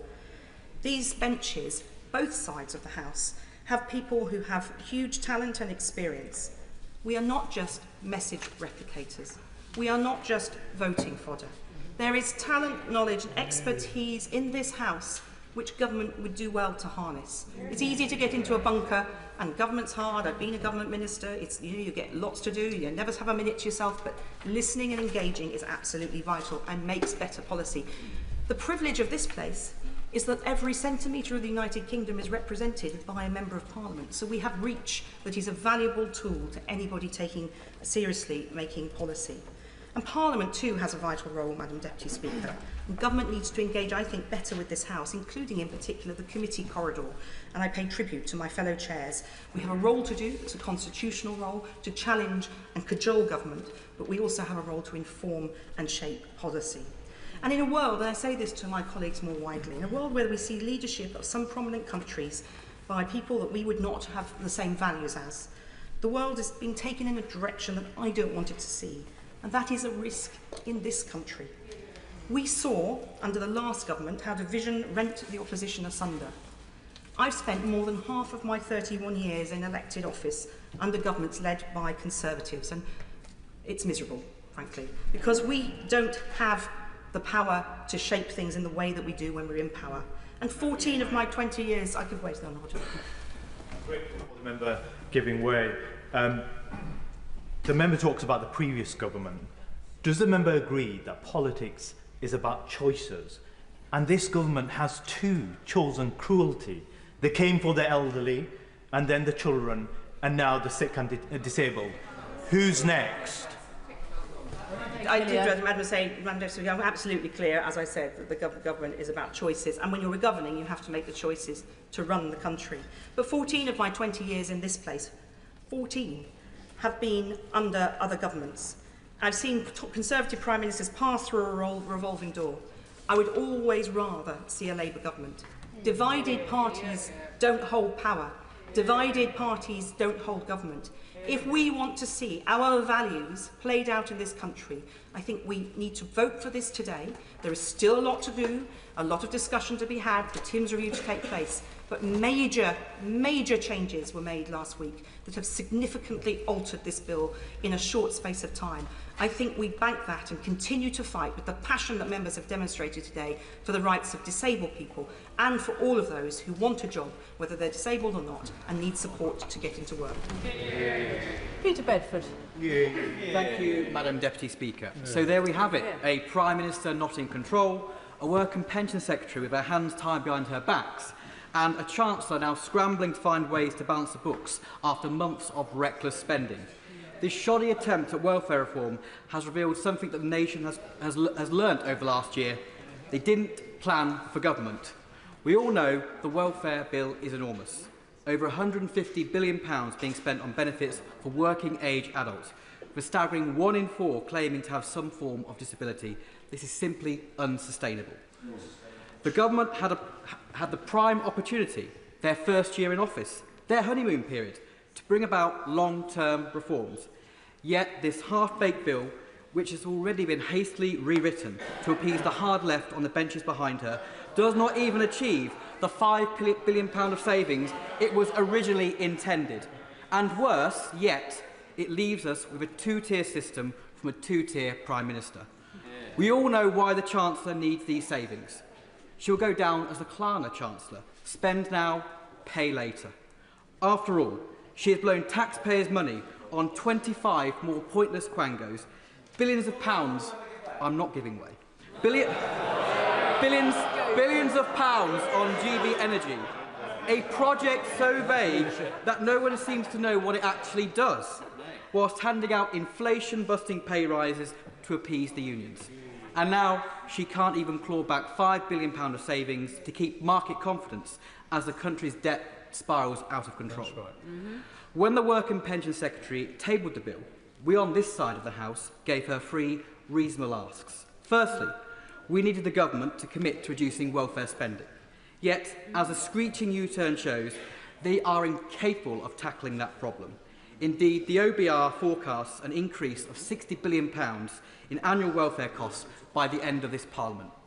Secondly, we asked for a clear commitment to get people back to work. However, as highlighted by the Secretary of State yesterday, the spending on the Pathways to Work programme is not going to be fully funded until the end of this Parliament. So it'll arguably be inconsequential, weak and woefully underfunded. I'm not giving way, I'm going to make progress, thank you. Thirdly, he can repay the favour sometime.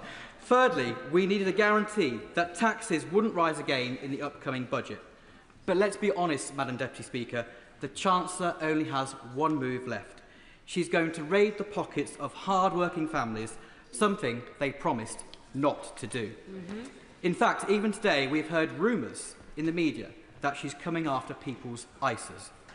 Madam Deputy Speaker, it's painfully clear this government has lost its fiscal credibility, and I say to my constituents in Mid-Leicestershire, I will always be there to support you. I will fight your corner when this government comes back again for more of your hard-earned income to cover its own incompetence. This embarrassing failure of leadership from a government that should be at the height of their power has led us on these benches to conclude that we cannot and will not support this bill. Marsha de Cordova. Thank you, Madam Deputy Speaker. The social security system should be there as a safety net for those most in need, those who are vulnerable, disabled or have ill health. But after 14 years of the government opposite, it has been left with gaping holes. And disabled people have been the ones that have suffered the most harm under the previous Conservative governments, as well as the coalition partners, the Liberal Democrats. Now, we all know that many disabled people suffered, and it was the DWP themselves that highlighted when they were doing their process reviews, they found that between the periods of 2014 and 2020, there were 69 of these reviews. And these reviews, for those who don't know, are of claimants where they have committed suicide. And the National Audit Office, in fact, found that that number was probably going to be higher. And it was only just a few weeks ago that the second coroner request that looked into the death of Jodie Whiting found that the failings by the DWP perpetuated her death. I set this up because I think it's important that we understand that disabled people's lives have not been valued and they have not been respected for the last 14 years. And then 5 years ago, when the pandemic hit, we all know that nearly 2/3 of those who lost their lives were either somebody with a long-term condition, disability, or ill health. We also know that there were blanket applications of do not attempt resuscitations placed on many. Indeed, MENCAP found when they gave evidence on this issue, that is what was happening to those with a learning disability. And when the government rightly was putting in place financial support, like the furlough scheme and like the £20 uplift to universal credit, it was again disabled people on legacy benefits who did not attract that support. So it is fair to say that disabled people have been hammered. In short, our lives were not valued. In 2009, under the last Labour government, we signed that UN Convention on the Rights of Disabled People. And for the government and the coalition government that came in 2010, rather than supporting and implementing it, no, they became the first nation state to be investigated for the way that they have treated disabled people due to their welfare reforms. And what was found? It was found that there were grave and systematic violations of the rights of disabled people. And just last year, when they did an update to that review, they said that there were no significant improvements. That was the record of the last Conservative government, so we can take no lessons from them. Universal credit and personal independence payments are there as an income replacement benefit when we talk about UC and personal independence payment. It is not an out-of-work benefit. People need to understand that. It is an extra cost benefit. It's there to help those that have a disability and need that additional support. But I say to this bill, as I come to the bill, that it does still include billions of pounds worth of cuts, and this will have a significant and negative impact on tens of thousands of disabled people. We know that, and we know that it will potentially create a two-tier system, indeed a possible three-tier system. It is not me that is saying that, it is the experts, the many organisations that have been providing us with briefings, being here and providing briefings for members from across this House. By imposing that 4-point descriptor will mean that many will not be able to get support. Somebody like myself who has sight loss, if they then lose their sight in 2 years' time, they potentially wouldn't get the support that is needed. That is unfair and it is unjust. It is vital that this government waits for the OBR's analysis on this. Indeed, these proposals were not done in consultation with disabled people. Indeed, they weren't done in consultation with us as members of Parliament. And indeed, your own impact assessment will show that up to 150,000 people will be affected by these changes. And other analysis by NEF and many others show that that will actually be more. So I want to urge the government, please, I absolutely 100% respect my right honourable friend, the Minister for Social Security and Disability. Let's have his review. Let us all feed into that review. Let that review be co-produced with disabled people. Let us wait for Sir Charlie Mayfield's findings from his Get Britain Working work. I've met with Charlie Mayfield. I'm excited by the work that he is doing. I welcome some of the other proposals by the government in its Pathways Green Paper on the right to try, because that is so important, because I strongly believe that disabled people who want to work should be given the support that they need. But we all know that there are far too many challenges in this space. I stand here as somebody who is living with a disability. I stand here as somebody who has served as the Shadow Minister for Disabled People many years. I know the lived experience of them. It is vital that they are at the centre of all of these reforms. We cannot rush through these plans and these changes because they will lead to a negative impact. We do not want to see this Labour government, this progressive Labour government that wants to bring about change, break down barriers and create opportunities for people, end up leaving disabled people worse off. Kirsty Blackman. Very much, Madam Deputy Speaker. Too much of what we've discussed today has not centred disabled people. It has not centred the bill itself. It has not centred the actual changes that we're being asked to vote on today. We are being asked to vote on the Universal Credit and Personal Independence Payment Bill. We are being asked to vote on the second reading of it. We've had some reassurances from the government. The government has made some announcements yesterday, and even if we take those into account, The principles of this bill are wrong. This is the wrong bill at the wrong time that is going to attack people and make their lives worse. This is cutting money from disabled people. This is driven entirely by the need to make cuts. This is not driven by the need to make the welfare system better. If, for example, the issue is that the PIP numbers are spiralling out of control, maybe the government could concede that perhaps there are more disabled people than there were before. Perhaps there are more people that need additional support. I mean, I would say that the numbers of people on the state pension increases at larger than the size of Leicester every year. Perhaps that's because there are more older people than there were in the previous year. Perhaps it's because more people are struggling to make change, to live their lives. Perhaps it's because, as Scope said, £1,095 a month is the additional cost of living with a disability. If this is a Labour government that is on the left, if this is a Labour government that cares about making people's lives better, if their principles are of the party that created the welfare state, that created the social security safety net, why are they now choosing to dismantle it? Why are they now choosing to go for disabled people with these savings, when actually there's lots and lots of other things. There's lots of other ways they could make savings. They could scrap their self-imposed fiscal rules. They could choose to have a more progressive taxation system.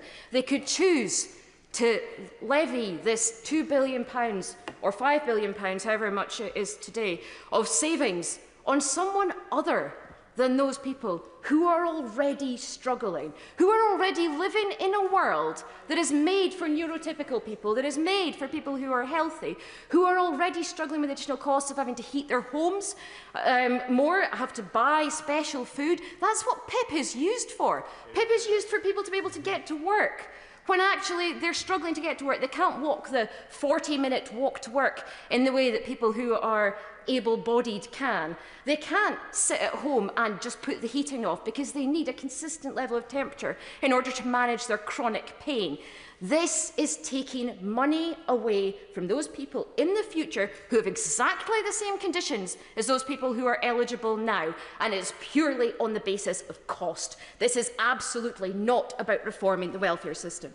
Yesterday, the Minister stood up to me and answered me. The Secretary of State said, "I do not expect the honourable member to have read every line of our manifesto, but reforming the benefit system was in it." It wasn't. It wasn't. Reforming the benefit system was not in the Labour manifesto. It said review universal credit. It said look at employment support. It did not say reform the benefit system. The government is going to have a hell of a time when they get this through to the Lords, because the Lords are going to know that this was not in the Labour Party's manifesto. And if you were going to reform the welfare system, what you would do is you would look at the issues that there are, as the Timms Review is looking at. But to be fair, I've not got a huge amount of trust in the Timms Review, given that the Minister said to me the day before Pathways to Work was published that she will, talking to me, she will be reassured and she will welcome the proposals in Pathways to Work. Welcome the fact that you've got to get 4 points in one of the components of personal independence payment in order to be eligible. The Minister honestly thought that I would welcome that on behalf of disabled people up and down the United Kingdom, that I would welcome that people would have their payments taken away that they live on. They use this money in order to be able to live. And as I said, this is the UK government that's supposed to be a Labour government making these changes. To talk about a couple of the very specific matters that there are in the bill. Number one, the issues that there are in Pathways to Work in relation to age discrimination continue to apply. They have not been fixed. There is nothing in this fudge of a compromise that changes that. There is nothing that says that, being disabled, if you're a disabled person and you're under 22, you may have exactly the same additional cost for a disabled person who is aged 25.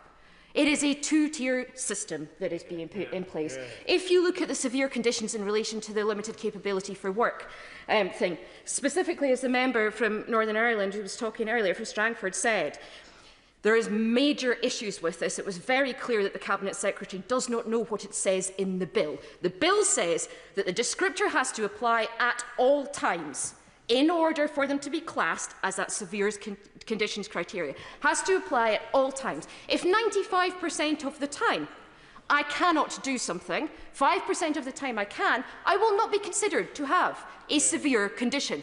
Unless the government promises to make changes to this, the severe conditions criteria will not apply to hardly anybody.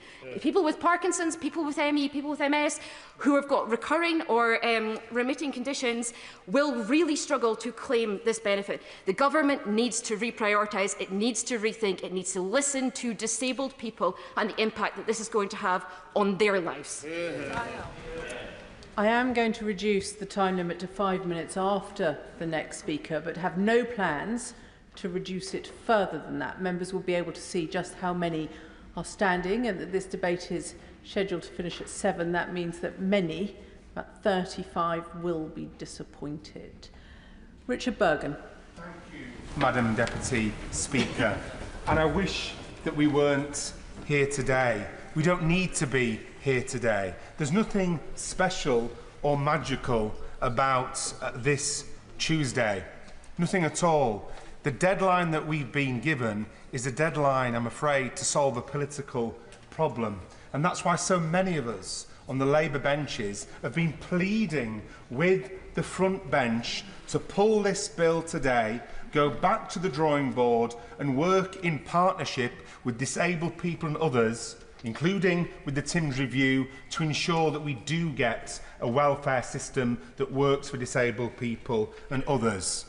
And there's no need to ram it through today other than to save political face. There's no need to ram it through at third reading next Wednesday with the Committee of the Whole House, so disabled people can't give evidence from their experience in full committee. There's no need to do that at all. We should be about solving this problem, not solving a political problem. We're being asked today to vote on the principles of the bill. So I think all honourable members on this side should be very clear about what the principles of the bill is. It's on the face of the bill. It says, and to restrict eligibility for the personal independence payment. That's the purpose of the bill. I didn't come, and I know my colleagues didn't come into Labour politics in order to restrict eligibility for personal independence payments. When I think about what we're going to be asked to vote for or against tonight, I think not just of my colleagues in here, but I think of the disabled people who come to my constituency advice surgeries. I think of the disabled people who had hope in their hearts a year ago when a Labour government was elected after 14 years. And let's be clear, this wasn't in our manifesto. The Labour Party as a whole hasn't approved this, and it's being rushed through. And I think we need to be clear as well that if this were a free vote, then it would be hard to find many Labour MPs at all who were going to vote for it. It is, as my honourable friend, the Member of Parliament for York Central said, this is a matter of conscience. And we need to be clear what we're comparing here. When we decide how to vote tonight, we're not comparing the bill as the government intended with the bill as is promised. What we should be comparing is the situation of disabled people across the country as it is now, and the situation of disabled people in the country which will come to pass if this bill is passed. And this bill, which was brought, whatever the narrative, to save billions of pounds, still, with these concessions, cuts billions of pounds from disability support. No government, and no Labour government, should seek to balance the books on the backs of disabled people. That's not what any of us in the Labour family, left, centre or right of the party, came into politics to do. And that's why so many people are so uneasy about this. My honourable friend, the member for South Shields, spoke very clearly earlier from her experience. She regretted not voting against the Conservatives' welfare bill back in 2015. And I would urge all colleagues to listen very carefully to what she said, because the truth is, this matter doesn't end when the voting lobby closes tonight.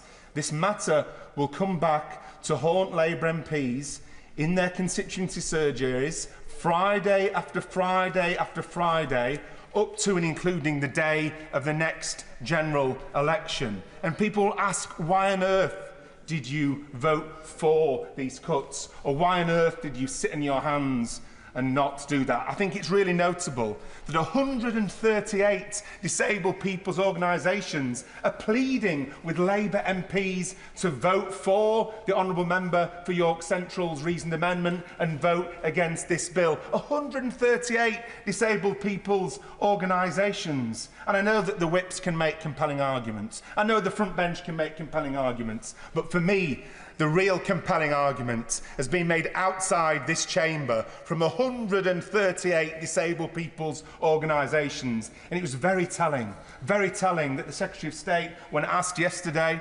by my honourable friend from Liverpool to name one disabled person's organisation that supports this disability benefits cuts bill, couldn't name one, because there isn't one. I honestly believe that any Labour MP who votes for this bill tonight or sits in their hands, I think that vote will hang like an albatross around their necks. I understand that some colleagues will feel they have to vote for disability benefit cuts out of party loyalty, but there's also other types of loyalty in addition to that. Loyalty to our consciences, loyalty to our party's values, loyalty to our disabled constituents, loyalty to those who are really struggling and come to see their MP, people like myself on about £90,000 a year, and ask them for help. I don't want to be in my constituency advice surgery saying to them, you know that you've got a problem and you're really in a difficult situation, well, that's because of the way I voted. So I urge MPs to have the democratic dignity that comes today with voting with their conscience and voting to give disabled people outside this place what they've been denied too long, and that's dignity, respect, a voice in this House and a vote in the lobby. Alison Bennett. Thank you, Madam Deputy Speaker. I want to begin today not with statistics or slogans, but with the reality of just one life, a constituent of mine, Sarah from Hassocks. Sarah has a spinal cord injury. She is a wheelchair user, and this is what her personal independence payment makes possible. It pays for underwear that doesn't dig into her skin, wedge pillows to raise her legs, grabber sticks so that she can pick things up off the floor, a second wheelchair to keep upstairs. It covers the use of a specialist rehabilitation gym that keeps her as healthy as possible. It allows her to buy heated blankets for the cold weather because the cold weather makes her pain worse. It pays for specialist outdoor clothes from Norway to cover her legs, and in hot weather, extra fans because the heat makes her injured body swell. Her PIP funds a CPAP machine that runs 24 hours a day connected directly to the hospital because she has developed sleep apnea, and it pays for the additional electricity to keep it going. A specialist mattress to prevent pressure sores, for bathing aids, and also for specialist body wipes for when cleaning herself is just too difficult. It pays for extra fuel for an average of 4 medical appointments each month, some in Hassocks and some as far away as London. And it has helped to make her garden accessible, so she can have at least one part of her home where she feels free. Madam Deputy Speaker, these are not luxuries. They are the bare essentials that allow Sarah to live in dignity with some measure of independence.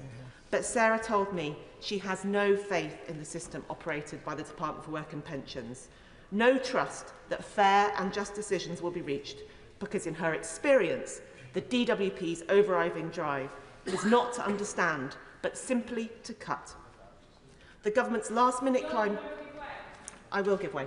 Deirdre Costigan. Member for giving way, and I wonder if she has told her constituent Sarah that under these proposals, nobody who is currently on PIP, like her constituent, will have a single penny of their income cut, and they will be protected for time immemorial. I thank the honourable member for her intervention. I didn't need to explain that to Sarah. Sarah fully understands that, and I'm about to address that point in my speech. The government's last-minute climb down has brought her no comfort because Sarah never imagined she would be in a wheelchair. She never thought her life would change forever in an instant. And she knows that for thousands of people, that change is still to come. Life can turn on a sixpence. A single diagnosis, a single accident, and suddenly you find yourself in a world you never imagined, up against barriers you never thought you would face. And when that happens, the welfare system should be there to support you, not to abandon you. Madam Deputy Speaker, it is not just disabled people themselves who will be harmed by this bill. It is also the millions of family carers, the unpaid carers, whose labour sustains our entire health and social care system. Will the honourable member give way? I will give way. Does the honourable member share my concern around the fate of unpaid carers, given that carers' allowance hinges on a disabled person receiving PIP? And with 1 in 5 people in my constituency of Tiverton and Minehead who are disabled, well above the national average, would the Secretary of State commit to delinking carers' allowance from PIP eligibility, or at minimum to providing automatic transitional payments during PIP reassessments so that devoted carers are not left destitute while assessments drag on?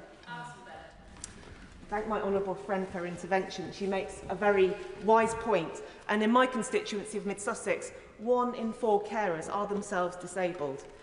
Carers UK has warned in the clearest possible terms that this bill still risks a severe and lasting financial impact on future unpaid carers and disabled people, people already facing significant hardship. Even after the government's partial concessions, around 81,000 future carers stand to lose support by 2029-30. This is not a small technical change. It is a decision that will push families closer to poverty, create a two-tier system of entitlements and deepen inequalities.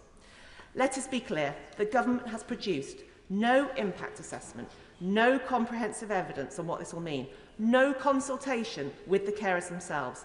Carers have been ignored by this government throughout this entire debacle, and their voice must now be heard loud and clear. The Liberal Democrats will continue to oppose this bill that risks stripping thousands of carers of vital assistance and leaving some of the most vulnerable people in Britain without support.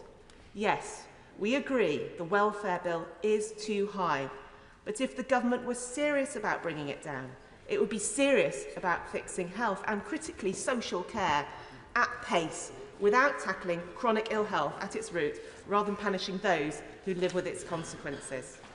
Madam Deputy Speaker, Sarah told me that she wanted to speak up not for herself, but for that future community of disabled people. Because the truth is this, most able-bodied people think they understand disability, but until you are there, you cannot comprehend the world of barriers that are thrown up. And for many, that day will come after this government's reforms have been forced through. That is why I say to ministers today, pause this bill, go back to the drawing board, consult the people whose lives you're about to upend, show them the basic respect of listening before you legislate to take away their support. Because if we do not stand with disabled people and carers now, if we do not insist on compassion and fairness at the heart of our welfare system, we will all pay the price later, not just in higher costs to the NHS and social care, but in the erosion of the values that bind our communities together. Thank you. Cat Smith. Thank you, Madam Deputy Speaker. As Chair of the Procedure Committee, I'm often asked about how we legislate in this House. And many members and indeed members of the public have approached me about the speed at which this legislation is being pushed through. Exactly. By moving from second reading to third reading in 8 days, it does not give members of this House the time they deserve to scrutinise it. By denying the opportunity to have this bill in committee in this House, we're denying disabled people and their organisations time and space to give evidence to make sure that this legislation is the best legislation it can be. Because I think we'd all agree that the current system is broken. I've been a constituency MP for 10 years and I've lost count of the number of times I've sat in advice surgeries with constituents who've been failed by the current system. The need for reform is clear, but it's also clear that we need to do it in co-production with disabled people. And I come at this from a point of view of having met one of my closest friends, Zara, who's a disability rights activist now. In fact, she was when I met her when we were 18. And she taught me many things. She taught me that having a disability was no barrier to living a full and really quite exciting life. She taught me that never dance too close to someone on a dance floor of a nightclub who's in a wheelchair, because you will lose a toenail. She taught me that nothing about us without us, and that is the thing she taught me that I value most, and that is the value that I approach the legislation that we have before us today. Because when we legislate for disabled people, without involving them, we make bad legislation and we make poor legislation. And I mean poor in many senses, because this bill will push 150,000 disabled people into poverty. And as a Labour MP and as someone who cares deeply about reducing poverty, that's not something that I can do. Look, PIP is an in-work benefit. PIP is what enables many of my disabled constituents to be able to go to work in the first place, and the threats that we see to it actually threaten their ability to access work.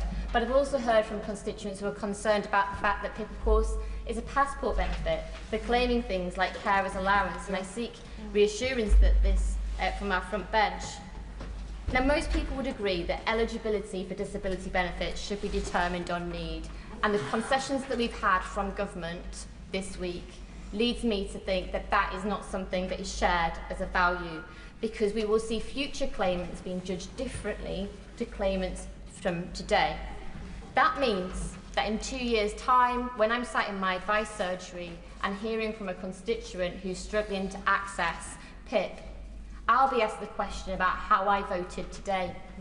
And I'll be asked to explain why, because their diagnosis or their accident happened later than somebody else's who's been left with the same disabilities, that one is eligible and the other is not eligible. And I don't think I can look my constituents in the eye and say that I would have voted for a fair system, because this is not fair. A two-tier system for disability is unfair, and that's not something that I want to be able to justify, because the TIMS review won't be out until the autumn next year, and by that point I am beginning to wonder what's the point if we're already implementing the 4-point rule. It's not easy to vote against your party whip. You know, I joined the Labour Party 21 years ago. I did it up recently. It was a bit of a shock. It had gone more than half my life. But I joined because I believe in social justice and equality. I joined because people like Zara taught me that it was important to stand up for social justice and equality. And I joined a Labour Party that was reducing child poverty. I joined a Labour Party that was introducing things like the Disability Discrimination Act and actually making life better for disabled people. And I have not changed. These are still my values today. And that's why tonight I will be voting for my honourable friend's reasoned amendment. And I'll be doing so because it's consistent with my values as a Labour MP. And it's consistent with the mantra that Zara taught me. Nothing about us without us. Thank you. Jeremy Corbyn. Thank you, Madam Deputy Speaker. And this is a crucial moment for a lot of people in this country. And this bill did not come from the demands of the disabled community. This bill did not come from an understanding of the inequality and injustice in our society. The whole origin of this bill was a demand to save £5 billion. Yep. That £5 billion was wanted by the Defence Secretary for more armaments, and no doubt other departments as well were making demands. So the whole thing has been driven from a bad source at the very beginning.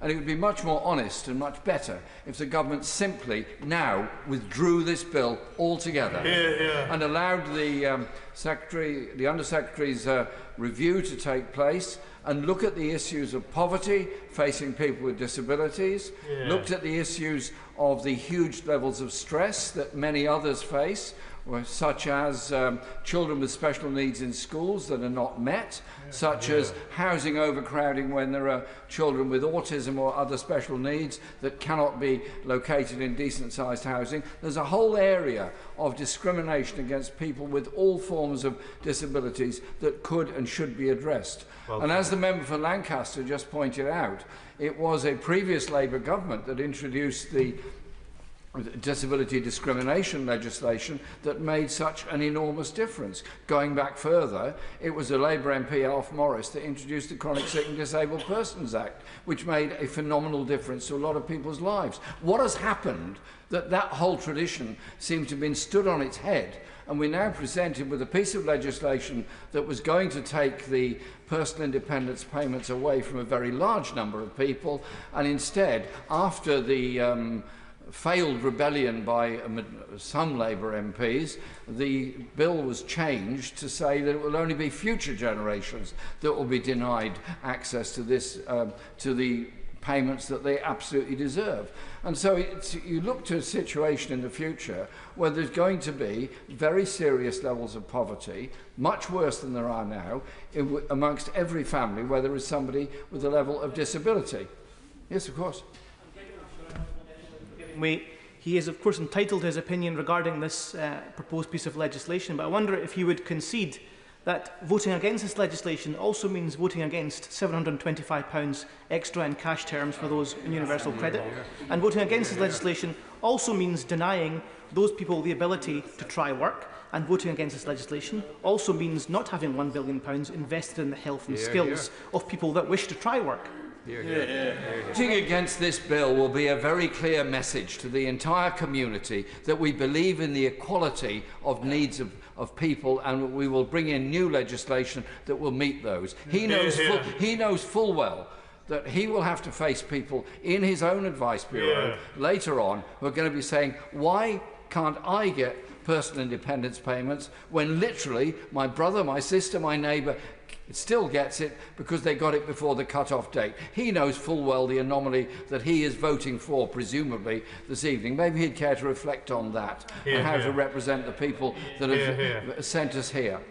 Now, at the present time, the levels of poverty amongst the disabled community are absolutely huge. The cost on any family, according to Scope, is around £1,000 per month for a family with levels of disability. That is what will be removed by this piece of legislation going through. And so what I would urge and ask is that Labour MPs, because it's in their hands at the present time, reflect on what was said in the Labour manifesto last time, what was said in previous Labour manifestos, what the history of the Labour Party is in respect of disability, and don't turn that history on its head by deliberately impoverishing the next generation. Are we to be a society, as a welfare state, with a universality of benefits and a support for people wherever they are and whatever their needs are, because that is what the whole tradition of the welfare state is? Or in 10, 15 years' time, are we all going to be supporting charities, trying to raise money for people in desperate poverty because they have a disability which is absolutely no fault of their own? We're going to move into a two-tier benefit system where those that got PIP before 2026 will be seen to be relatively all right, the rest will not. And I simply say this is a ridiculous situation that the Secretary of State and the government has put us in, has put the House in, and the only sensible thing to do would be to withdraw the bill now, allow the review to take place, and recognise the needs of all people with disabilities. And if it does cost us more money, so be it. As a society, are we content with not having a wealth tax, with these massive levels of inequality within our society, and at the same time accepting that those with disabilities live economically much poorer lives because of the system we have? Surely our function here as members of Parliament is to recognise a problem, be prepared to grasp that nettle, and above all, change it. Well said. Well. Dr. Marie Tidball. Thank you, Madam Deputy Speaker. In March 2020, when the Conservative government looked like an outlier in appearing to pursue a strategy centring on herd immunity, I felt raw, hot fear. Thinking of my toddler and what might happen if I caught coronavirus meant I sobbed deeply. After 10 years of austerity, I knew then that disabled people would pay an enormous price, and they did. Almost 60% of COVID-related deaths were disabled people in that first wave. I vowed then that I would do all I could to create a country which treats disabled people with dignity and respect.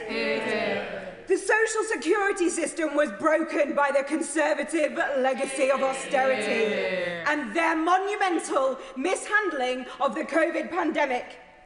I am now one of the only visible physically disabled members of Parliament. I am proud that our manifesto committed to championing the rights of disabled people and the principle of working with disabled people to ensure our views and voices are at the heart of all we do. My communities nurtured me growing up, and they taught me the values of fairness, equality, community. So it is with a heavy, broken heart that I will be voting against this bill today. As a matter of conscience, I need my constituents to know I cannot support the proposed changes to PIP as currently drafted on the face of the bill before us today. Since April, I've been engaging relentlessly with the government at the very highest level to change their proposals as set out in this bill, making it clear I could not support the proposals on PIP. PIP is an in-work benefit designed to ensure disabled people can live independently. Low-level support like PIP helps to build the bridge to the deinstitutionalisation of disabled people, keeping us out of the dark corners of hospitals, prisons and social care settings. The concessions the government have now announced are significant, including that all recipients of PIP who currently receive it will continue to do so. While this will come as a relief to my 6,000 constituents who receive PIP, there are still 4 million disabled people in poverty in the UK. Proposed changes at committee stage are still currently projected to put 150,000 people into poverty. I cannot accept this, nor a proposed point system under current descriptors which would exclude eligibility for those who cannot put on their underwear, prosthetic limbs or shoes without support. Would Madam Member anyway on that point? Thank you, Madam Deputy Speaker. Would she agree with me that one of the issues with the point system is it doesn't take into account gender at the moment? It doesn't understand that there are different issues for women and the physical things that our bodies face during that assessment process, and that any changes that we do to the point system or descriptors must include the gender reference. Absolutely, I do agree. As a disabled woman, I know the added burden of menstruation, incontinence and pregnancy on disabled women as it intersects with their disability. Research shows that supportive, incentive-based approaches far outperform cuts or sanctions in getting disabled people into sustainable employment. If this bill reaches report stage, for me to be able to vote for this at the third reading, I will be looking for further reassurances that the DT will fulfil Labour's manifesto commitments to disabled people, and to see 3 things from government and embedded in its amendments. First, the Timms review must not be performative. The government must not make the same mistake twice. Co-production must be meaningful. The social model of disability must be central to this, removing barriers to our inclusion in society. Disabled people's voices should be at the heart of decision-making about our lives. The sequencing of the Timms review and decisions about future recipients needs to change. Second, therefore, the government must consult with disabled people over the summer to understand the impact of the proposed changes from November 2026. The future claimants to mitigate risks of discrimination and poverty for those future recipients with similar disabilities to current claimants, producing impact assessment based on this. The government may need or be willing to reconsider savings as a result of this process in order to ensure that it fulfils the outcomes of its finding. Third, growth must mean inclusive growth. In implementing the £1 billion Employment, Health and Skills Support Programme, there needs to be a clear target for closing the disability employment gap and a sector-by-sector strategy on closing that gap. This matters. The Conservatives left us with a pitiful 29% employment gap and 17% pay gap for disabled people. As the Tories opposite vote against this bill today, I say loudly, do not read this as a mark of solidarity for disabled people, but with them hanging their heads in shame, acknowledging their legacy of 14 years of failure to 16 million disabled people across our country. I am proud that our Labour government has done much already to promote the rights of workers and opportunities for disabled people. This Labour government now has an opportunity to build on the positive aspects of its Pathways to Work Green Paper, to bring in a new era of policy making for disabled people, which takes a laser focus in closing this employment gap. The disability sector believes that this employment gap can be reduced by 14%, generating £17.2 billion for the Exchequer. We must seize this moment to do things differently and move beyond the damaging rhetoric and disagreements of recent weeks. There is an alternative approach, in line with the Prime Minister's statement that reforms should be implemented with Labour values of fairness. A reset requires a shift of emphasis to enable disabled people to fulfil our potential. Bobby Dean. Thank you, Madam Deputy Speaker. And I can't go on without putting on a record my admiration for the member for Penistone and Stockbridge, who just said a really courageous and passionate speech, and I hope all members listen to her very carefully indeed. I want to continue on a personal note. My dad is currently on personal independent payment, a proud scaffolder all of his life. Trust me when I say that he is not happy to be sat at home. He would much rather be contributing to society. But his hips are giving up on him, and the NH wait lists are so long that he's been told he has no choice but to stay at home. Now, home life is difficult. He doesn't score 4 points on any particular measure, but he can't move around like he used to, and he needs support to manage the basics. PIP doesn't solve everything, but it does give him dignity and independence to help live his life while he waits for treatment. And cutting his entitlement won't incentivise him back into work. He needs no incentive. He just needs treatment. Now, with the government's recent announcement, I do understand that my dad will no longer lose out. But the next person like him will. And the Secretary of State earlier talked about a better tomorrow. But her proposals mean discounting the value of tomorrow's disabled, saying they are less worthy of support for today's. And it's for that reason that I still cannot support this bill. Now, let me be clear. I agree that the welfare bill is too high, but we have to look at why that is. It is not because we have suddenly become a work-shy nation. It is because we have become less well. And if the government were serious about reducing the welfare bill, they would focus solely on fixing the root causes of chronic ill health, a broken social care system, and a mental health crisis among our young people. And while this bill does do good things, and I'm sure that the reviews to come will propose more good things to address the reasons why people are out of work, that is not its primary driver.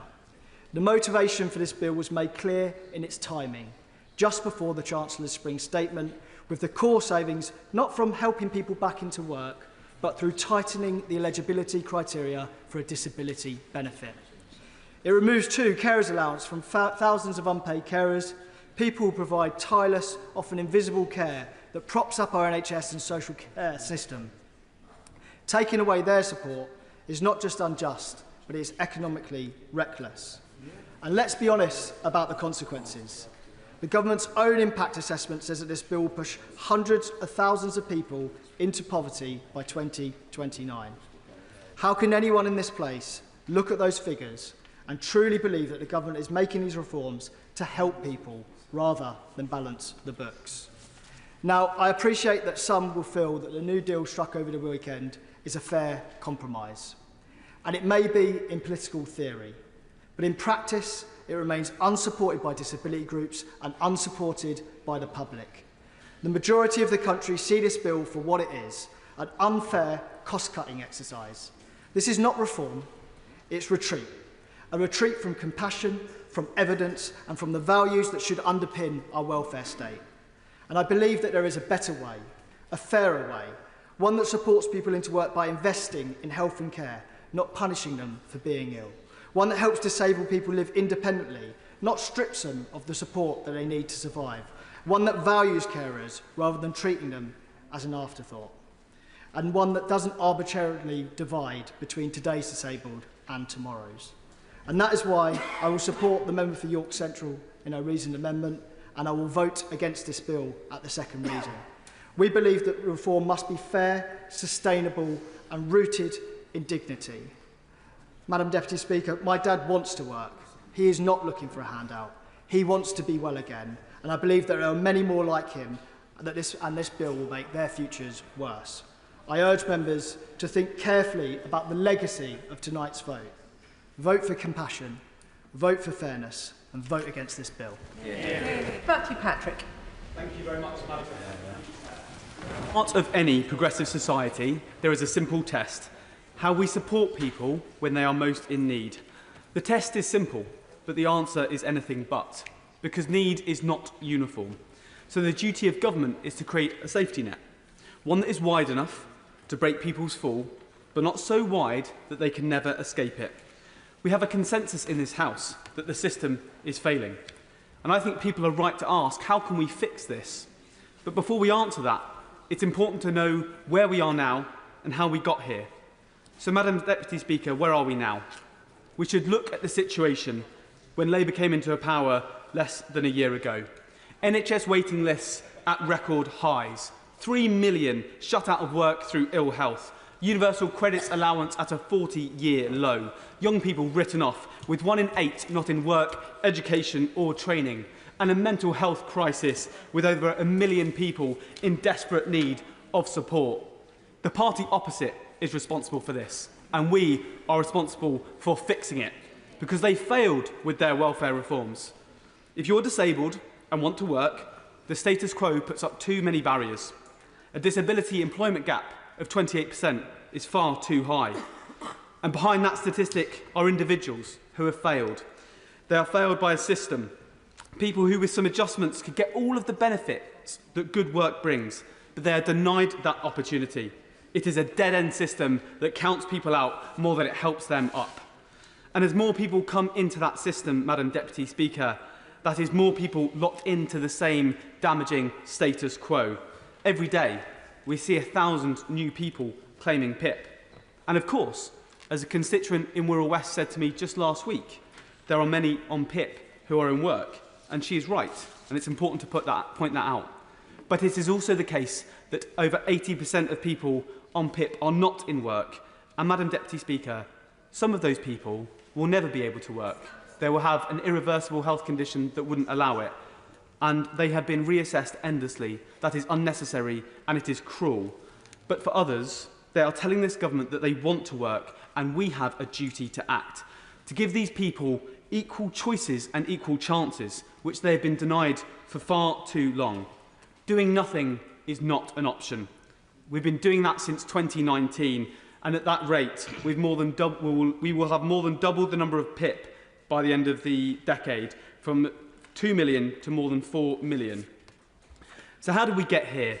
The statistics I've mentioned are not just data points. They tell a wider story of decline the Tories took our country down, a story familiar to many of us. Local councils cut to the bone, austerity leaving public services across the board failing people and stripping out health and social care services, a cost of living crisis which pushed families to breaking point. And this is just the backdrop. The party opposite presided over multiple failed welfare changes. They scrapped the work and health programme, which helped unlock support to get people into work. They shut down work choice, closing down avenues to help disabled people get on at work. And they left access to work in backlog chaos, meaning many people miss out on vital funds. A safety net torn to shreds by neglect, and a system stacked against those it should be empowering. With this legacy, is it any wonder people worry when they hear about reforms? I don't blame them. But we need to fix this, and it needs deep and lasting change for our country. Direct support alongside wider reforms. And that is the journey we started when people voted us in last year. £29 billion extra for our NHS, waiting times falling, and a 10-year plan coming. Mental health services in every school, breakfast clubs, free school lunches so that we can help future generations.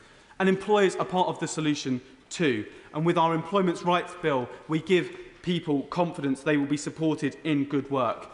More homes, better quality homes, and nearly 3 million more qualifying for winter's home warm discount next year. These steps alone won't secure our safety net. We cannot allow misinformation, though, to enter this debate. That will only serve to scare those who are most in need. So let's be clear. These reforms have never been about taking support away from those most in need. In fact, they will never again suffer the indignity and anxiety of needless reassessments. The government is taking action to support disabled people with targeted help, increasing the Disabled Facilities Grant by £172 million. A right to... I will.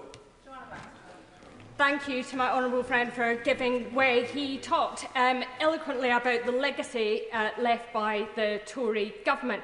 But does he agree with me that actually in Scotland we need two Labour governments working together, because actually the situation in Scotland... Oh, I'm sorry, people across the opposite benches might not want to hear it, but there are 1 in 6 Scots languishing on an NHS waiting list as a result of the decisions of the Scottish Government. And don't... Matthew Patrick. Thank you, Madam Deputy Speaker. My honourable friend is totally right, and the SNP record is worse. With 1 in 8 young people not in employment, education or training here, and in Scotland that's 1 in 6, and they should be ashamed of the record they are giving to the Scottish people. The change is we're introducing a right to try, so that people who receive support but have a job offer know that they can take that opportunity with both hands and no fear. Because if it doesn't work out, for whatever reason, the same support will be there for them. This removes an important barrier to many. And we're increasing the standard rate of universal credit, committed £1 billion to the Pathways to Work funding. Madam Deputy Speaker, we aim to restore dignity to a system that has become a burden to those it should serve. This is a moment to rebuild trust in that safety net, to protect those who cannot work, empower those who can, and restore dignity to everyone. Thank you, Madam Deputy Speaker. This government's bill is just not flawed, it is morally indefensible. From the outset, we need to be honest about what this bill represents. It's not reform. It is a calculated assault on some of the most marginalised people in our society. People with disabilities, people with complex mental health conditions, people already struggling under the weight of austerity and neglect. This bill continues a pattern we have seen too many times. Cuts dressed up as reform. Cruelty wrapped in the language of efficiency. The department's own assessment confirms the truth. 150,000 people will be pushed into poverty. Approximately 20,000 of them children, if this bill passes. That's not a side effect. That's the outcome, and the government knows it. This bill targets those with fluctuating, invisible or mental health conditions, the very people who are already facing systemic injustice, imposes narrow functional descriptors that don't reflect the real-world barriers people face. It punishes people not for being unwilling to work, but for not fitting neatly into bureaucratic tick boxes. Worse still, there has been no meaningful consultation with disabled people or carers, no engagement with those who live this reality every single day. This government is making policy about disabled people without disabled people. That is not just neglect, it is offensive. The evidence is clear. This government is looking to make savings by depriving thousands of their means to live, while telling them that the planned changes will empower them. According to research by the Joseph Rowntree Foundation, 1 in 5 people in receipt of PIP are already in paid employment, working to the limits that their condition allows. Of those, 60% will lose their PIP. These people already in work. What more does this government want? And why is it punishing them? In my constituency of Birmingham Perry-Barr, 9,000 people rely on this vital payment, with nearly 4,000 set to lose out entirely. This includes 630 people currently in work. What does the government say to my constituents who will lose the income required to live with their condition? What does it say to the millions of families that will have to tighten their purse strings so they can pay for the basic needs of loved ones? Worse still, just a year ago, when this Labour government came to power, the people were promised change. The Prime Minister said on the campaign trail that those with the broadest shoulders should pay their fair share. And yet only 1 year in, we have seen this government strip income from the most in need, telling disabled people that they are not impaired enough to earn state support. This is nothing short of shameful, and if this bill passes, it will be a national disgrace. The welfare state was built on principles of solidarity, dignity and security. This bill tramples those values. It will strip away independence, force people into deeper hardship, and leave many with no safety net at all. And to the Order! Could I just make the point to the honourable member for Ealing that the honourable gentleman is clearly not going to give way. That's in his gift. Ayub Khan. Thank you, Deputy Madam Speaker. And to the ministers and MPs that claim these changes are needed to preserve the welfare state, I say this. The welfare state was built on the idea that everyone, no matter what, would receive state support for things that were out of their control. Passing this bill would not preserve the welfare state, it would dismantle it. And I urge every member of this House to reject this bill. We can and must do better than this. The people we represent deserve far better. Thank you. Vicky Foxcroft. Madam Deputy Speaker, I'll begin by welcoming the positive steps the Department has set out in the Pathways to Work Green Paper on supporting people into work, the right to try work without the fear of having to go through reassessment for benefits if it does not work out, reforming and modernising the access to work system, disability pay gap reporting, disability employment gap reporting, and ensuring everyone has access to a supportive work coach. And on the assessment process, ensuring that assessments are recorded as standard, something that I know people are desperately crying out for. And ensuring that people with long-term, lifelong conditions do not need to be reassessed when we know their condition is unlikely to ever improve. I also welcome many of the concessions the government has made over the last week, bringing forward employment support, protections for current PIP claimants going forward, and the need for co-production moving forward.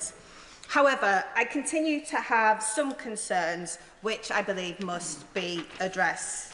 We need the TIMS review to report before the new system is rolled out. And on co-production, I want to start by saying this should have happened way before we got to today's debate.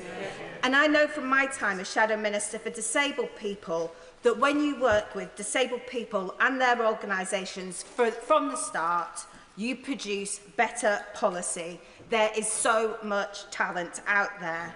And like many of us in the chamber, disabled people and their organisations want reform of the benefit system. But the reforms set out in this bill are not what they want or need. We should have been working with them on this right from the start.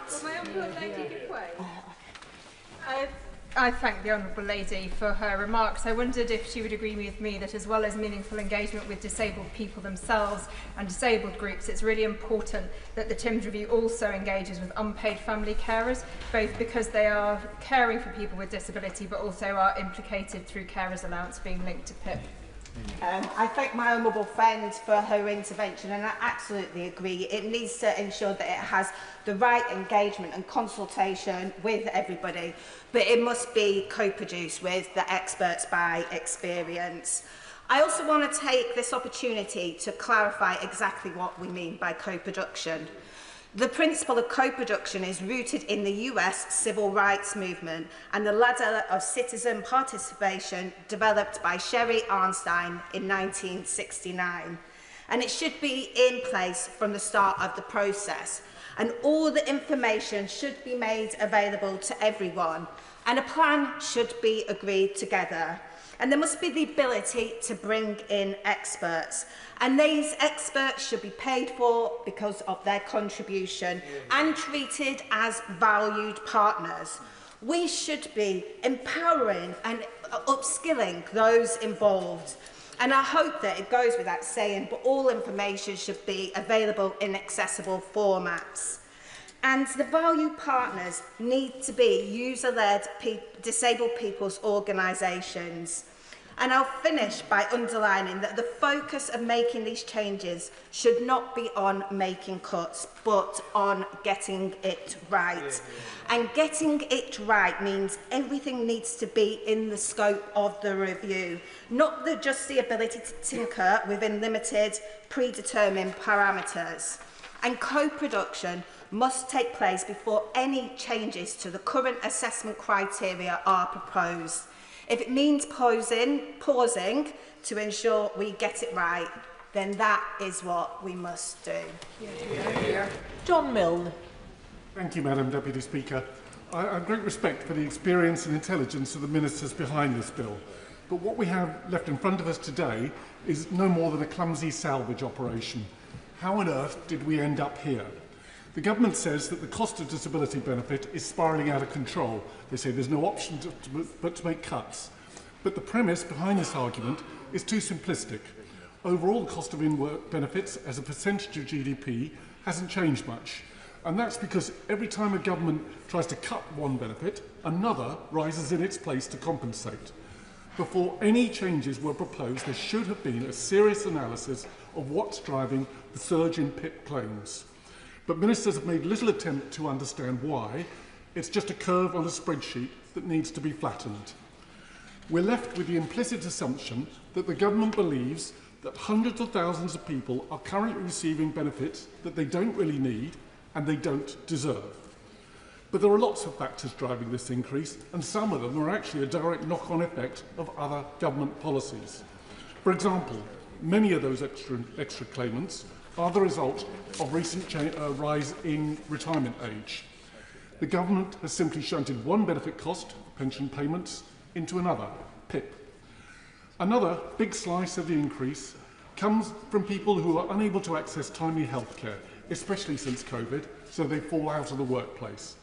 And perhaps most of all, it's the terrific rise in the cost of living that is driving people towards benefits. They just can't get by anymore. Fundamentally, life costs more when you're disabled. Besides the impact on daily living, many treatments and aids are not available on the NHS. So overall, there are three telltale signs that what we're looking at is a botched compromise. Firstly, we have the new 4-point rule for PIP assessments. Any question that scores a 1, 2 or 3 won't make any difference to the outcome. So if you can't undress your lower half and you don't need help to go to the toilet, incredibly, you won't qualify for help. There's literally no point in asking half the questions on the form. The whole 4-point rule has been dreamed up, not because anyone thinks it's a good way to assess a hardship, but to hit an arbitrary cost saving. Secondly, we have the incomprehensible proposal to change PIP assessments next year without waiting for the outcome of the TIMS review. I quote from the Commission on Social Security, who have written to the DWP, and they say, "The circus around the proposed changes to PIP and universal credit are a classic example of what happens if policymakers do not work with those whose lives are profoundly affected by government policy." And thirdly is the decision to give higher benefits to existing claimants than new claimants, as if your needs were somehow less because you applied after 2026. I don't know how anyone can stand over this as a credible policy. Even on the most optimistic forecasts, only a relatively small minority of current claimants will be able to find jobs, and no account at all has been taken of regional employment black spots. For every disabled person who can be helped back into work, there will be others moving in the opposite direction. And that's because about a third of ME and MS sufferers who are currently in work will be unable to continue as a direct result of losing PIP support. But they don't figure in the government's back-to-work estimates. And of course, we have 150,000 people who will lose their carers allowance. This is likely to rebound on the health service and wipe out whatever savings the government had hoped to make. The Secretary of State has set high standards to be judged by, and I quote, "For me, this is a moral mission because I believe that there is a better future for people in so many parts of the country. It is absolutely not cruel." Well, it might have been a moral mission, but it's certainly not a moral outcome. This isn't a fairer and more compassionate, as the Secretary of State has claimed. It's harsher and more chaotic. This bill can no longer be considered a serious attempt at welfare reform. It's just a cobbled-together scheme to get us through the next 24 hours. And I urge all members to vote against it. Hood. Deputy Speaker, I never expected to be standing here opposing Labour government legislation that intends to impose changes on disability benefits that shall put 150,000 people into poverty. The government's own poverty assessment states that these concessions may mean there will be a negligible impact on pensioner and child poverty.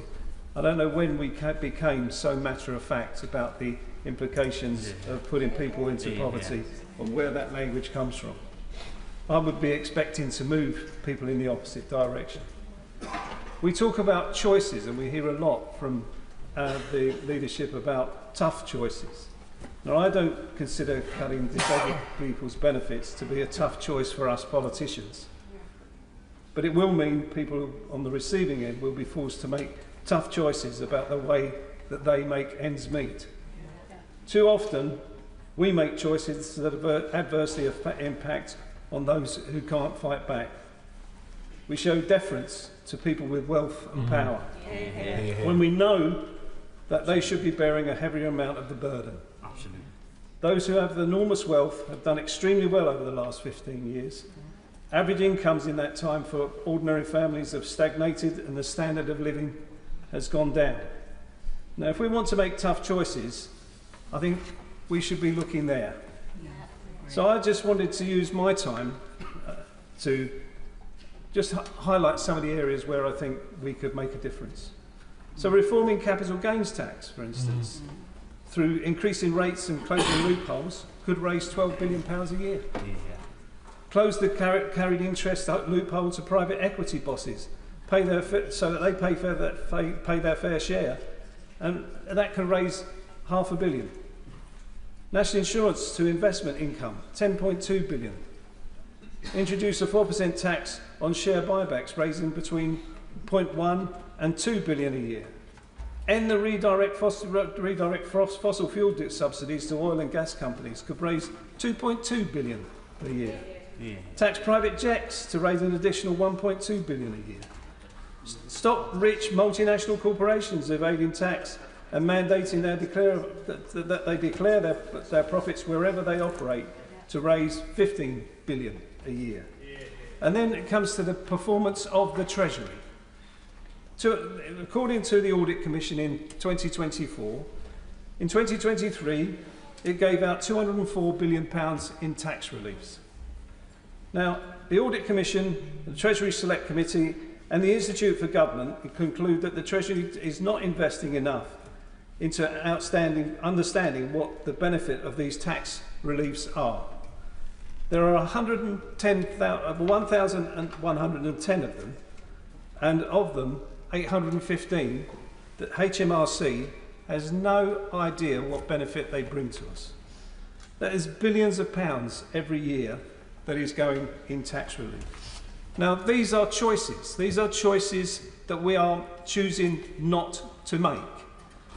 And when we balance these choices against the choice that we are being asked to make today, where we are putting savings in the welfare budget ahead of the changes to the welfare budget that might assist people into work, it beggars belief. It's staggering. The amount of money that's available here could easily offset what we are talking about today and allow us to implement the reforms of the welfare state and then see how they benefit the people in the system and how the savings can be achieved.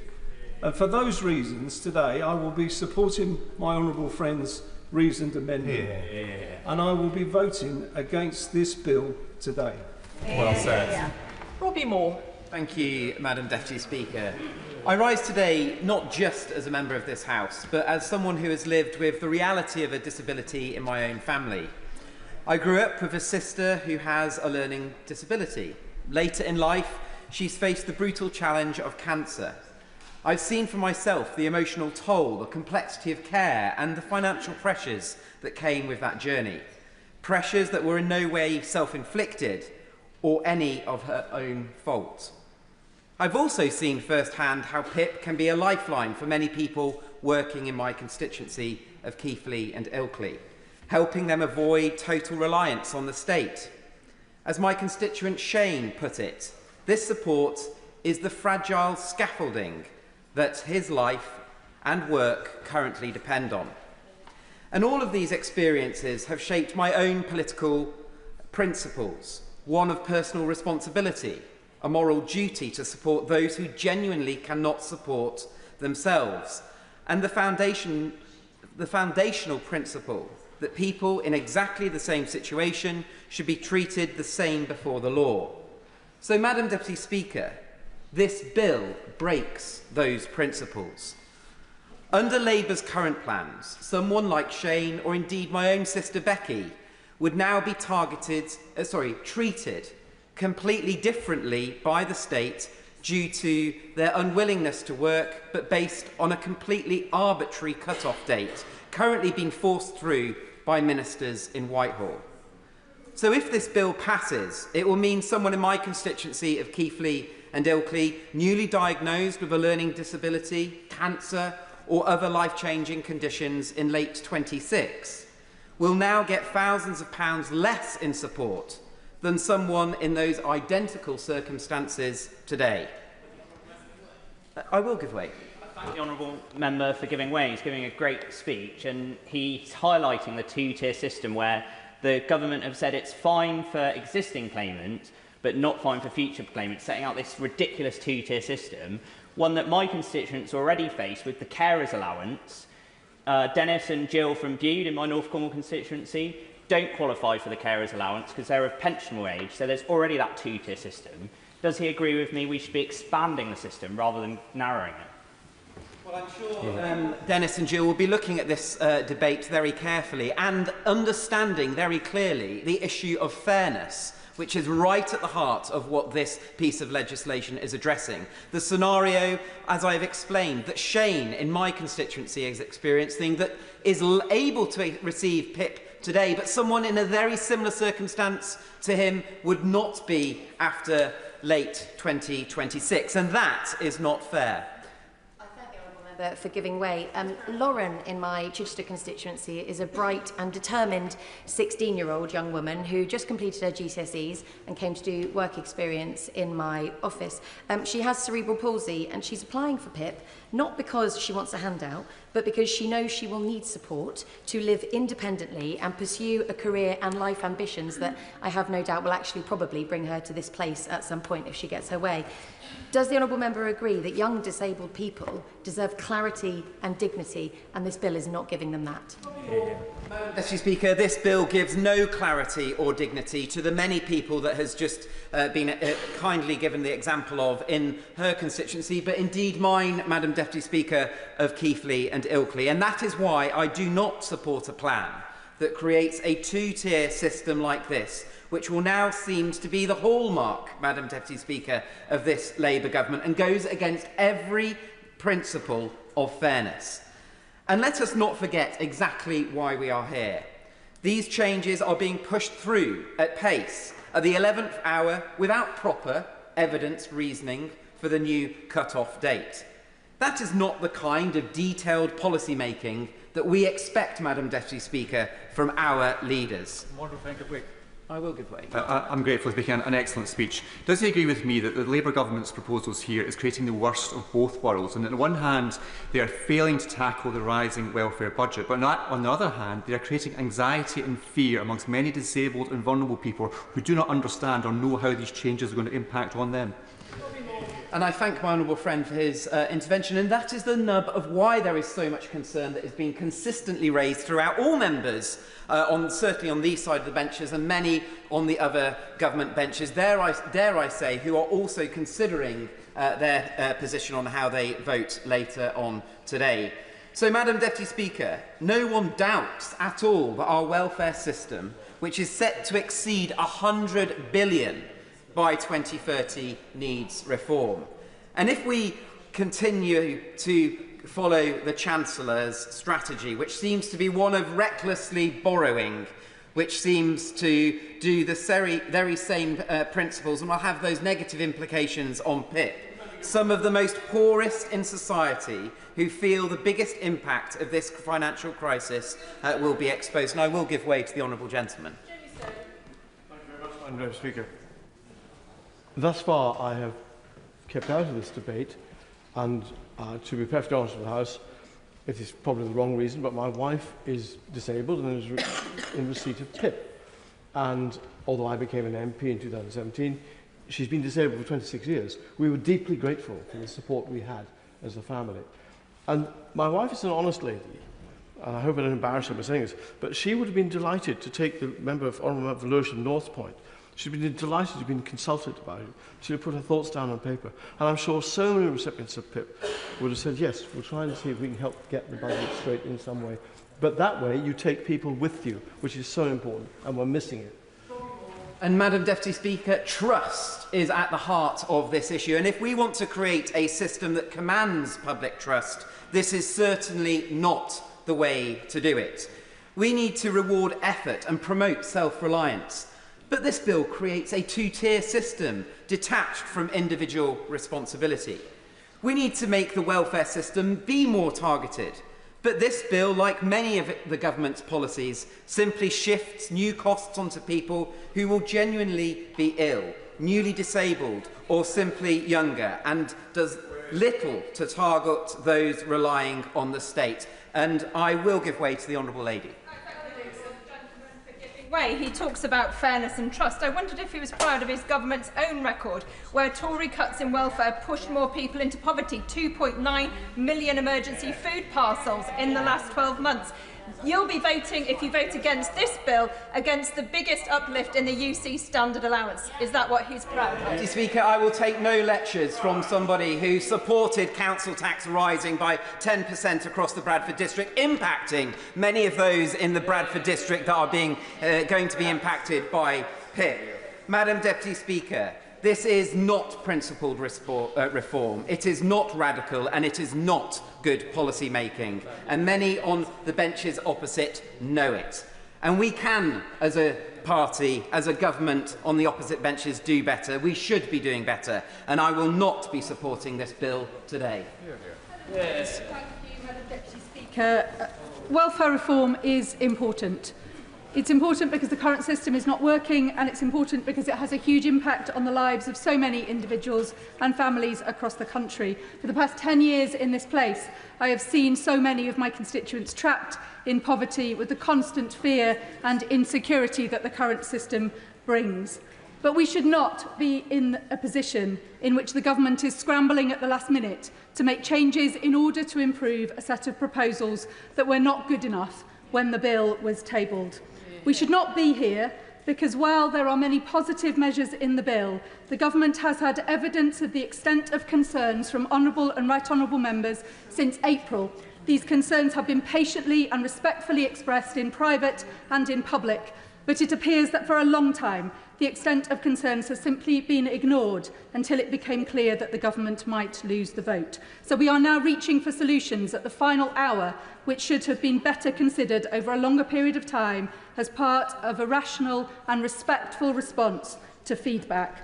I regret this situation deeply, and I say to ministers that whatever happens today and in the coming days, the approach to engagement with MPs whose primary duty is to our constituents, and most especially to those who rely on the services we design and govern, has to change, and it has to change profoundly. On the substance of where we are now with the bill, I welcome the substantial changes that have been agreed to in discussions last week, to which I was a party. The protection of existing PIP and universal credit health top-up claimants will alleviate the anxiety that so many of our constituents have been experiencing for months, that they will see their income drop without any change in their condition or additional support. The commitment to co-produce the TIMS review with disabled people is a significant and very welcome commitment. I hope that before we get to third reading, the Government will put this commitment on the face of the bill and that more detail will be provided about how co-production will be done so that disabled people and their organisations can have confidence that they really will be true partners in this process and that their engagement will be properly resourced.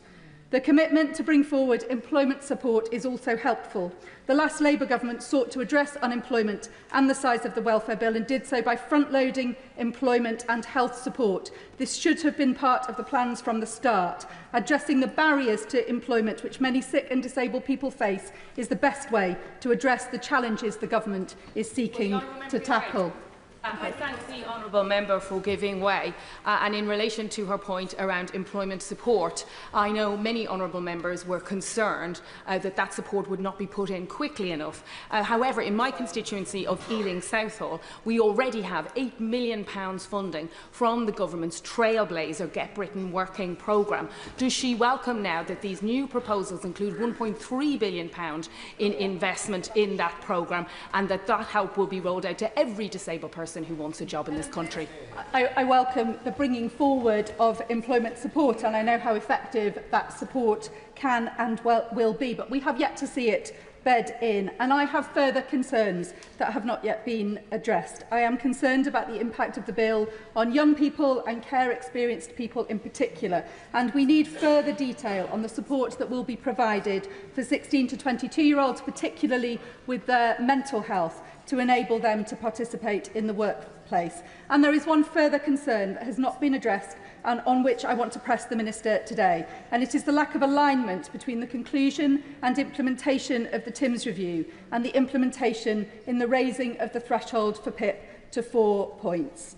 The Secretary of State, I believe, made some movement on this point in her speech in opening this debate, but so far it is not clear that we are avoiding a situation in which there will be a category of new claimants, people who become disabled after November 2026, but before the implementation of the Timms Review, who will face an increased threshold without any of the mitigations that will come from a revised assessment process and descriptors, which are co-designed with disabled people. This would be unfair and unequitable, and I believe that it makes the policy incoherent and it makes the putting of 4 points on the face of the bill incoherent. We must have a system that aligns the implementation of the new system with the review process co-designed with disabled people that defines it. I believe the government must also set out between today and the third reading debate further detail on the impact assessment. It is an unacceptable consequence that this bill will plunge 150,000 people into poverty. If the government is confident that the mitigations it is making and the additional support mean that this will not be the case, it must provide the evidence to this House that is credible so that we can believe that it will not be the case, because at the moment we have to base our judgment on the evidence that is in front of us, and the evidence says that 150,000 people's lives will be made worse as a consequence of this bill. It is one of the most regrettable aspects of this process that it has harmed the trust and confidence of disabled people. Full alignment of the Timms Review with the introduction of the new system is an essential requirement of beginning to rebuild that trust, and I will be listening very carefully to what the Minister says from the dispatch box in closing this debate. Sean Berry. Thank you, Madam Deputy Speaker.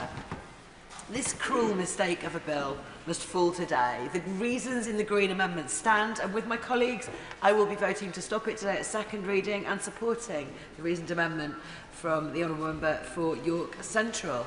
These proposals are a mess. The timetable is breakneck, and other honourable members have said it right. It is the spreadsheet, and the rush to get it through before the budget is a dead giveaway that this is about making cuts, not making improvements. The government's actions in this way do not respect sick and disabled people. Way before making any changes to social security, real dialogue should have taken place that respects their rights and needs.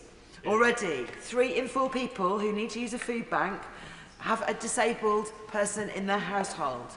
And the bill before us today will further impoverish hundreds of thousands with cruel cuts in support. And the government's promises of changes to the bill from remove support to deny support will harm millions in future. And it will create a multi-layered mess of injustice. Instead, it clearly must fall today. And instead, why not do what Greens, disabled people's organisations, many members across the House have proposed? Why not work with disabled people to co-produce a social security system that's fair, humane and accessible without preemptive criteria before you go off and do that? A whole playbook of proposals were put forwards by the Honourable Member for York Central in proposing her amendment. So why not do this? Why not develop policies that are genuinely good value, that do no harm, that achieve the stated objectives of helping to invest in people, to save money in the future? And why not raise that investment needed to save on the future spending from fair taxation on the very, very wealthiest, who are orders of magnitude away from the struggle to survive that MPs are hearing about every day from the people these measures are aimed at? The least advantaged should not pay, but there are those who clearly should. And I echo many members across the chamber when I say that I'm sad that a Labour government has brought us here, in such contrast to the post-war principles that the party once stood by, which was about real social security alongside investment in jobs. Shamefully, on its current face, the bill brings in the largest social security cut since summer 2015, 10 years ago, when George Osborne was Chancellor. And the compromise proposals that mainly protect current claimants are unfair and divisive, and so many will remain unhelped if our honourable colleagues give in. What about the young, whose disabilities are yet to develop, who will need PIP to thrive? What about the people who fall sick or get injured the day after these measures come into effect? And what about the people with conditions like Parkinson's or MS or ME who are still effectively excluded from the government's serious condition criteria because this bill doesn't allow for fluctuating conditions? And this whole process has truly scared people, and it's mobilised them. I've heard directly the testimonies of worry and fear from hundreds of my constituents in Brighton Pavilion. The Secretary of State knows that I raised with her the terror that people are feeling right from the start. Will she now apologise for that? In Brighton, I've heard from a round table of organisations who are supporting people to get by. They told me how people are using disability benefits to cover just the very basics: shortfalls in rent, heating costs, food. I heard how local employment services are hanging by a thread. Local authority support has been hollowed out.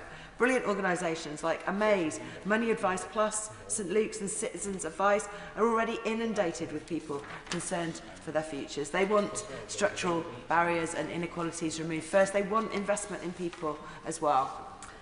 Today, Madam Deputy Speaker, we must vote down these proposals. This is so that the Secretary of State can listen and learn and go back and do better. Those who are sick, injured or disabled today and in the future need our solidarity. And from Greens, they will get it. Clive Lewis. Madam Deputy Speaker, when coming to a crunchy question or problem, I always think it's wise to take a step or two back and try and unpick some of the assumptions that underpin an issue, the bigger picture, if you like. Now, not everyone would agree with some of the conclusions that I come to. That's fine. This is a debate, not an echo chamber, although some people may be surprised to hear that. But it's right we robustly test the proposition before us to try and understand the structural issues that underpin this bill. Let's consider the key issue here, that rising welfare costs could lead to making the welfare budget unsustainable. The assumption often made is that welfare costs rise because of individual failings, people being lazy, unwilling to work, or even dishonest, work shy, in other words.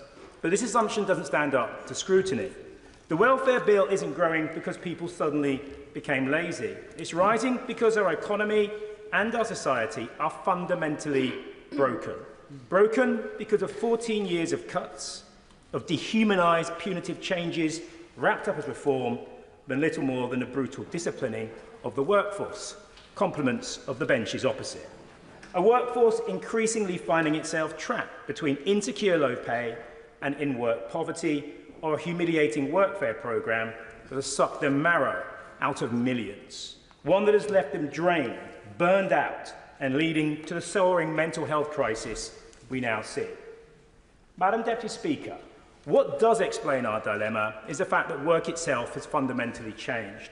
Jobs are less secure, often poorly paid, and many who work full-time still need benefits because wages don't meet the basic costs of housing, food, childcare and utilities.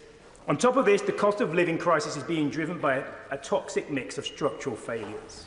The climate crisis has increased volatility in global supply chains, everything from microchips to semiconductors, pushing up food and energy costs. At the same time, companies operating under monopoly and oligopoly conditions, particularly in the energy, water and food sectors, have taken advantage of this disruption to engage in price gouging, driving profits sky high while families struggle to make ends meet.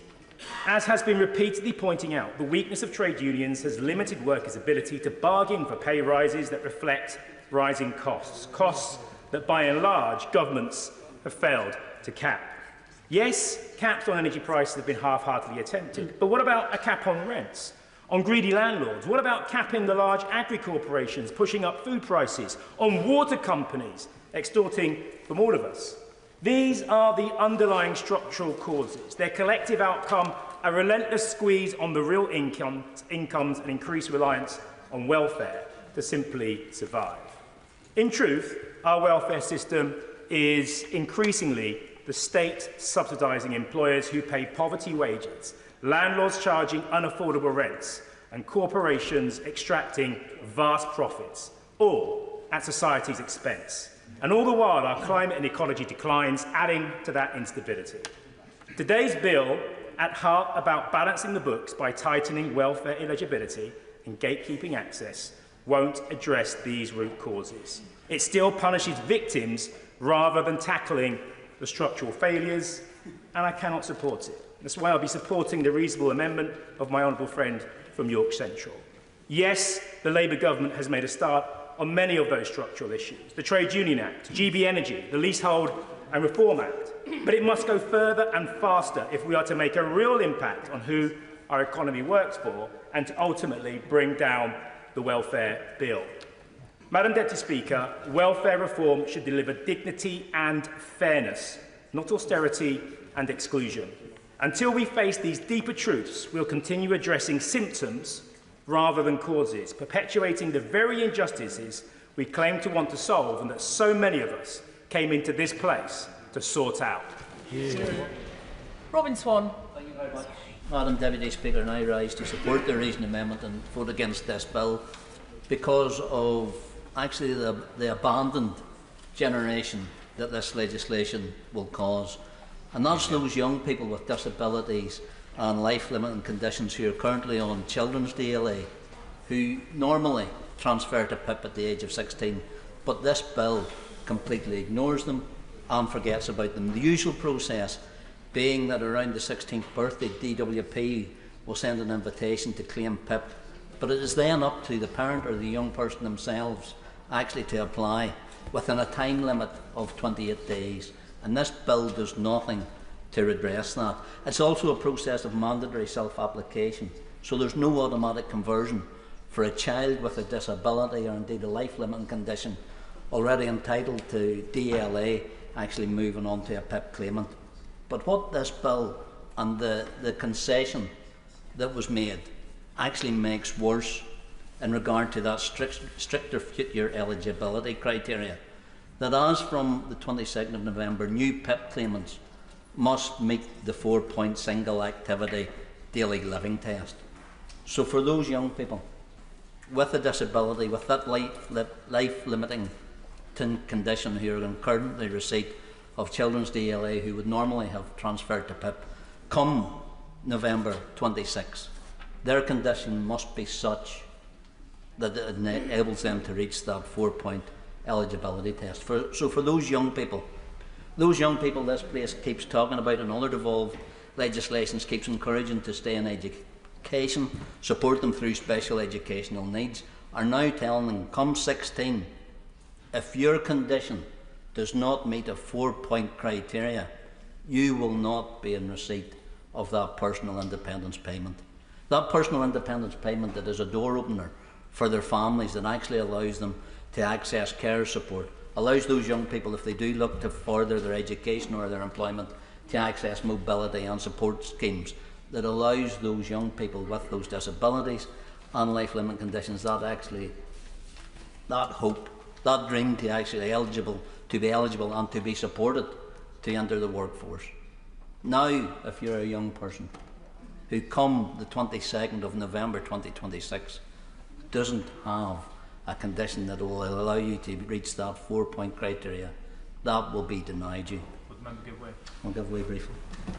I want to share the words of young disabled children from my constituency. They said to me this weekend, "Don't speak for us, speak with us." And that really struck me, because so often in this place decisions are made about people without ever really listening to them. Will the member agree, if we are serious about a just and compassionate welfare system, then let us honour those words. Don't speak for us, speak with us, and better still, listen. Thank the member for that intervention. And what I will say, Madam Deputy Speaker, I did meet with those young people, met with an organisation called Brave Hearts Northern Ireland, who represent a cohort of young people with congenital heart defects who are at that transitional stage. And they were saying to me about the real concerns, actually not just concerns, the actual fear that are now in their young people who have been looking forward to that opportunity to go to university, to get into training courses and to seek employment, but still require those additional supports and those needs. But also for MENCAP, who have highlighted that due to the Child Disability Allowance, which is currently between children aged 0 to 15, the main childhood disability benefit of 166,000 children with learning disabilities, autism, Asperger's, who retain the total monetary value of their child DLA awarded or increased when transitioning to PIP. MENCAP is now concerned that this number would decrease because of for those young people not being able to achieve that 4-point eligibility criteria. Madam Deputy Speaker, and for the sake of those young people, that we all come to this place to support, to give them a future, to give them hope, and our young people going through special educational needs with disabilities and with life learning disabilities. Madam Deputy Speaker, I implore the Government to withdraw this bill now, go back, engage and co-produce something that meets the needs of their country and of our young people. Andrew Pakes. Thank you, Madam Deputy Speaker. It turns out in a long, hot, sweaty day like this, one of my hearing aids has collapsed in the middle of this session, so I'm only half hearing you, so I'm glad you did call me, didn't you? Thank you. It's an embarrassment. Firstly, Madam Deputy Speaker, that would be very audacious. It is a great privilege to speak in this debate alongside so many passionate advocates who want to get this reform right. I think all of us on this side, whether we may have a difference of opinion on a point of policy, came into this House to make a difference and fix the welfare system, to liberate and create opportunities for people. So I want to thank the Secretary of State for a statement yesterday and the welcome news of the PIP assessment review as moving us forward. It is vital, as others have said, we engage those most affected by a failed welfare state in designing a successful welfare state. And we've put off change for too long. That is particularly true when it comes to young people. Madam Deputy Speaker, if politics is about choices, then condemning nearly 1 million young people to the scrap heap of unemployment was the choice of the party opposite. So I want to focus my main contribution on how these changes can affect young people and their life chances. Full employment and good quality jobs have been a central part of Labour's most successful governments. That's why fixing Britain's broken system of social security must be a priority for this Labour government. There is no dignity in denying young people the opportunity to learn, earn or making a better life for themselves. And I'm reminded as we approach the 80th anniversary of the 1945 Labour landslide, we must remember previous governments that have dealt with such big challenges. Work was essential to that great 1945 Labour government. William Beveridge's landmark report in 1942 laid the foundation for Labour's post-war welfare state and NHS, free education for all and full employment. The vision of Labour's leaders like Attlee, Morrison and Bevin was that every citizen would live a life free from want, squalor, disease or poverty with meaningful help when times were tough. But in return, every citizen was expected to play a full part in the social and economic life of the nation. But looking at the high level of people not in education, employment or training, NEETs in that terrible phrase, in my constituency, I can see an economy that is still letting people down. I can see a mental health system that is letting young people down, and I can see an NHS system that is trapping too many young people on a life of benefits.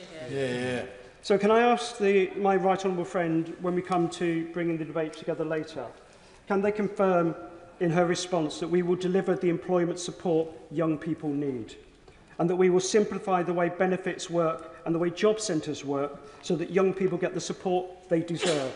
And will she work with the Secretary of State for Health and Social Care to fix our broken mental health system so that young people have a hand up rather than being pushed down?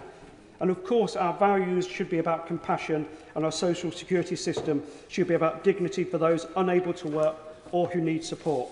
That's why I welcome the protections for those people already on PIP that have been announced. And I've also listened a lot to a common theme in this debate, and I'd like to ask the front bench about this, which is we've heard lots of people raising concern, not that the Timms review will happen, because that begins to embed co-production, as the front bench and many people in this House have said. But there are questions, I think, legitimately to ask about timing and delivery about that in terms of the legislation. Oh, yes, I thank the honourable gentleman for giving way, and I'm very pleased that he could hear my desire to come and intervene. Does he share my concern that the Timms review is too slow and will not conclude in its current timetable until next autumn? And does he agree with me that the Timms review should be accelerated so a package of measures that have been co-produced with disabled people, their carers, including young people, can be implemented in November 2026? I thank my honourable friend for an important point. I would, if possible, give my right honourable friend, the Minister, Duracell batteries to turbocharge his work in this area. Oh, yeah.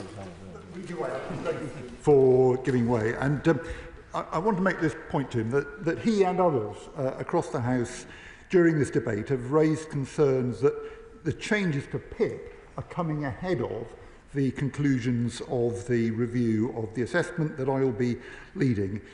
We've heard those concerns, and that is why I can announce that we are going to remove the clause 5 from the bill at committee, that we will move straight to the wider review, sometimes referred to as the Timms review, and only make changes to PIP eligibility, activities and descriptors following that review. The government is committed to concluding the review by the autumn of next year. Point of order, Andy MacDonald. Madam Deputy Speaker, I'd be very grateful for your clarification. We've just heard that a pivotal part of this bill, Clause 5, is not going to be effective. So I ask the question, what are we supposed to be voting on tonight? Is it the bill as drawn or another bill? Because I'm confused, and I think people in this chamber will need that clarification. I thank the honourable member for his point of order. He will be aware that that is not a matter for the chair, and the vote will be on the bill as it stands. We've had a very clear undertaking from the dispatch box as to what will happen at committee. Andrew Pakes. Deputy Chair, for someone who sits in a party which often debates Clause 4, I received today's news about Clause 5 welcome. I think it addresses many of the concerns honourable members on both sides of the House, particularly our side of the House, have made, because there is an urgency to moving forward with this legislation and change, because today's system is broken. The legacy of the last government is shocking. There are 2.8 million people outside the labour market due to long-term sickness. That is the same as the populations of Birmingham, Leeds, Sheffield and Liverpool combined. 1 in 8 young people are outside of education, employment or training. The UK is the only G7 economy where sickness rates are higher than before COVID, and we've heard from others, health and disability-related benefits will cost around £100 billion over the next 4 years. Madam Deputy Speaker, this has a massive impact on our national resources. Economic inactivity not only holds back growth and makes us all poorer, it also blights the lives of those without work. That's why those of us on this side believe tackling worklessness is not just an economic case, it is a moral crusade. So, Madam Deputy Speaker, in drawing my conclusions to an end, I want to see real support for people to get skills, opportunities and jobs. I want to see every 18 to 21-year-old offered a life off benefits and an apprenticeship or training. I want to see real support for people with mental health so they can access the care they want. We need Labour's employment rights bill fully implemented to change the culture of work so that employers work with disabled people to create the opportunities we need. But most of all, Madam Deputy Speaker, we need a system of social security that is there for everyone with a genuine need, so that no one falls into poverty because they lose their job, and everyone who can work is given a path back into employment. Bal Mohammed. Thank you, Madam Deputy Speaker. I rise today not just with grave concern, but with absolute conviction, and I will speak in support of the reason amendment from my honourable friend, the member for York Central, and with a plea for the government to pause, think, reflect and bring back something that will work for the betterment of disabled people. Disabled people, this whole debate, I'm afraid to say, and I've been saddened to hear, has shed, not all members, people have been presented in a negative light. Disabled people are not a burden on society. They are part of society and they make an invaluable contribution to our society as it stands. And the support that they receive allows them to make that invaluable contribution. If this bill is passed, it will do unconscionable damage to disabled people, their carers and families who are already on the brink of in this cost of living crisis. It will deepen poverty, increase hardship and undo decades of progress in social security. And I urge the government to withdraw now and come back when it is fit for purpose. Myself and my Independent Alliance colleagues have been clear and consistent. We are acutely aware of the devastation this bill would cause. We have fought and will fight it every step of the way until a fit-for-purpose bill is before us. Yet today we are being asked to sign off on billions in cuts without any credible data. And we have a moving target where elements of the bill that are published will no longer apply when it comes back to this place. The department's analysis, we've heard 150,000 people will be pushed into poverty, maybe more than 20,000 children. And despite the talk of concessions, which were rushed out and tweaks made, they do not change the core injustice. This government wants to create a two-tier welfare system where today's disabled people get help, but tomorrow's they are discarded. New PIP claimants will have to pass a cruel new threshold to qualify for PIP compared to existing claimants. My question to the Secretary of State is, please can you explain to my constituents in Dewsbury and Backley who designed this four-point system and who defined the criteria by which somebody would qualify and not qualify? Would the member give way? I will give way. Would the member agree that now is the time that the government actually needs to confirm what we're voting on? U-turn after U-turn, I believe members are confused. I thank the honourable friend for his intervention. I will accept a government who listens and adapts and changes their approach in light of new evidence that is put before them. So I would congratulate the government for improving on the proposals. And I don't question the core intentions. I really don't. The waste and the unmanageable welfare state and how it has been mismanaged for 14 years to lead us to this point absolutely must be assessed and improved, but it can't be at the expense of support to the most vulnerable in our society.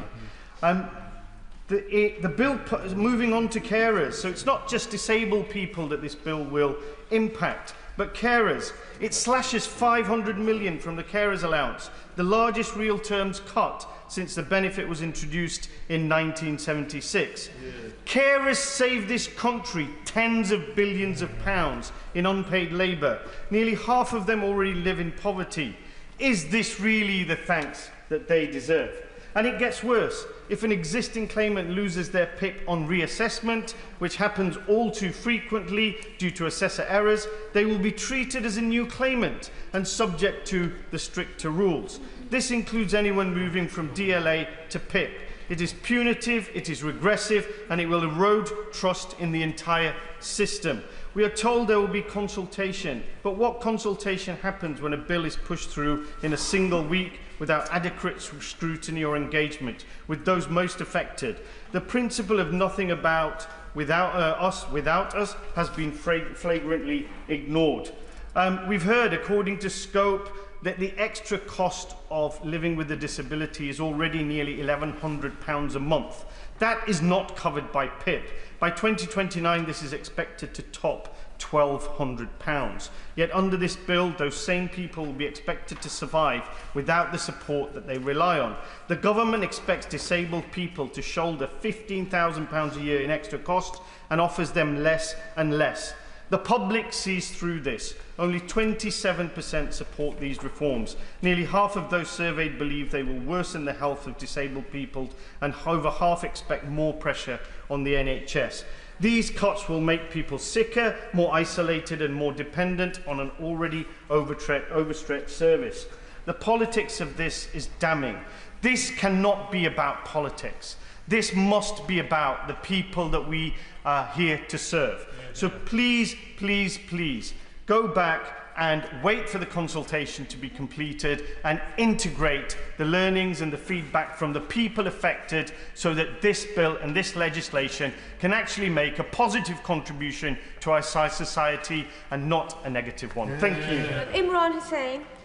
Thank you, Madam Deputy Speaker. And Madam Deputy Speaker, let me begin by saying there's no denying the ideological austerity we've seen by the previous government for the last 14 years has led to absolute decimation of our services, devastation of our communities, and extreme poverty as well as an economic mess. So I get that this government has to make some extremely difficult decisions. But the central point in this debate is this: we cannot balance the books on the backs of some of the most vulnerable in our society. It's not the fair thing to do, it's not the right thing to do, and simply put, it is not the Labour thing to do. Madam Deputy Speaker, again today, many of us in good conscience, and let me say this, Madam Deputy Speaker, we do not, on these benches, who oppose this, do not come from the same place as members opposite.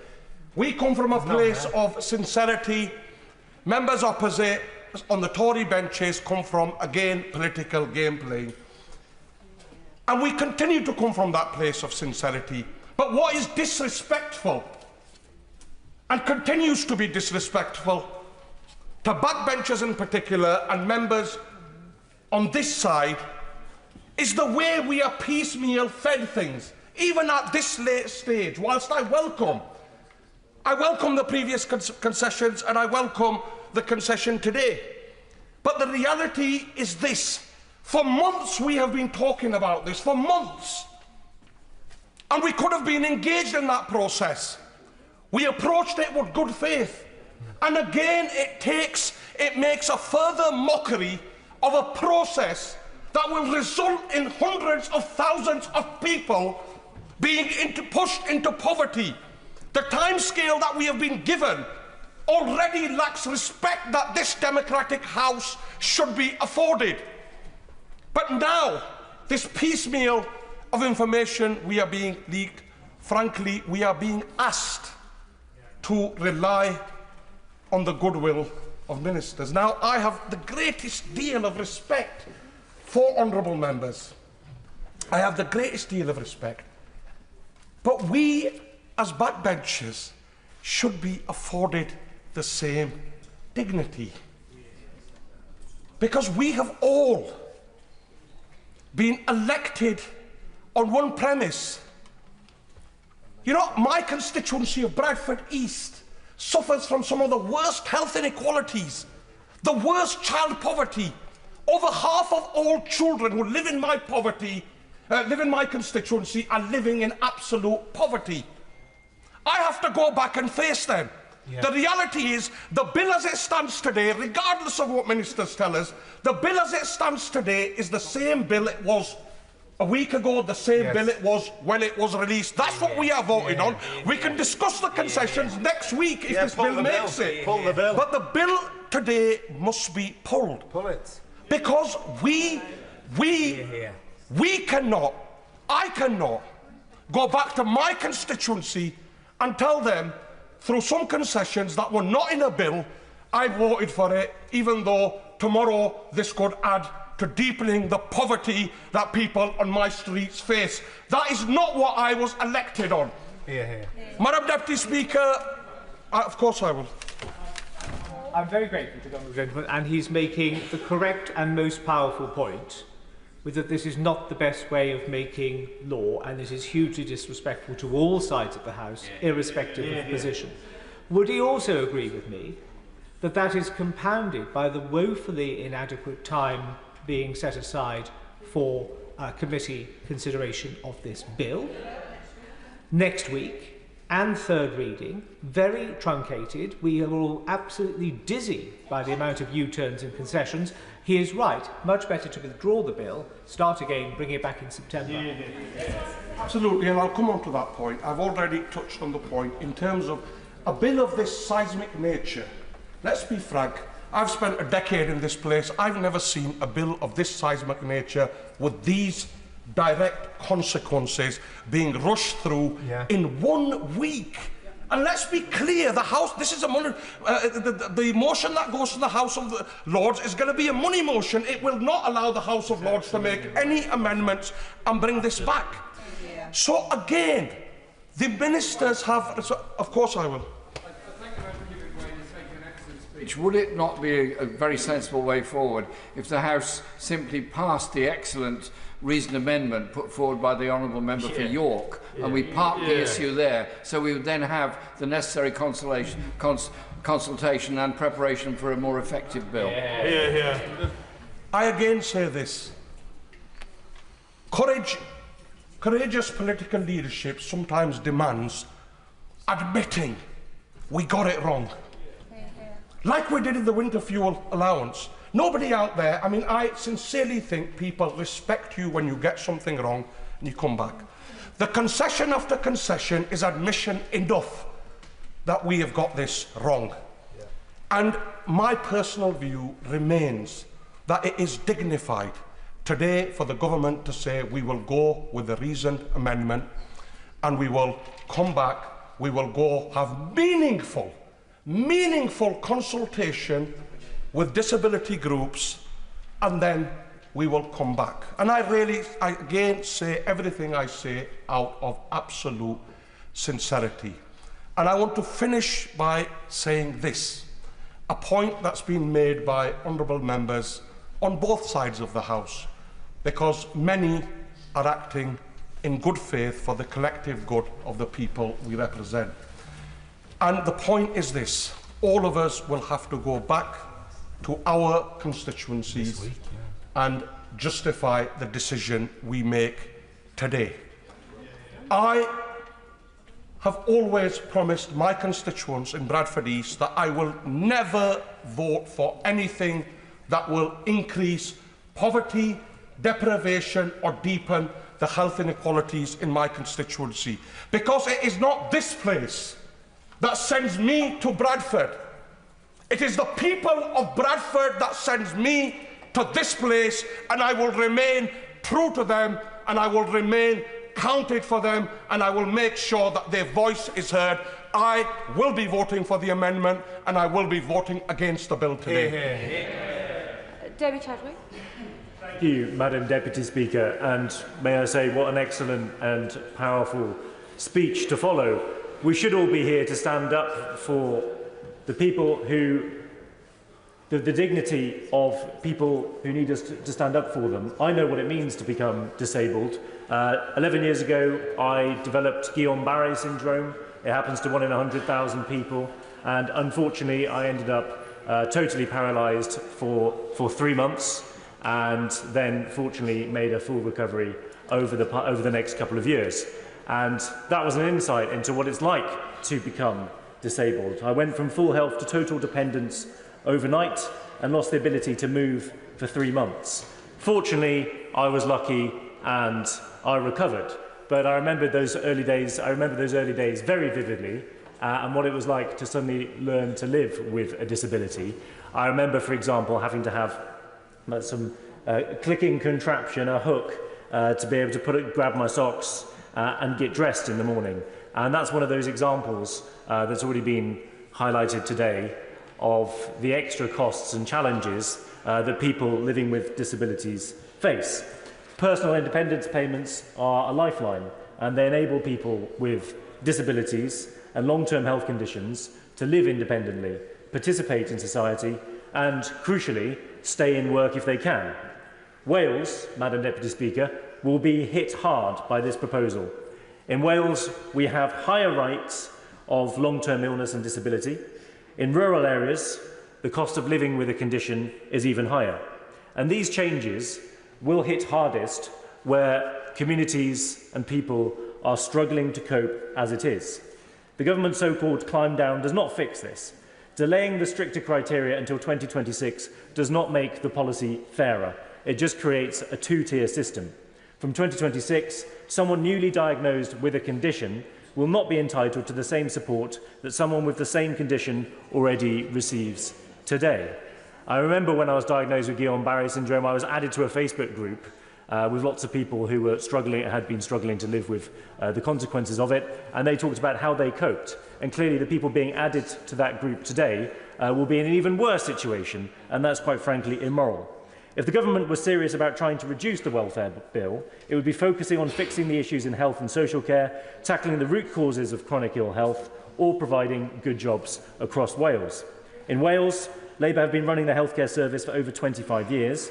800,000 people, that's almost a third of the entire population, are stuck on an NHS waiting list. And more than 9,000 people have been waiting over 2 years to start treatment. And that's hundreds of thousands of people who are unable to work as normal because they are languishing on waiting lists. There are so many people we know in Wales who are not getting the health care they need. And our welfare system as a whole was built by Welsh politicians, by Nye Bevan, David Lloyd George. In Wales, we know how to fight for each other, and we don't forget our roots, right? But they have. Right? It was shameful to see Welsh Labour politicians sitting there on the front bench. People in Wales will be disgusted by changes being made to disability benefits and PIP claimants that will make things harder for people with disabilities. Yes, of course, I'll give way. Thank you, and I thank the honourable member for giving way. On that note of tackling the root causes of illness and poor health, will the honourable gentleman agree with me that this substantial package of mental health support announced by the Welsh Labour government this weekend, including £5.6 million to tackle the long waiting list for children awaiting diagnosis for conditions such as ADHD and autism, is to be welcomed? Hear, hear. So I think we all know that a lot of this is political posturing, and that this bill is not going to fix the underlying problems we have in Wales. Right? Many of the problems we have in Wales are caused by the Conservatives closing down our industries 40 years ago. Right? And Wales has been waiting for a response since then. This isn't it. Picking on the vulnerable is what the Conservatives do, but it's not what the Welsh do. And that's why we voted them out last year. Do not punish people for getting sick. Do not divide disabled people into first and second-class citizens. Do not vote with the government today. Paula Barker. Thank you, Madam Deputy Speaker. I want to start by saying how shocked I am that the Minister has just intervened near the end of this debate to say he will be removing the whole of Clause 5 from this bill. And whilst grateful for the concessions, this has further laid bare the incoherent and shambolic nature of this process. It is the most unedifying spectacle that I have ever seen. And as we have just heard, we are voting tonight on the bill as it stands on the order paper, not as amended. And I'm really, really sorry to say this, Madam Deputy Speaker, but when it's not written down, it's not worth the paper it's written on. We were promised a Hillsborough law by April this year, and nothing has come to fruition. So it is with sadness that... No, I won't. It's with sadness that I will vote for my honourable friend's reasoned amendment tonight, and I will vote against this bill. And I implore my government to do the right thing, to pause, to take a breath, and let us get this right. Because before entering Parliament, I served in local government, the trade union movement and working people my entire life. Service matters deeply to me, and I see it as my job to do exactly that as a Member of Parliament. I am a passionate believer in the dignity of labour, of secure, well-paid work being a route out of poverty towards opportunity and a life free from fear. And I regret to say that this bill will create poverty, and it has already induced fear. I think everyone in this House believes that we need reform in our welfare system. But we must be honest. This bill before us today is not reform.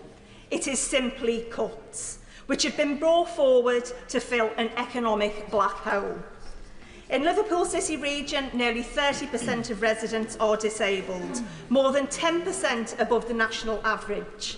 Liverpool also has one of the highest disability rates in the country, and our region already experiences some of the highest poverty rates in the UK. Even with concessions, this bill is still cuts, not reform, and will see 150,000 people pushed further into poverty and create a stark disparity in our welfare state for disabled people. And despite a commitment to co-production, there is nothing that commits the government to ensure the PIP assessment review findings has any bearing on this legislation. Over the last few weeks, we have heard a lot about lack of time to scrutinise legislation when debating another bill in this place. Yes, here we are, with a bill that has concessions which are not actually on the face of the bill, because there's been no time, and there will only be 8 days between second and third reading. That is truly a lack of time to scrutinise proposed legislation. My honourable friend give way. I will give way. I thank my honourable friend for giving way. She makes a very good speech. But we are here as legislators, and would my honourable friend agree with me? The fact that we have been denied the opportunity to scrutinise denies us the opportunity to make this right for disabled people. I thank my honourable friend for her excellent intervention, and I absolutely concur with her views. So, colleagues, we must be crystal clear on what we are voting for tonight. We are voting for the bill as it stands, unamended. The late changes combined with the compressed parliamentary timetable means MPs will have just a single day to debate and consider amendments. And the fact the bill is a money bill also means it will not be subject to amendments from the House of Lords. Our movement is at its best. Our movement at its best is the rising tide that lifts all boats. Not some, but all. I cannot, in good faith, look at my constituents of Liverpool Wavertree in the eye and tell them this bill would improve their lot, because quite frankly, it won't. Anne Davies. Madam Llefarydd, I've heard so much in this chamber today, some really passionate personal speeches, and I thank all honourable members for their testament and contribution. But the Universal Credit and Personal Independent Payment Bill is a direct attack on the ill and disabled people, and just to cut costs.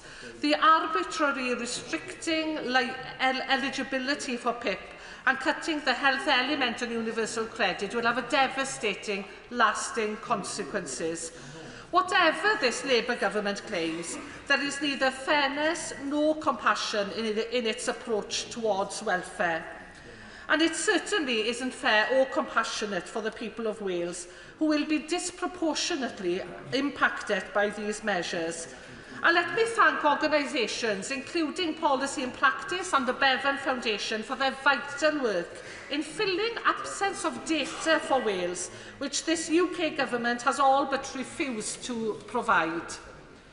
4 out of 10 local UK authorities worst hit by these welfare cuts are in Wales, so 4 out of the 10, impacting 6.1% of the Welsh population at a cost of £470 million for our communities. And in Carmarthenshire alone, the economic impact will be nearly £17.5 million. And too many people will suffer. My constituents will suffer. People like... By all means, yes. And I thank the member Gavin Way. And there's just a point of clarification. She mentions her constituents suffering. The government has withdrawn Clause 5, but Clause 6 leaves all this legislation eligible to Northern Ireland. So is the government going to put a barrier down the Irish Sea in regards to PIP payment now? Thank you. I'll allow the Minister to answer that in the closing statement. I couldn't possibly comment. But I will comment on Claire. She has several disabilities, including arthritis. She currently receives PIP, which has helped her build on her master's degree in equality and diversity in work, and allowed additional support, like the ability to have a carer accompany her when necessary. Ms Jacks does not have 4 points in any one part of the daily living component. Versus Arthritis has calculated that 79% of people that claim PIP in Wales for arthritis alone score fewer than 4 points, and that's nearly 17,000 people. And it's not just claimants. MENCAP, which has already been mentioned here, has estimated that over 13,000 carers may lose their carers allowance in Wales due to caring for people with fewer than 4 points. And the government's justification for this suffering is completely flawed. Joseph Rowntree Foundation finds that 60% of recipients scoring 4 or fewer points are already in employment in England and Wales, rising to 63% in my constituency of Caerfyrddin. The UK government claims its amendments to this bill will lessen the blow, but we'll have to wait until after the second reading to see them. But the government seems set to penalise people who become disabled after the arbitrary cut-off date of November 26. So can I ask the government what data has informed these concessions? Specifically, what evidence suggests that people can pick and choose when they become sick or become disabled? Because that, to me, looks like discrimination. Legal experts for the Equity Union agree that it could be unlawful on the grounds of arbitrariness. And arbitrariness looks half-baked in considering PIP assessment review, which will only be published in autumn 26. The UK government's amendments to this bill do not address the fundamental injustice at the heart of these measures, and is plunging 150,000 people into poverty rather than the 250,000 really a marker of success? Is it only punishing people who will get ill or disabled in future, or those who turn 18 later, really a sign of a fair and compassionate welfare reform? I call on honourable friends across the House, particularly my friends opposite, to vote against this cruel bill tonight. The Labour UK government must abandon these damaging plans entirely and instead create a welfare system founded on dignity, on equity, on compassion, that is developed with disabled people and representative organisations. Plaid Cymru will be voting for the reasoned amendment this evening submitted by my honourable friend from York Centre, and against the second reading of this bill. John. Diane Abbott. Millions of disabled people will listen, view, or read about this debate and its consequences and feel fear. Because for some members of the House, this is just an afternoon's political cut and thrust. But for the disabled, it is the rest of their lives. Members will have heard earlier that we should be concerned about the rising trajectory of welfare spending in this country. Ministers say this all the time. But what about the rising trajectory of tax avoidance or the rising trajectory of salaries in the City of London? Why must people on welfare bear all the opprobrium and have the money taken out of their pockets? We are the Labour Party, and we have historically stood up against injustice. Why are we stepping away from this today? Anybody who has ever had anything to do with the welfare system knows that it needs reform. I deal month after month with dozens of people who are struggling with the welfare system. But it's not that people don't accept it needs reform. The problem is these reforms, which are unfair, ill thought out, and in the end, focused on saving money. And on the question of the personal independence payment, too many members talk about PIP as if it's too easy to claim, that people are gaming the system or even engaged in some sort of scam. The truth is that PIP is generally not merely difficult to claim, but humiliating to claim, and any reform should deal with that. There are so many practical problems with this bill. It is being rushed through in a week, which is ridiculous. There has been no formal consultation with the people whose lived experience it is concerned with. It is not a coincidence that not a single organisation which speaks to the disabled supports this legislation. And it will become law before two important reviews, while into PIP itself, the Timms review, and the Keep Britain Working review, will actually report. So these reviews, and in particular the Timms review, will actually be a dead letter.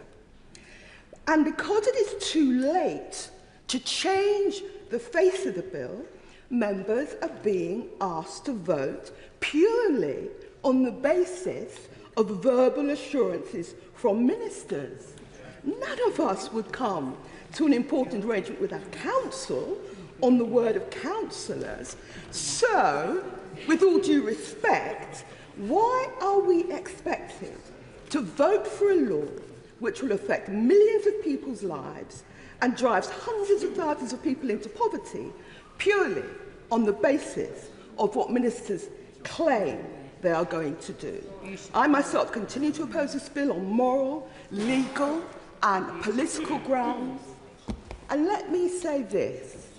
There will be, as I said, millions of disabled people who will either watch this debate on the television, hear about it from their friends and family, or read about it in the newspaper. They will not be able to believe that the Labour Party is putting legislation through like this. Because, you know, if this legislation means anything at all, it means money coming out of the pockets of the disabled. Otherwise, what is the point of it? If you're going to save money in this financial year, disabled people have to lose money. It will be shocking to so many people listening and hearing about this, that Labour ministers are standing up and putting this through in order to hit Treasury targets. Even at this late stage, I urge colleagues to think about the people that put us here and withdraw this bill. It cannot be right that we have had a concession so late in the day, even in the course of the debate. If ministers were proud of this debate, if ministers were proud of what they're doing, concessions wouldn't be coming so late in the day. So, as I say, we should, even at this late stage, withdraw this bill. Adam. Thank you, Madam Deputy Speaker. I've been sitting here for about over 4.5, 5 hours, I think, and there's been so many changes and concessions. So many changes and concessions, I really don't know what we'll be voting for at the moment. And this is no way to bring such an important bill into this chamber for, when it's so important to people's lives. The Independent Alliance stand firmly against this bill because both it is unfair and unworkable, and no member of this House should, in any good conscience, vote for it. Of course, abuse of the welfare system is unacceptable, but we all agree on that. But this bill does not target fraud. What it does target is the most vulnerable and the most needy in our communities. Welfare. There's been some excellent contributions today, and very powerful contributions. And like everybody else here, I have constituents who have shared their story. Mine is of Joe, a constituent of mine in Leicester South. Joe is actively suicidal. All sharp objects and medications have been removed from his home. The only reason Joe is not in hospital is that there are no beds available. Yet Joe has been told she is not ill enough to qualify for personal independence payment under this system. Is this the kind of society we want to build? This bill is not just unfair, it is also unworkable. The government is asking members to vote for cuts now based on the promises that they will help people back into work in the future. Yet the supporting evidence from the Office for Budget Responsibility won't even be available until October. The process has been rushed, the consultation has been inadequate, and the system being proposed is truly simplistic. Scoring 4 points on a single activity will become the deciding factor whether somebody receives life-changing support. According to the Joseph Rowntree Foundation, cutting disabled people's benefit won't magically create suitable jobs, especially in those areas of the country that have long had weaker jobs market. A disability that's close to my heart, which is visual impairment. Madam Deputy Speaker, there are 2 million people in this country living with a visual impairment. That is about to double by the year 2050. Yet 25% of employers would not be willing to make workplace changes, and 48% do not even have accessibility recruitment processes. And there's nothing addressing this issue. The government figures estimate that these changes will push approximately 150,000 people, including thousands of children, into poverty. There is no credible employment support plan for them. There is no guarantee that those whose conditions fluctuate will be treated fairly, and these changes will disproportionately punish people with mental health like Joe. Politics is not a game. We cannot balance the national budget on the backs of disabled people, and the public know this. I will be supporting the reason amendment by the Honourable Member for York Central because this is simply unfair, even I'm not quite sure what it stands for at the moment. It is unworkable and it's unworthy of this House's support, and I urge all members to do the same. Thank you. German. Madam Deputy Speaker, Madam Deputy Speaker, it's safe to say that the topic of today's debate has been my overriding focus in recent months, and I want to thank my constituents and all organisations for their input, as well as the Secretary of State and the wider DWP team for listening to concerns and indeed acting on them with recent amendments. This bill will raise the Universal Credit Standard Allowance by the largest increase since the 1970s. It will help 3.9 million families with an average gain of £265 a year, bringing us closer, finally, to ensuring that every family can afford the essentials without relying on charity or community support. I wholeheartedly welcome this as part of the government's wider efforts to rebalance universal credit to better reward work and improve basic adequacy, along with an end to reassessment for those with the most severe conditions and to work capability assessments, the right to try work without the risk of losing existing entitlement, and crucial increased investment in health and into work pathways. But the undeniable focus of this bill has been changes to personal independence payment. I truly thank my Clwyd North constituents for their time and their trust in sharing their stories so openly. To them, I say I hear you and will... 750,000 low-paid, sick and disabled people will lose universal credit help payment, cost them £3,000 on average. That's £2 billion worth of cuts, even after what the Minister just said. If the government wants to change it, pull it. Pull it and start again. Because I know how frightened disabled people must be watching this tonight about the bill we have in front of us and the shambles which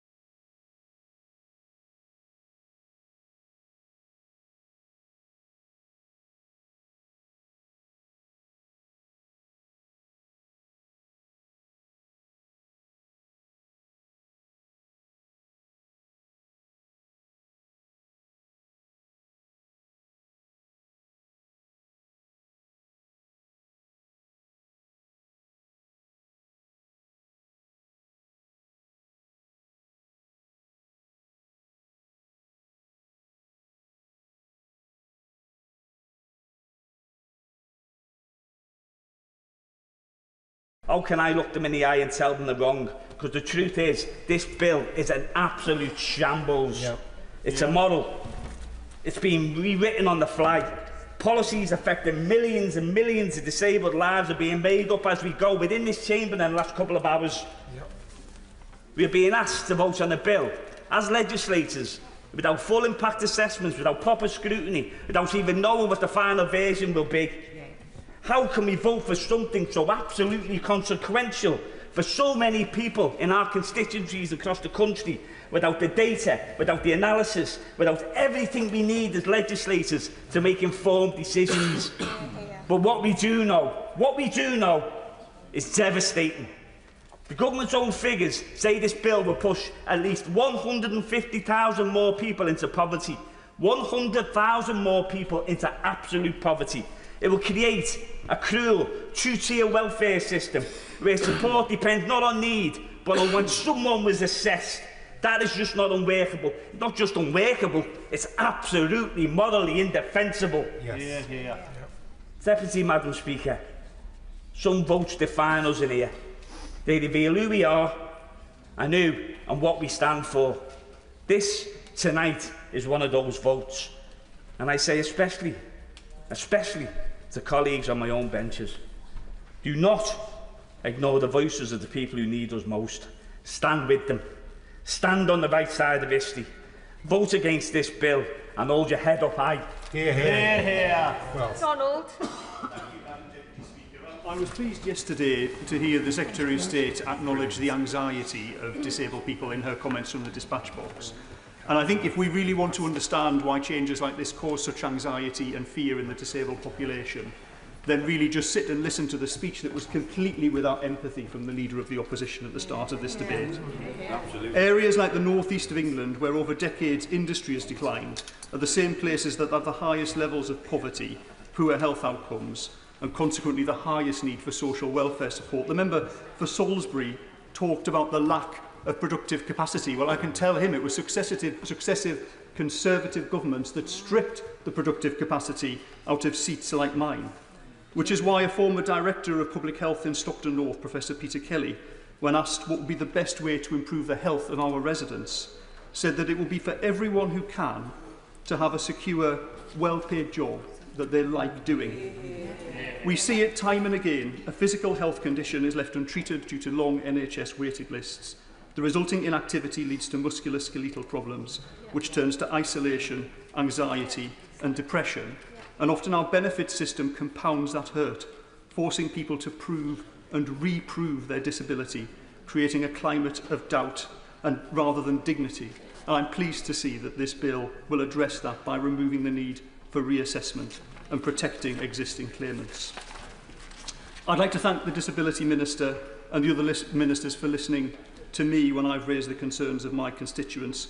There have been some really meaningful concessions on this bill: the protection of existing claimants, support for new claimants, inflation-proofing of annual increases. But actually the withdrawal of Clause 5, and particularly the TIMS review of the PIP assessments, the Disability Minister knows has been a major concern for me, and I was pleased to hear that this evening. But I am also concerned about mental health, made worse by debt and unemployment, and I welcome the government's investment in expanding access to occupational health and the almost 7,000 new mental health workers since last July. These aren't just policies. They're the foundations for a healthier and, I think, a more hopeful society. Now, we've heard a lot this evening about work, about this party's commitment to work, about the purpose and dignity it offers and the improvement in mental resilience. But I want to be clear, there is a value judgment behind this, but it's not a value judgment that chooses to separate those people in work versus those who aren't. People's lives have equal value regardless of whether they work, but work does in and of itself improve the quality of people's lives. It's... okay, yeah, okay.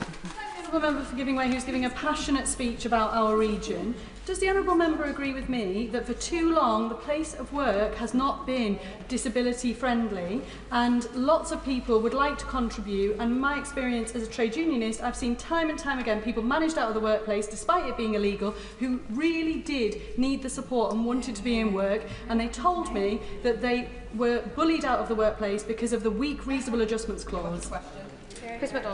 I do agree that accessibility to work is important, both through buildings and also transport and access to work as well. It's not just about supporting people to get into work, but whether they're physically able to get into work as well. I absolutely do agree with that. So to reiterate, people's lives have equal value regardless of whether they work. And it's our duty to ensure that as many people as possible are supported into that secure, purposeful, well-paid work, and to ensure also that employers satisfy their duty to make the necessary adjustments for people with disabilities. My honourable friend, the member for Norwich South, outlined some things the government are doing to try and reduce unfairness. I would add to that investments in our NHS, which will help deal with people's long-term health problems, and the employment support measures announced by the government, which will offer a pathway to work. The Employment Rights Bill and the Industrial Strategy will create more opportunity for work.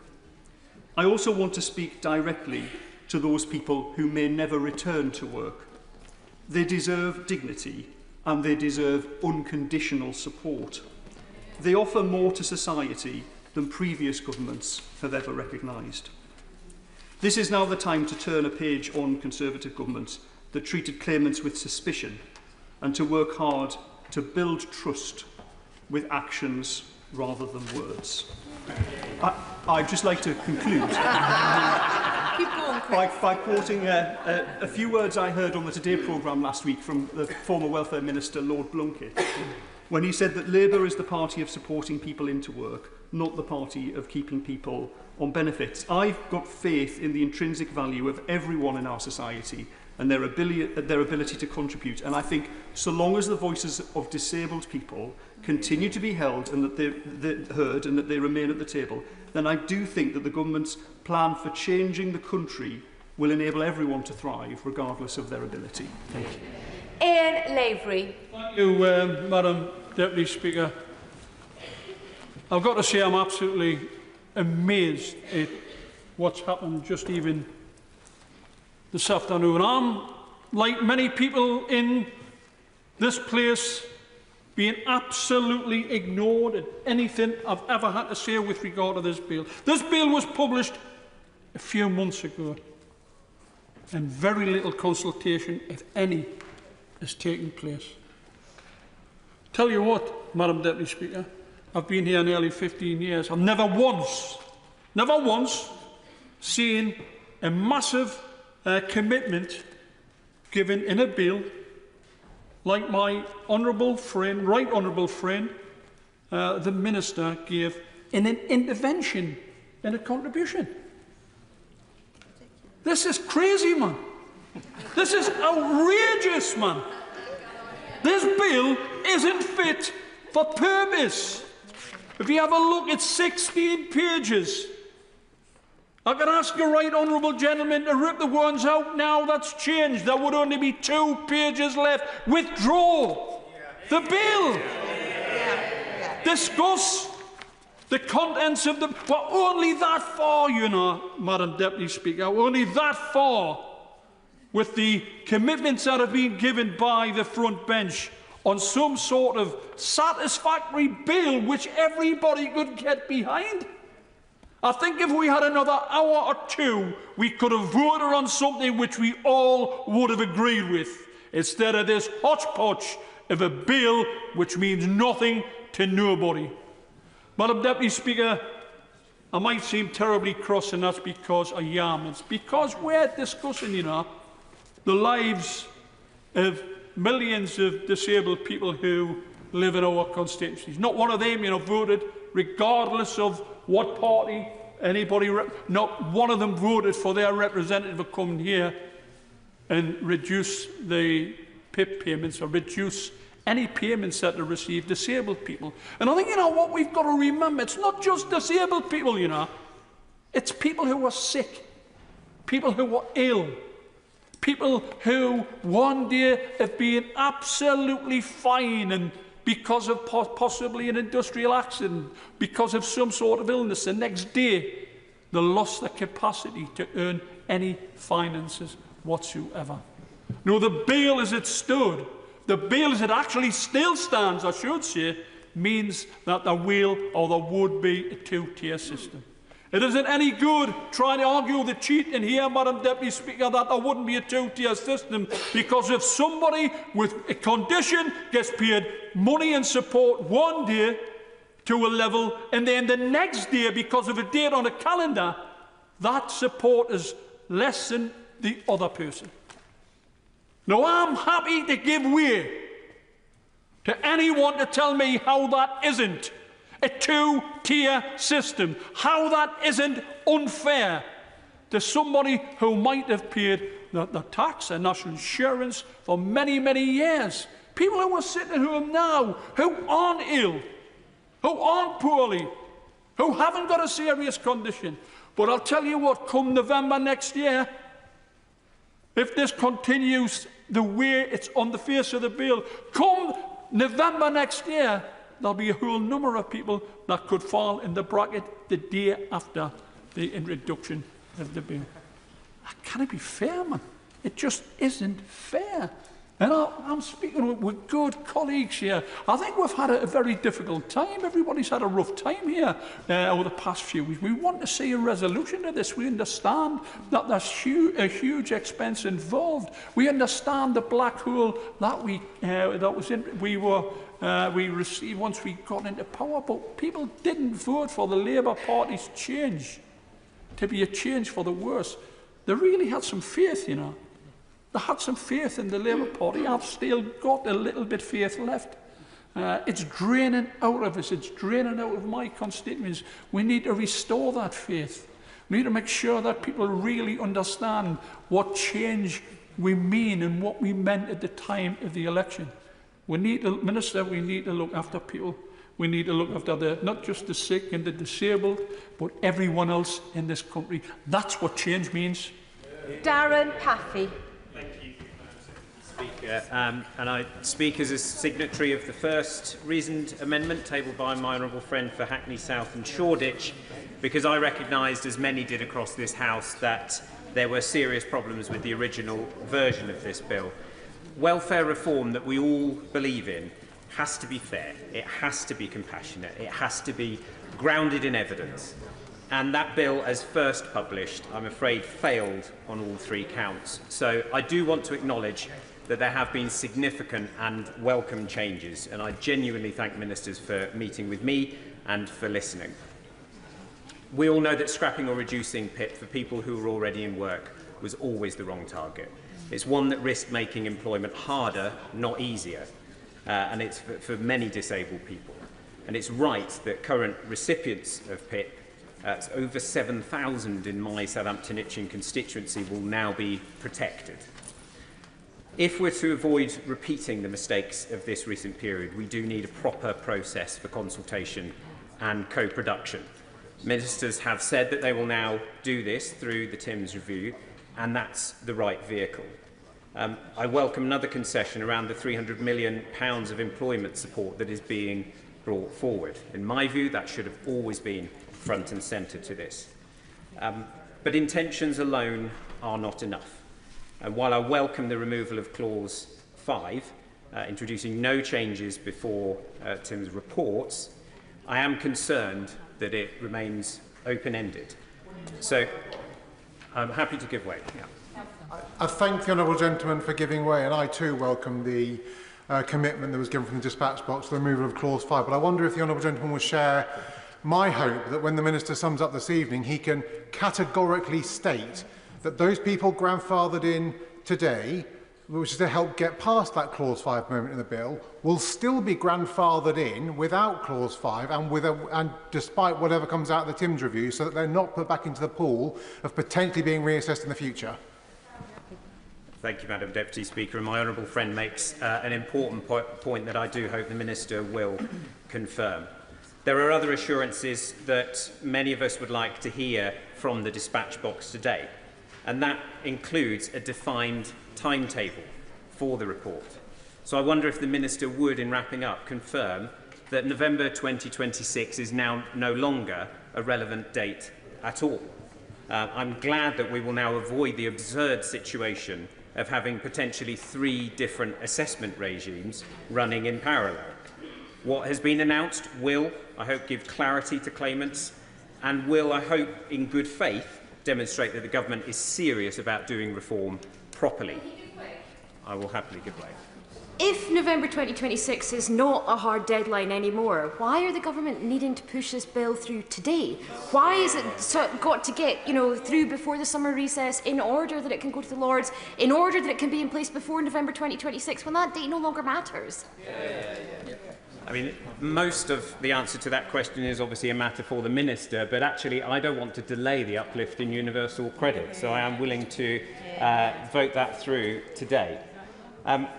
We do understand the catastrophic financial mess that we inherited, but we have to underscore that abstract OBR dogma means nothing to our constituents who have been worried these last few weeks.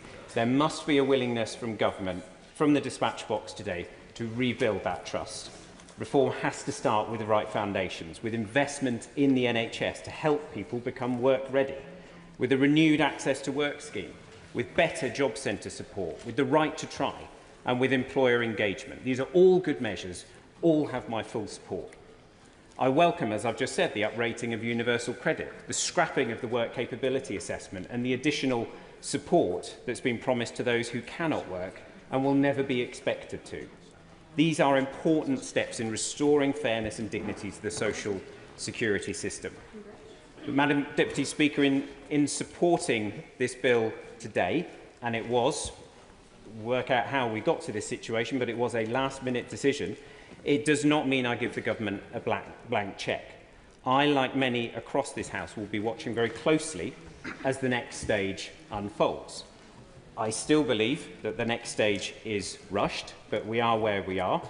I will still consider, if necessary, opposing the bill at third reading if the commitments today are not delivered in the coming week. That is not a position I enjoy being in, and anyone who thinks it's easy to be in that position doesn't know what they're talking about.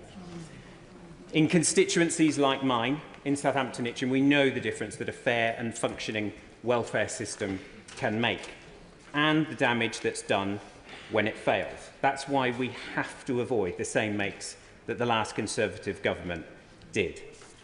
We all remember, indeed casting our minds further back, the Conservative and Liberal Democrat coalition's litany of failure on welfare reform, the bedroom tax, ATOS doing reassessments. I accompanied my mum to her reassessment.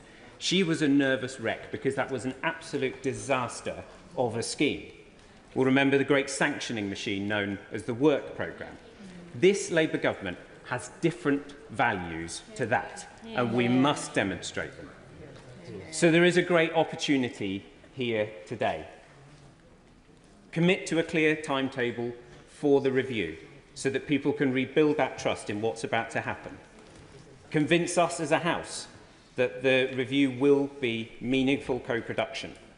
Set out what employment support will come with that £300 million that's being brought forward. Because if the bill passes today by the government's own rushed agenda, in my view, it has 1 week to get this bill into shape. If we get the system right, we will have a reformed welfare system that delivers on the government's objectives to support people who can work into work, with dignity and prosperity for them And yes, it will ensure the sustainability of the welfare system. So let's build, I'm coming to a conclusion, let us build a system, Madam Deputy Speaker, that is sustainable, but above all, one that is just and fair. Kelly Foy.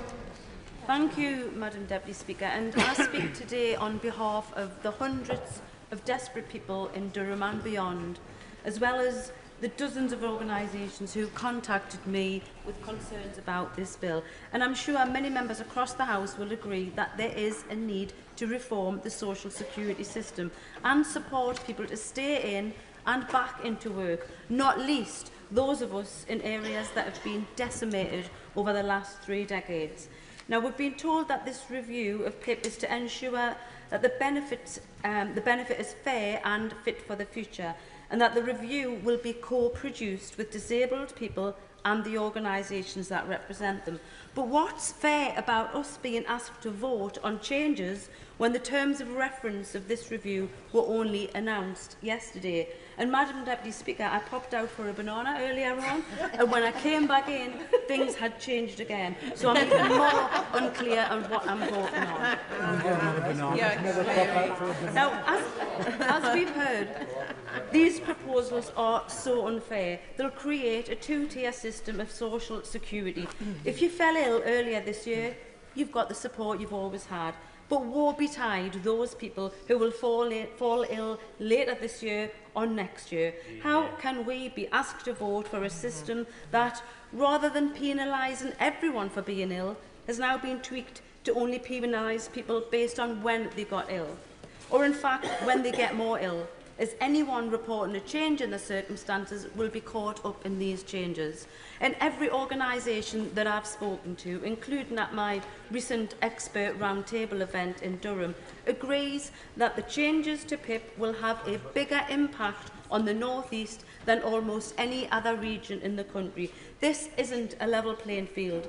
The scale of ill health in the North is 50% higher than it is in the South. The North East has a higher rate of people living with a disability than any other region.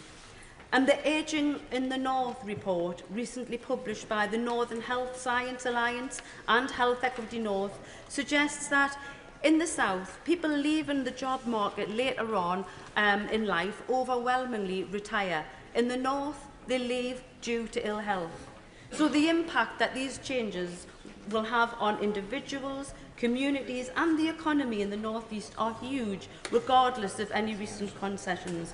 And again, we're being asked to vote on proposals before any meaningful consultation with disability charities and organisations have taken place, and without a regional impact assessment being carried out. And let's remember, PIP is an in-work benefit. For many, it provides them with support they need to actually stay and work. If they're caught up in the changes or claim after they've been introduced, it will be much harder for them to stay in work. Now, if we vote for this bill, we'll be knowingly leaving vulnerable people without the support they need to live dignified, independent lives free from poverty, when we should be supporting and championing the rights of disabled people, their carers and their families. And as a parent of my daughter Maria, who lived her life with a severe disability, I empathise with all those who are unlikely to undertake meaningful or secure employment because of the disability and experience the dignity that so many people in work do experience. But surely, just because someone cannot contribute economically to society, they still deserve dignity. They still deserve to be treated with respect and to feel a value in society, no matter how they are able to contribute. And I joined the Labour Party 30 years ago to be on the side of the poor and the weak. This bill penalises those with the weakest shoulders. That's not what I was elected for, and that's not what this Labour government was elected for. So I plead with colleagues again, pause this process, start again, and do it the right way, and do it the Labour way. Lawrence Turner. Thank you, Madam Deputy Speaker. I'm very grateful to be called in this debate. I think every member of this House will agree that welfare needs reform. I think about the constituent who was told in a PIP assessment, who was asked, how long have they been autistic? I think about other stories which are close to here, which I cannot repeat because they are not my stories alone to tell. The words come easily, the path to reform is harder. And I think a lot of us have walked that hard path in recent weeks. We've all heard many points made in this debate, and I would just like, in the short time available, to respond to some of them. A number of members have said, and I think sincerely suggested, that there is something inherently wrong about creating a system where people's treatment depends on the date of application. But I'd ask, how many people in this chamber who have been a negotiator or a trade union member have voted for an agreement that involved red banding a particular rate of pay? I think every representative of every party that has served in government has passed into legislation cut-off points. I remember leaving school around the time that the statement system in special educational needs started to be phased out in favour of EHCPs. And those consequences are with us to this day. I wanted to respond as well to a point made, I think, by honourable friend and member for Bradford East, when he said that we are being asked to place trust in ministers, and in particular the right honourable member for East Ham, the Disability Minister. And over the course of many discussions in recent weeks, I have to say that I do have that trust. And I know that many members on this side do have that personal trust, and to know that that review is now going to be co-produced with disabled people and disabled people's organisation is a real and material change. Madam Deputy Speaker, in this current age of snap judgments, when we are expected to respond immediately to every manner of change, and when politics in public is rewarded more highly than the politics carried out in private, the party system, perhaps, is not in a good state of repute. But I know that many members, and I'm one of them, have wrestled with their individual concerns and that desire to have collective discipline, without which there is no party and there is no programme and nothing would ever get done. These are good and honourable principles to have. They must be moderated by willingness to listen, and however it came about, people have listened today. The changes that have been made, ministers will know and officials will know, have been the subject of many long and at times difficult conversations. But to have a bill in front of us now which removes that problem which was critical to many of us, of a change beginning next November before that review was completed, has been addressed. We are in the business of making material change for the people we represent. And I think about the 10,037 PIP recipients in my constituency, the perhaps 1,000 DLA recipients more, and the many more family members who will have the ease of mind of knowing that the changes that we have made in this place means that their income and their security in life is being protected. Now, this bill has still some way to go over the course of the next week, but we must recognise progress when it has happened. I want to thank everyone in my constituency who has contacted me and taken the time to meet in all those discussions with officials, with ministers. I don't wish to deny another member the chance to speak. All those representations were helpful. They did make a difference. I am so grateful to everyone who shared their story, and I will be voting for this bill tonight. Well, we have run out of time, and I call the Shadow Minister, Helen Whately. Thank you, Madam Deputy Speaker. This has been an extraordinary afternoon. in this chamber. Listening to this debate, surely all of us have been moved by the stories we've heard of honourable members' own experiences, the experience of their families and loved ones and of their constituents, of how the welfare system has served its vital purpose of providing a safety net in times of desperate need, particularly for people whose disabilities or ill health have made it impossible for them to make ends meet on their own. It is clear, Madam Deputy Speaker, that there is a broad consensus across the House that the welfare system needs reform. There has also been a consensus that what we were debating today was a bad bill. It was a rushed and chaotic compromise that would harm disabled people, create a two-tier benefit system and barely make a dent in the overall welfare bill. How could anyone justify voting for something that would not make a single disabled person's life better? It's clear that many members couldn't. And I say it was a bad bill because while we've been here debating it, the bill has more or less disintegrated. Less than 2 hours ago, the Social Security Minister told us in an unprecedented intervention that Clause 5 of the bill is to be removed at the committee stage. That takes out all the changes to personal independence payments and with it almost the entirety of the remaining savings in the bill. Describing this as chaos now feels like an understatement. Here we have a government with a super majority voted in on a manifesto for change, a welfare system which everyone agrees needs reform, and public finances which simply must be brought under control. But the government is now serving up a bill with next to nothing in it. They had already U-turned once. It seems they can't even deliver a U-turn.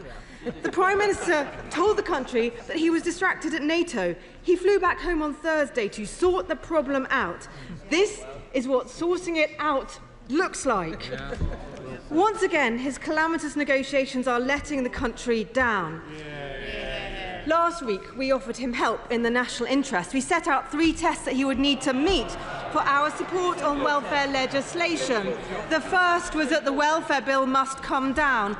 All of us know people whose lives would not be possible without the help that our welfare system provides. Each and every one of us in this chamber wants a welfare system which is there for those who need it. But the fact is that if the welfare bill spirals out of control, it puts that support in jeopardy. But this bill now makes no meaningful changes to a system that we all agree isn't working. It will now save, I reckon, less than £1 billion from a sickness benefits bill rising to nearly £100 billion by the end of the decade.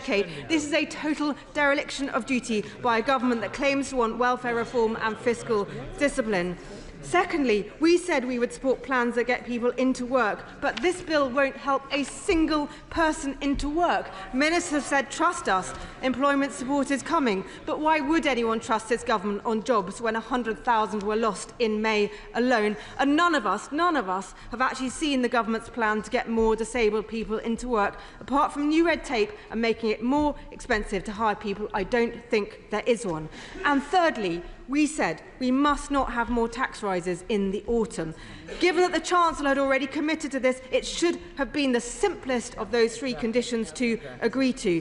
But now this desperate climb down blows an even bigger hole into her budget. She is pushing us into a doom loop of higher taxes, fewer jobs, more welfare and higher taxes. At this rate, the time is coming when our constituents won't even have a welfare system to call on in times of trouble.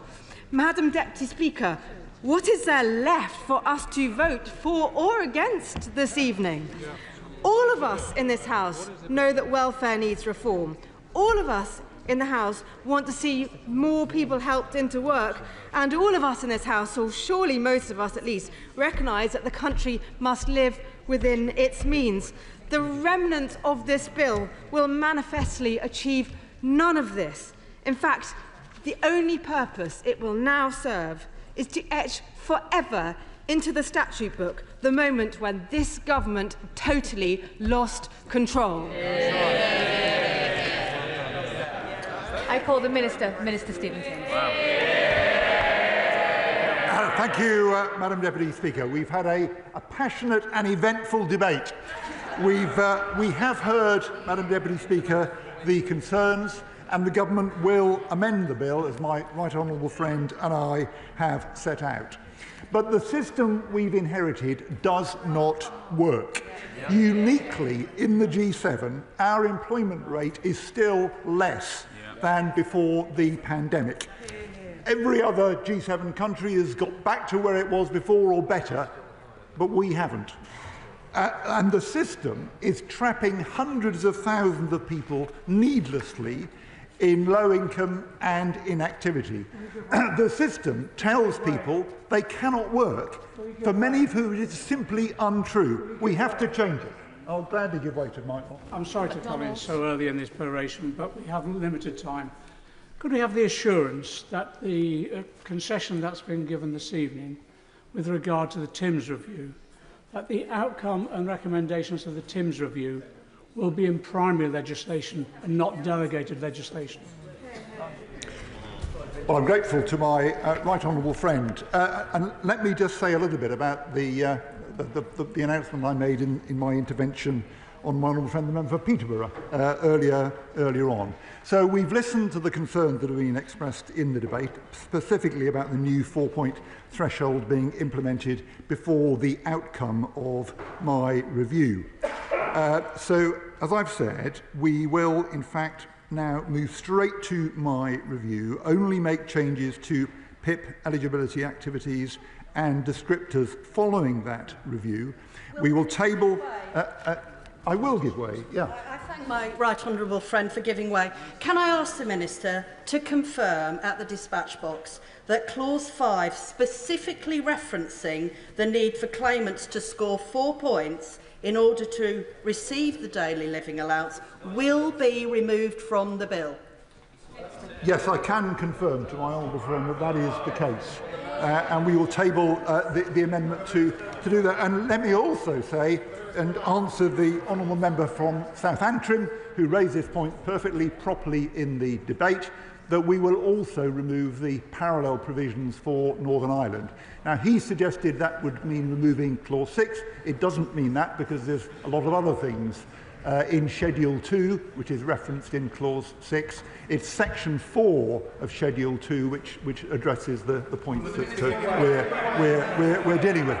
Let me just make a little further progress, Madam Deputy Speaker. And actually, I still haven't quite answered the intervention that my right honourable friend, the question that he put to me in the first place.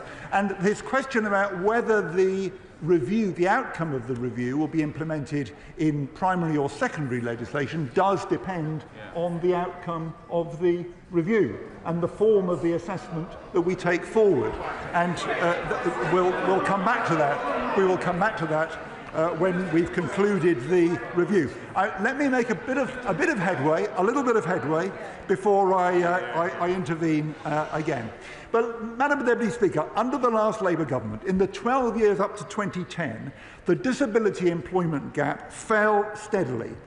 In 2010, as soon as the Tories and the Lib Dems took over and scrapped the New Deal, it stopped falling and has barely shifted since. What this bill opens up is the chance once again for proper support into work for people out of work on health and disability grounds. We will provide that again, recognising that with, for example, far more mental health problems amongst young people, the needs post-pandemic will be different from the past. I listened with great interest to the powerful speech that my honourable friend, the member for Stockbridge and Penistone, made, calling for a target for the disability employment gap. I think she makes a strong argument, and that's the kind of approach that we need to develop as we bring forward our plans for employment support. So the bill opens that, I won't give away at the moment, the bill opens that possibility up. It deals with work disincentives inserted by the previous government into universal credit. The current system forces people to aspire to be classified as sick in order to qualify for a higher payment, and once so classified, it abandons them. We've got to change it. I'll give way to the honourable gentleman. I'm very grateful to the Minister for giving way, and the House knows that he is a not only an honourable man, but he has spent the largest proportion of his parliamentary career looking at these issues. He must surely understand, however, that the confusion which has been expressed in this place is now being felt and expressed in the country at large. I have never seen a bill butchered and filleted by their own sponsoring ministers in such a cack-handed way. Nobody can understand the purpose of this bill now.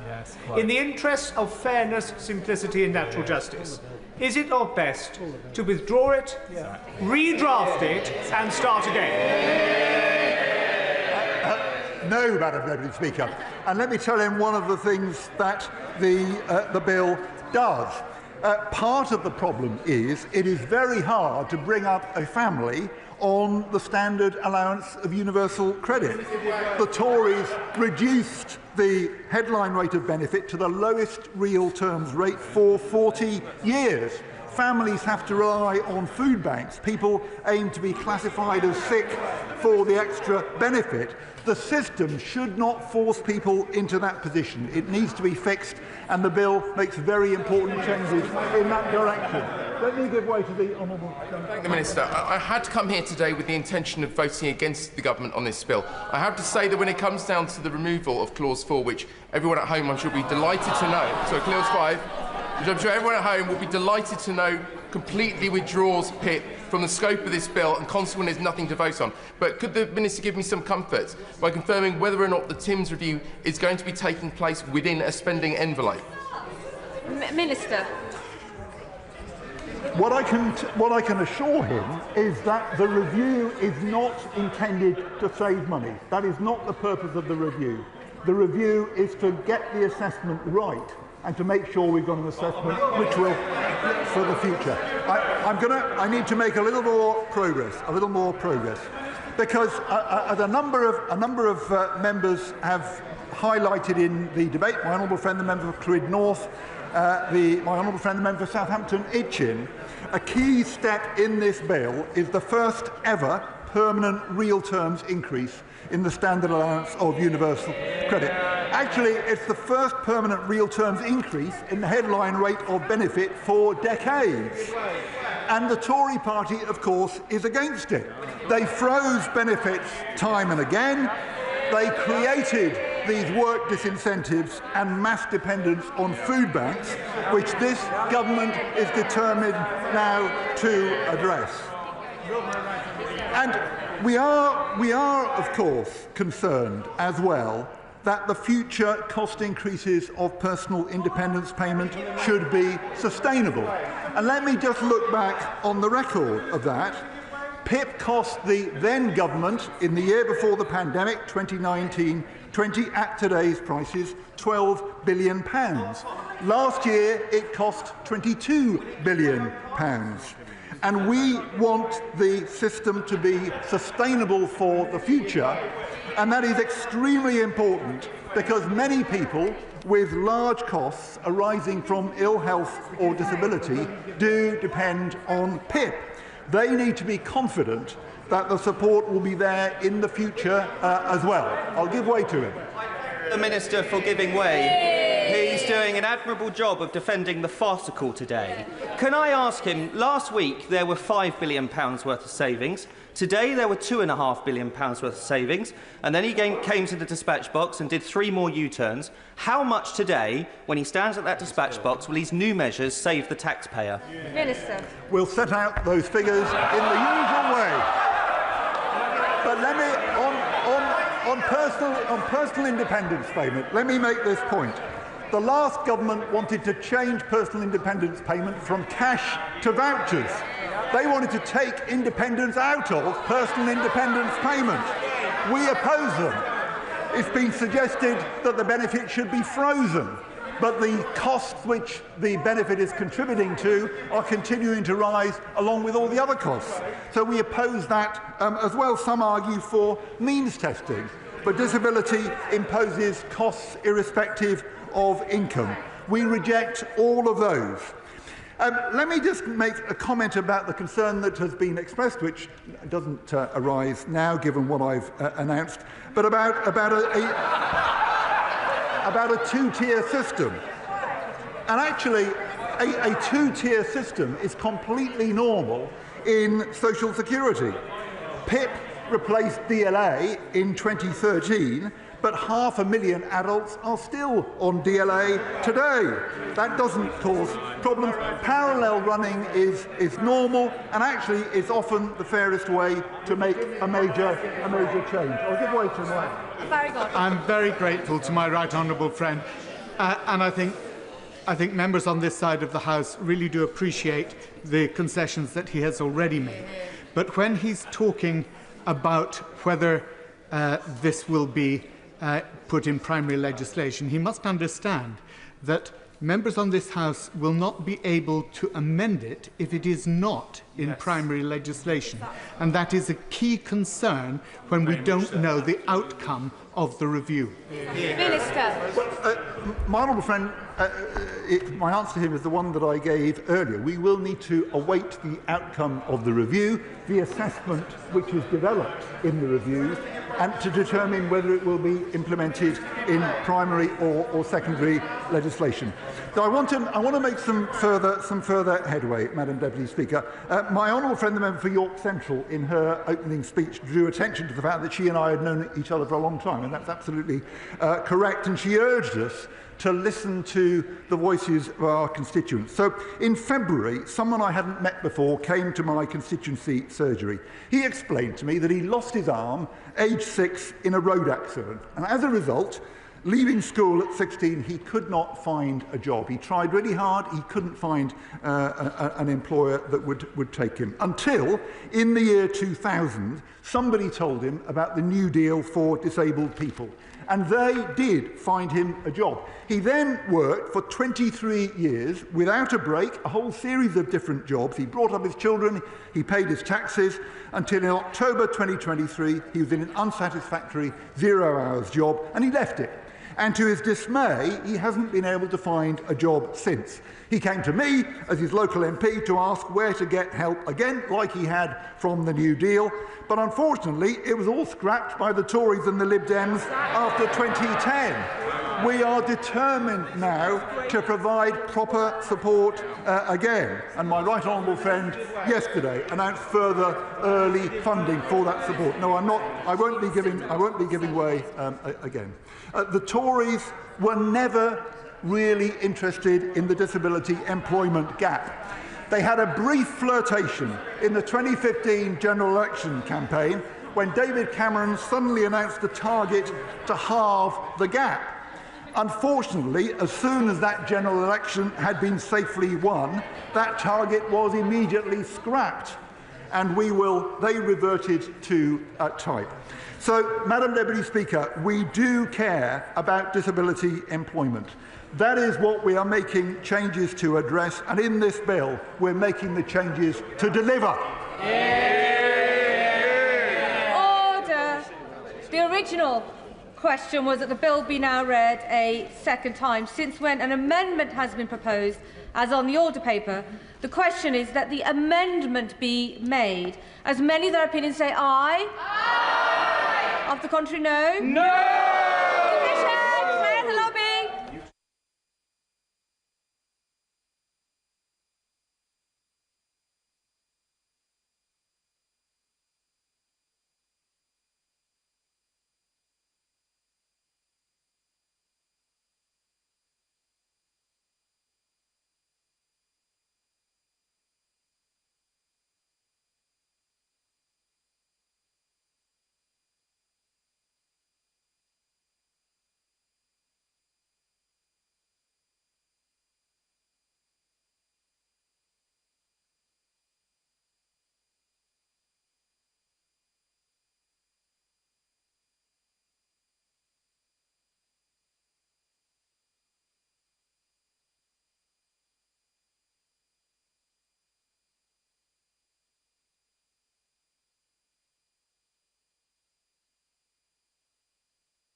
should be seated and silent. The question is, as on the order paper, as many that opinion say aye. Aye. Of the contrary, no. No. The tellers for the ayes are Clive Lewis and Andy MacDonald, and the tellers for the no are Keir Mather and Kate Dearden.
Order, order. The ayes to the right, 149. Whoa. The noes to the left, 328.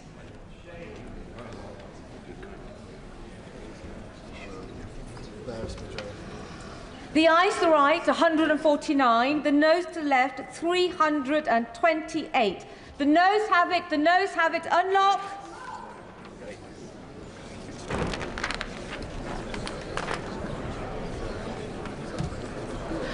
The question is that the bill be now read a second time. As many of that opinion say aye? Aye! Of the contrary, no? No!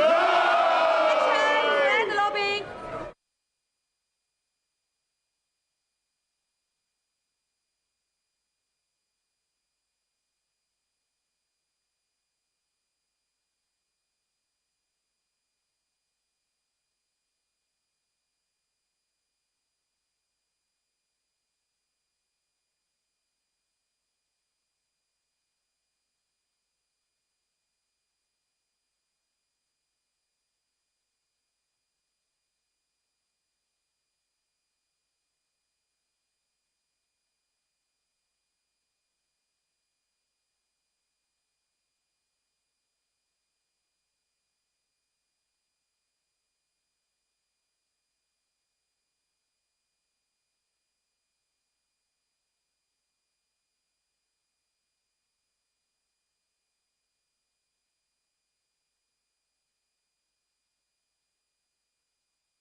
Colleagues should be seated and quiet. Seated and quiet. The question is as on the order paper. As many in that opinion say aye. Aye. Of the contrary, no. The tellers for the ayes are Keir Mather and Kate Dearden. The tellers for the noes are Gregory Stafford and Harriet Cross.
Order, order.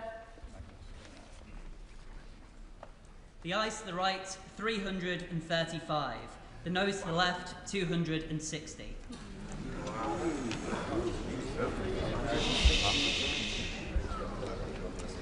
The ayes to the right, 335.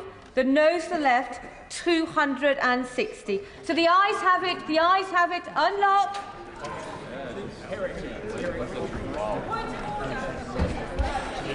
Point of order, Ms Wade, is it really relevant to business right now? Point of order, Helen Waitley. Madam Deputy Speaker, please could you advise, in the light of the shambles of this afternoon, the fact that this bill has been ripped apart literally in front of our eyes in this chamber, and that the Government Minister cannot even tell us how much it is now going to save, can you please advise whether this should still be rushed through to be debated next week here at committee stage, or whether the Government should in fact withdraw this bill? The honourable member has put her point on the record, and the honourable member has been a minister in the past, so she will know the scheduling of business is a matter for government and not for the chair. Well, they'll change their Programme motion to be moved formally. Formally. The question is as on the order paper. Is many in that opinion say aye? Aye. Of the contrary, no. Embarrassing. The ayes have it. The ayes have it. I don't need chuntering from the sidelines. Money resolution to be moved formally. Formally. The question is as on the order papers. Many of that opinion say aye. Aye. Of the contrary, no. The ayes have it. The ayes have it. I now go on to motion number 5 on prisons. Minister to move. I beg to move. The question is as on the order papers. Many of that opinion say aye. Aye. Of the contrary, no. No. The division is deferred until tomorrow. Motion number 6 on electricity. Minister to move. I beg to move. The question is as on the order papers. Many of the opinion say aye. Aye. Of the contrary, no. The ayes have it. The ayes have it. I now go on to presentation of public petitions. Petition Liam Byrne.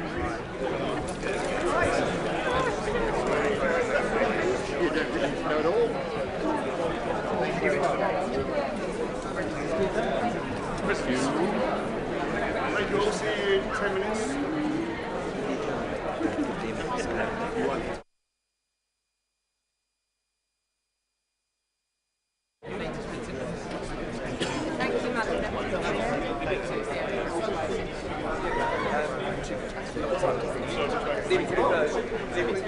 Can the colleagues leave the chamber in an orderly fashion and quietly? See you later.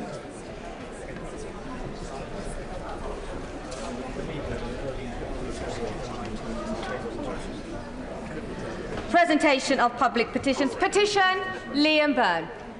Very much indeed, Madam Deputy Speaker. I rise to present this petition on behalf of the residents of Waterorton Road in Castle Bromwich in my constituency. And this petition calls on Solihull Council to finally take action to tackle the out-of-control speeding on the slip road off the Waterorton Road. Because while Solihull Council's intentions to tackle speeding on the main Waterorton Road was admirable, I'm afraid it's unfortunately diverted the problem to the slip road. And this has made life for many of my constituents a misery, with resident Helen Rogers telling me that inconsiderate, selfish drivers are leaving locals intimidated and frightened for their safety. So let us not wait until there is a fatality. We must take action immediately. Madam Deputy Speaker, the petitions therefore request that the House of Commons urge the Government to work with Solihull Council to implement traffic calming measures on the slip road off Waterorton Road following a spate of road traffic incidents and the petitioners remain, etc.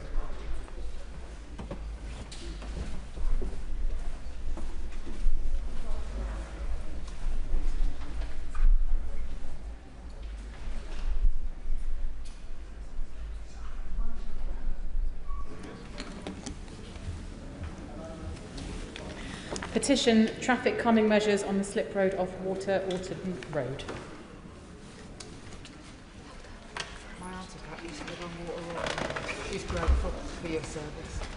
I beg to move that this House do now adjourn. The question is that this House do now adjourn. And I call Jess Brown-Fuller on infant feeding. Jess Brown-Fuller. Thank you, Madam Deputy Speaker.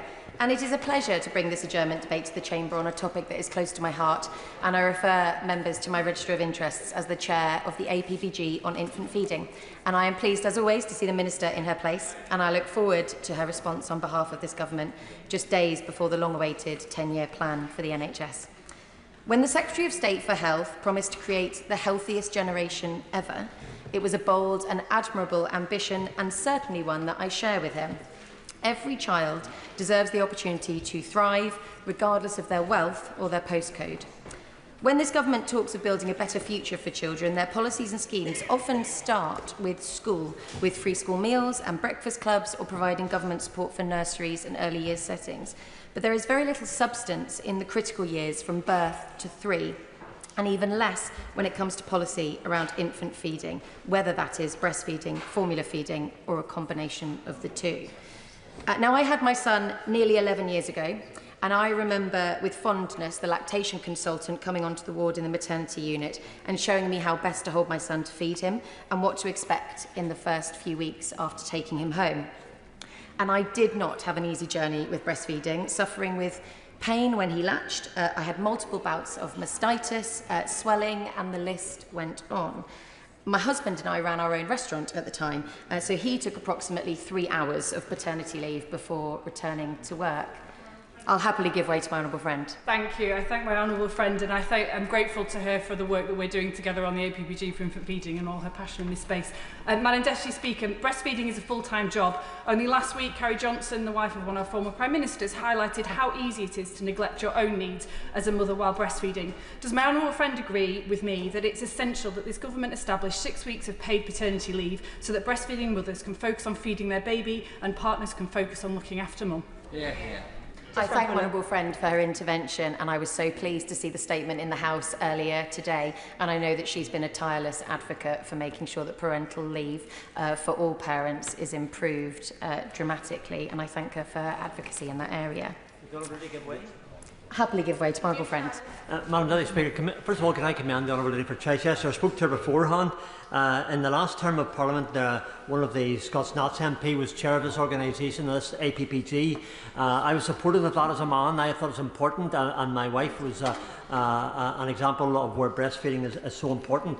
But is the Honourable Lady aware that Northern Ireland scored the highest 69.5 out of 100 between UK nation comparisons?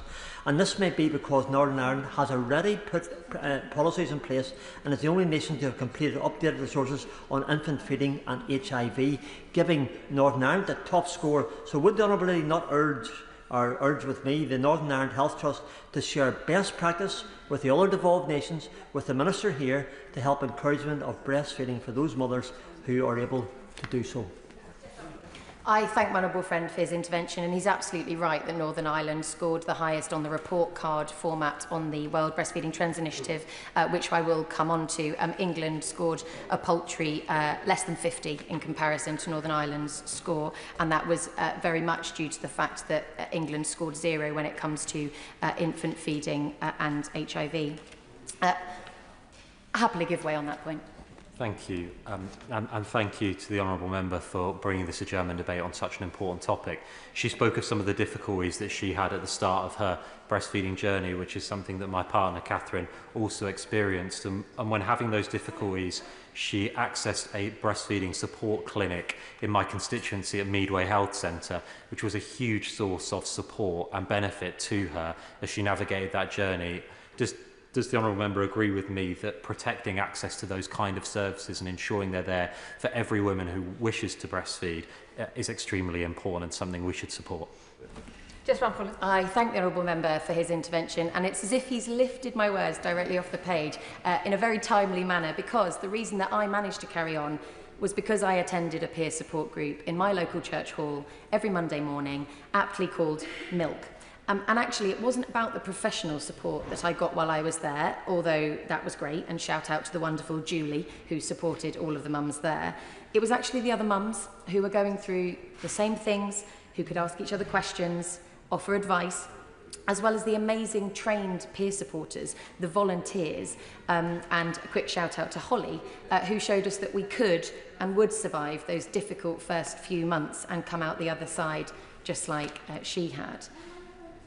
Happy to give way.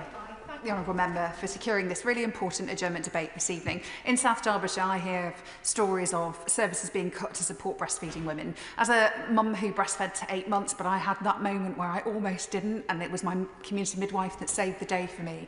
I wonder if the honourable member agrees that, as well as having services to support breastfeeding women, whether they're successful in doing it or decide not to do it or can't do it, that actually we should be creating safe spaces for them for that, which is exactly what I've done in my constituency surgery, but I would like to see that in other venues, and I wonder whether she would agree with me on that. I thank the honourable member for her intervention and for sharing her personal story, and also for advocating for other breastfeeding and formula feeding parents in her constituency.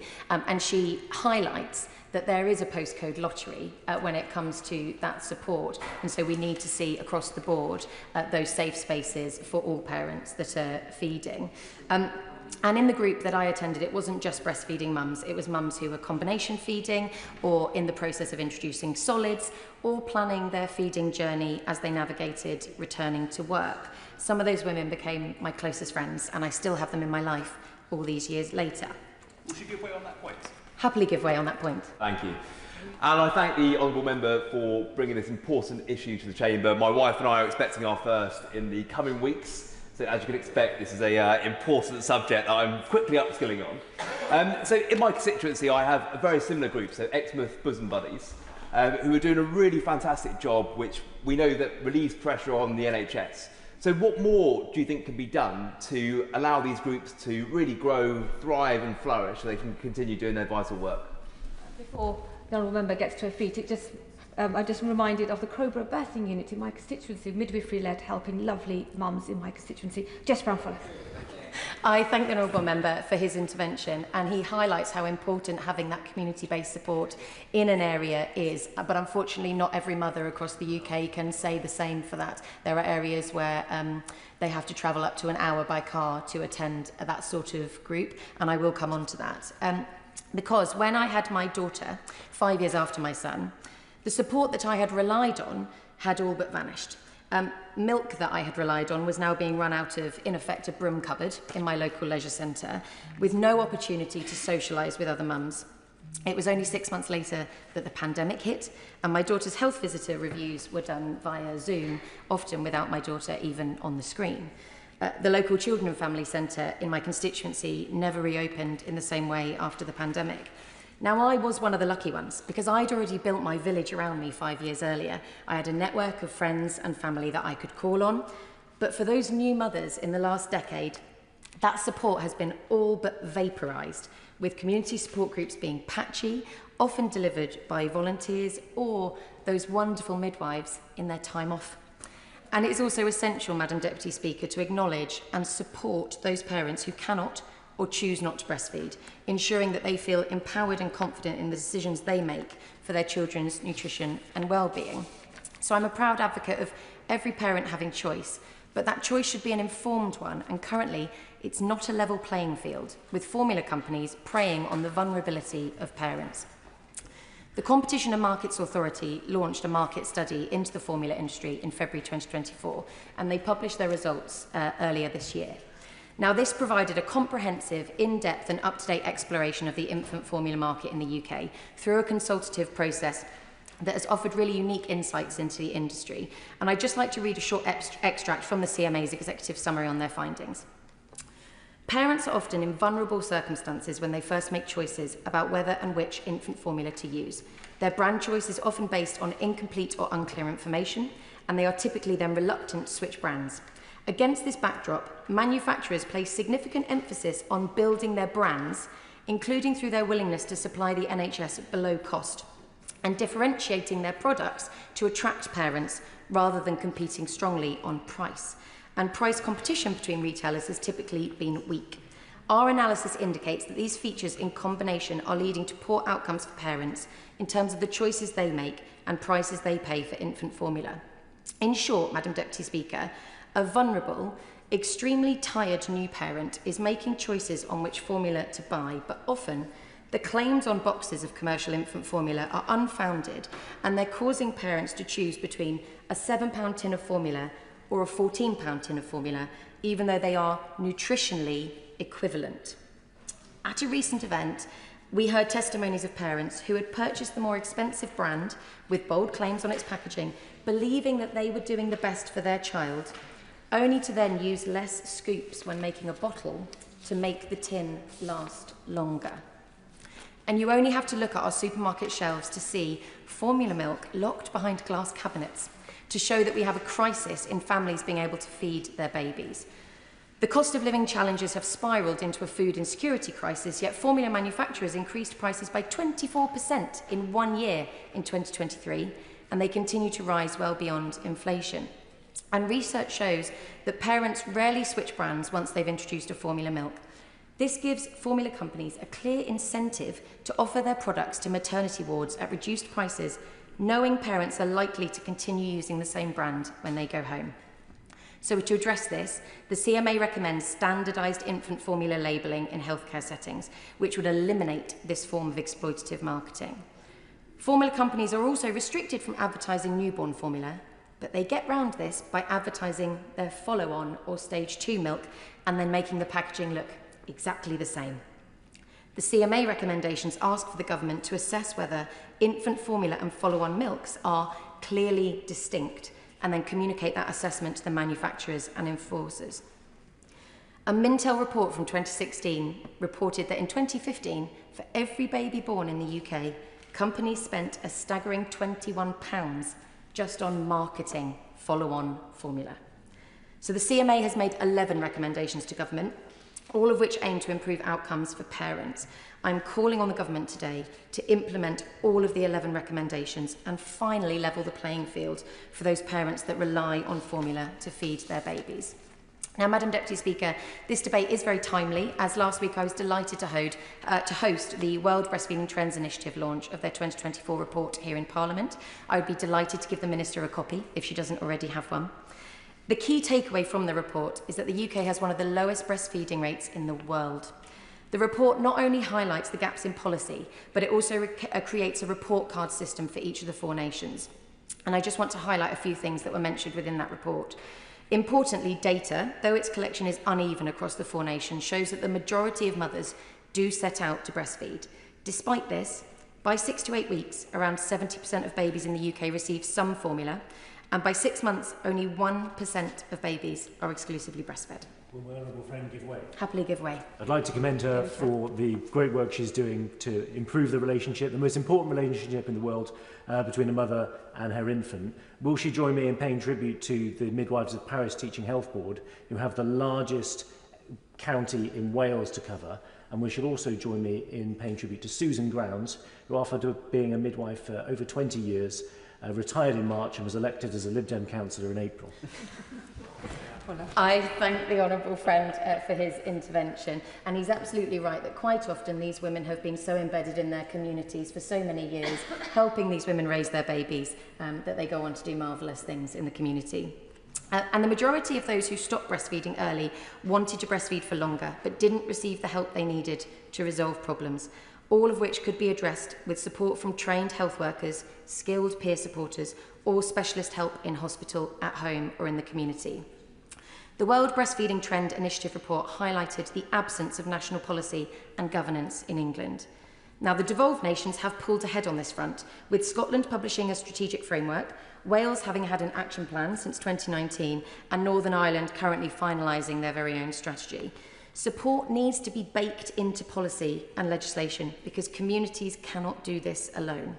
The government has all the opportunity to act by being so early into the parliamentary term.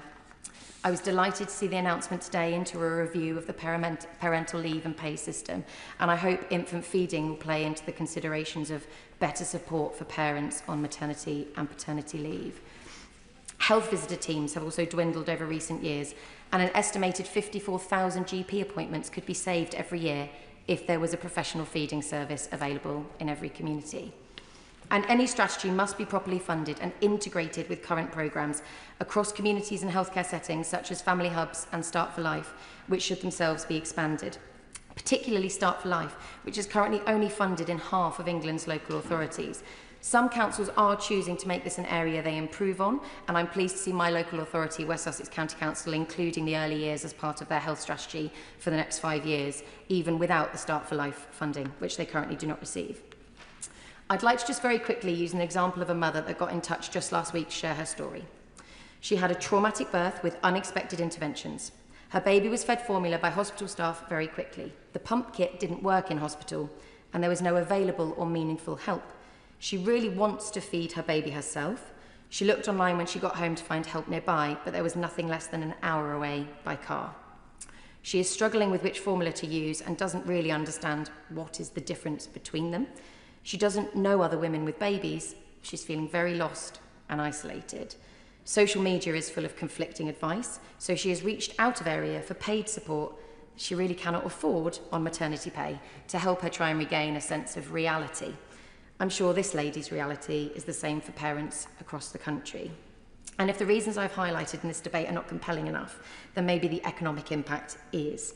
UK research on the costs of 4 diseases back in 2012 showed that even reaching moderate breastfeeding levels could save the NHS millions, and that the implementation of proven breastfeeding support systems would pay for itself within a year. For babies, breastfeeding strengthens the immune system and significantly reduces the risk of infections, obesity, asthma, and long-term conditions such as type 2 diabetes. And for the mother, breastfeeding lowers the risk of breast and ovarian cancers, cardiovascular disease, and supports postnatal mental health. There is so much more I could say, Madam Deputy Speaker, but instead I will move to my asks of this government. When will the government make its decision on whether they will accept the 11 recommendations from the Competition and Markets Authority? Will the Minister consider following the devolved nations and introduce a comprehensive national infant feeding strategy to end the postcode lottery and provide support to all parents in their feeding journeys? Will we expect to see something about infant feeding in the upcoming NHS 10-year plan? And finally, there is very little about breastfeeding in most health professional training, but primary care has successfully integrated assisted roles into primary care services such as pharmacists and social prescribers. Could the same model be extended to lactation consultants? I'd like to finish by saying thank you to all of those tireless activists and campaigners who have been fighting for all women to have support, guidance and trusted information when they begin motherhood. I won't risk trying to name them all, as I will no doubt miss some. But a special thank you to the World Breastfeeding Trends Initiative Steering Group, to First Steps Nutrition Trust, and also to the previous Honourable Member for Glasgow Central, who chaired the APPG before the general election. Thank you. I call the Minister, Minister Ashley Dalton. Thank you, Madam Deputy Speaker, and I'd like to congratulate the Honourable Member for securing this debate. Through her leadership of the All-Party Parliamentary Group on Infant Feeding, she is working to ensure families across the country get the right support. And I'd like to thank all members that have contributed today, the member for Ribble Valley, Strangford, contributions from the member for Altrincham Sale, South Derbyshire, Exmouth and Exeter East, Brecon, Radwa and Cumtowie. And, of course, from yourself, Madam Deputy Speaker. Thank you. Thank you. I think the number of interventions and contributions in this debate today has just shown how important this issue is and how deeply felt it is across the House. The Honourable Member asked about the 10-year plan. I will not be going into details of what the 10-year plan has got in it, but TikTok, she does not have to wait very long, as this will be launched on Thursday morning. And I look forward to taking forward and working with colleagues from across the House and the wider health landscape on how we deliver in the plan. But within that plan, you will see that children's early years are crucial to the development and their health and their life chances, and that is reflected in the government's mission. It's why the government's taking a mission-based approach to raising the healthiest generation of children ever, and to ensuring that every child has a healthy, happy start to life. I will. I thank the Minister for giving way. Just to reiterate my honourable friend's comments and the comments made just now at the dispatch box about all children needing to have a healthy start.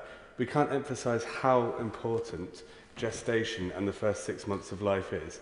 The factors that affect gestation and the first 6 months of life have a bigger impact on long-term health than anything you can do after that period of time. Any conscious decisions you make about your own health are less impactful than what's happened to you during gestation in the first 6 months of life. Minister. I thank the honourable member for his intervention and agree, and he will see as the 10-year plan comes forward, and also looking at some of the investments that we are making around, for instance, reducing the numbers of women smoking in pregnancy, etc. That is something that the government recognises. And we recognise that infant feeding is critical to a baby's healthy growth and development, and recognise the significant benefits of breastfeeding for both mothers and babies, and are fully committed to supporting families to breastfeed should they choose to do so. We know that most mothers want to breastfeed, but many stop before they would ideally like to. Whilst it's been positive to see many more mothers continuing to breastfeed in recent years, we know that they can face complex barriers to achieving their infant feeding goals. And I recognise the concerns raised through the World Breastfeeding Trend Initiative report on the UK infant feeding policy landscape. Whilst health is devolved, and I would like to recognise the performance in Northern Ireland that was raised by the Honourable Member for Strangford and commend them on that. But we know through this report that England in particular in the UK scores poorly, and that is something that we want to change, Madam Deputy Speaker. And families need quality services, trustworthy information, affordable options and systems that support, not hinder them. Midwives and maternity services play a crucial role through the perinatal period in preparing and supporting families around infant feeding. We've committed to training thousands more midwives to better support women throughout their pregnancy and beyond. And there has been an increase of over 1,300 full-time equivalent midwives in the workforce since April 2024. We will publish a refreshed workforce plan to deliver the transformed health service that we build over the next decade. And to drive forward improvement on maternity and neonatal services, we announced the launch of a national independent investigation into maternity and neonatal care. The investigation will recommend one set of national actions by December. A national maternity and neonatal task force, chaired by the Secretary of State, will then bring forward independent experts to co-produce a national plan to drive forward. As families transition from maternity services to the community, it's important that they continue to receive the support they need, and health visitors are key to this. But we know health visitor numbers have decreased, and whilst there is variation in level of services across the country, it remains a universal service, and we are committed to that. In the plan to change, we commit to strengthening health visiting services so all families can access their support. We're building on Family Hubs and Start for Life programme and investing in this programme with 18.5 million this year to improve infant feeding support across 75 local authorities in England. Start for Life services are helping parents to access support where they need it and in a location that suits them, whether that's the home, their family hub, in a hospital setting, or through some of the many voluntary sector organisations that have been referred to today. And local authorities are working with partners to embed local infant feeding strategies, joining up services for seamless support and tailoring them to their community with both universal and targeted support. We're building up the workforce, investing in infant feeding specialists and delivering high quality training and expanding networks of peer supporters. Funding is also helping to train staff to identify complex needs early, such as tongue tie, and to offer timely support. And while long-term evaluation is needed to understand the full impact of the programme, some promising findings are emerging. For example, Coventry suggests that their ambitious multi-layered integrated infant feeding plans have led to increased breastfeeding rates. And local health visitor data shows an increase in breastfeeding at 6 to 8 weeks from 51% to 57% in just 18 months. And we're also helping families across the UK to access breastfeeding support 24 hours a day through the National Breastfeeding Helpline. Well, thank the Minister for giving way, and she highlights some brilliant examples that are gold standard in care, but does she recognise that the process that the government is currently undertaking, with only half local authorities being funded, means that we still end up with a patchwork level of cover for support for new mothers, and they don't know where they're meant to go because it's different when they cross a county border? I thank her for her intervention. And through the Family Hub service and the support for Start for Life, that is very much targeted. However, through the Universal Health Visiting Offer, through the National Breastfeeding Helpline, we do aim to be able to offer all women breastfeeding the support that they need to do so. In terms of parental leave, which has been touched upon, we know that supporting parents goes beyond services. Returning to work can influence how families choose to feed their babies. And in the plan to make work pay, we've committed to a review of the parental leave system, which, as the Honourable Member mentioned, was launched. The DBT, the Department for Business and Trade, launched that review into parental leave in the Chamber today, and we're delighted to see that come forward. She did touch upon formula feeding, and I've spoken a lot about breastfeeding, but we absolutely recognise that families cannot, or choose, when they can't or they choose not to breastfeed, it's vital they get formula that's safe, nutritionally complete and affordable. Infant formula regulations and CMA recommendations are important, but we know many families are struggling to afford infant formula. We welcome that report from the CMA into the UK infant and follow-on formula milk. It's highlighted some of the issues that the Honourable Member raised herself, particularly noting that families rely on brand reputation and price as a proxy for quality, often choosing more expensive products. However, specific regulations require all infant formula to comply with robust nutritional compositional standards. So all infant formula sold on the UK market meets the nutritional needs of babies, regardless of the price and brand. The CMA has made 11 recommendations to government, and with 4 aims: to eliminate brand influence in healthcare settings, providing better information for parents in retail settings, strengthening labelling and advertising rules, and ensuring effective enforcement of regulations. The government is supportive of what the CMA is trying to achieve, and we want parents to be confident to choose lower price products and for manufacturers and retailers to compete more on price. The CMA recommendations are UK-wide, and so we're considering them alongside colleagues in the devolved governments and aim to have a UK-wide response available as soon as possible. In conclusion, Madam Deputy Speaker, I thank the Honourable Member for raising this important matter. The Government is committed to giving children the best start in life. We do not underestimate the challenge to get this right for families. We will continue to strengthen key services built on good practice and identify where we can the greatest impact for families. I can also confirm that tomorrow I will be meeting myself with the APPG for babies, and I look forward to discussing these issues further with them. The question is that this House do now adjourn. As many of their opinions say aye? Aye. The ayes have it. The ayes have it. Order, order.